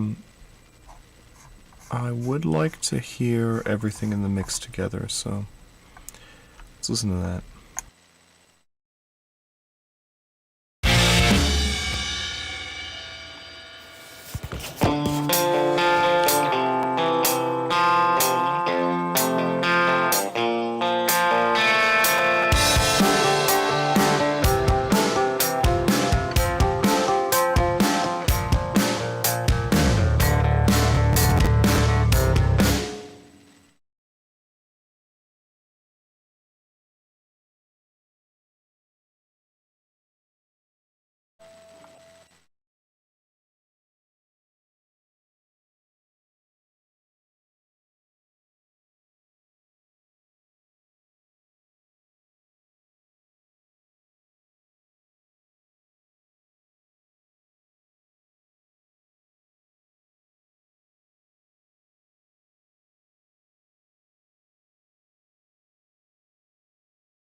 Okay, so that sounds pretty awesome. I didn't get to recording guitars tonight, which was the plan, but I did learn about MIDI mapping, which I'm happy about, and the drums sound pretty good. There are parts that, like the fills in particular, so the sort of tom work, I'm not happy with.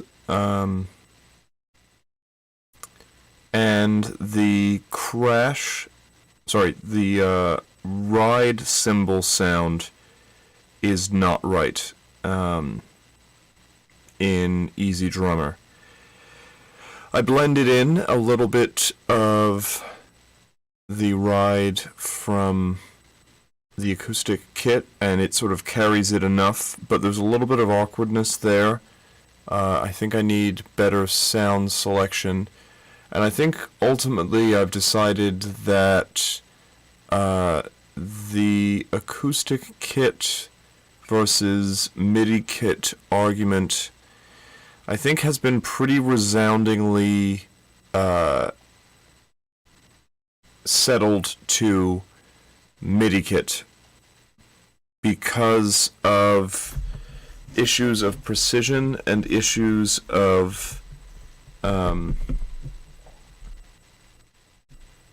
samples, as in when a recording is correctly mapped to MIDI and you have a sample pack that you like, you're able to control things better, make decisions in the future. I think the case in which you would use a real kit, an acoustic kit, like this, would be ones in which the song is both very settled and, just to be honest, you have a very experienced and precise musician in the studio. Not at all saying that Zach's playing is imprecise. In fact, it's marvelously on time, especially given that it's done in one take. I mean, it really is pretty incredible. The issue is that, well, for one, the snare would need 2 microphones on it, which is not something that's really on the cards. And some of the mics would have to be improved. And really, I think these drums are the demo drums, and like a studio drummer is probably going to, and that's like if we wanted to use acoustic drums, we would likely have to do a pretty significant effort in put in pretty significant effort into sound design, recording, perhaps doing portions of the kit all at once, and you're only going to really do that if the song is completely settled. And I would not say that really any of our songs are completely settled. And so this does also change the way that I look at the sessions, bringing in Zach and bringing in Mike to record their parts, as less about getting the final take, to getting a good performance that can be mapped easily into, frankly, software instruments. What this says about the state of music, I don't know, but I do know what sounds best to me, and I have to concede that in sort of careful listening today, that is what I was able to make sound the best. And ultimately, the best end product is the most important sort of element in creating a mix. So those are my thoughts on that. I hope you enjoyed following along with this mixing session. Tomorrow I will likely do the guitars, and really do the guitar. You know, I wanted to get to the guitars today, but things are always more complicated than they appear. So, you know, I'll just quickly map over the bass. It'll only take 30 minutes. I'll just quickly map over the drums. It'll probably only take an hour. We're 6 hours into a stream here, so it is what it is. There is still time to finish the guitars, but it is going to have to be tomorrow. In any case, thank you for watching.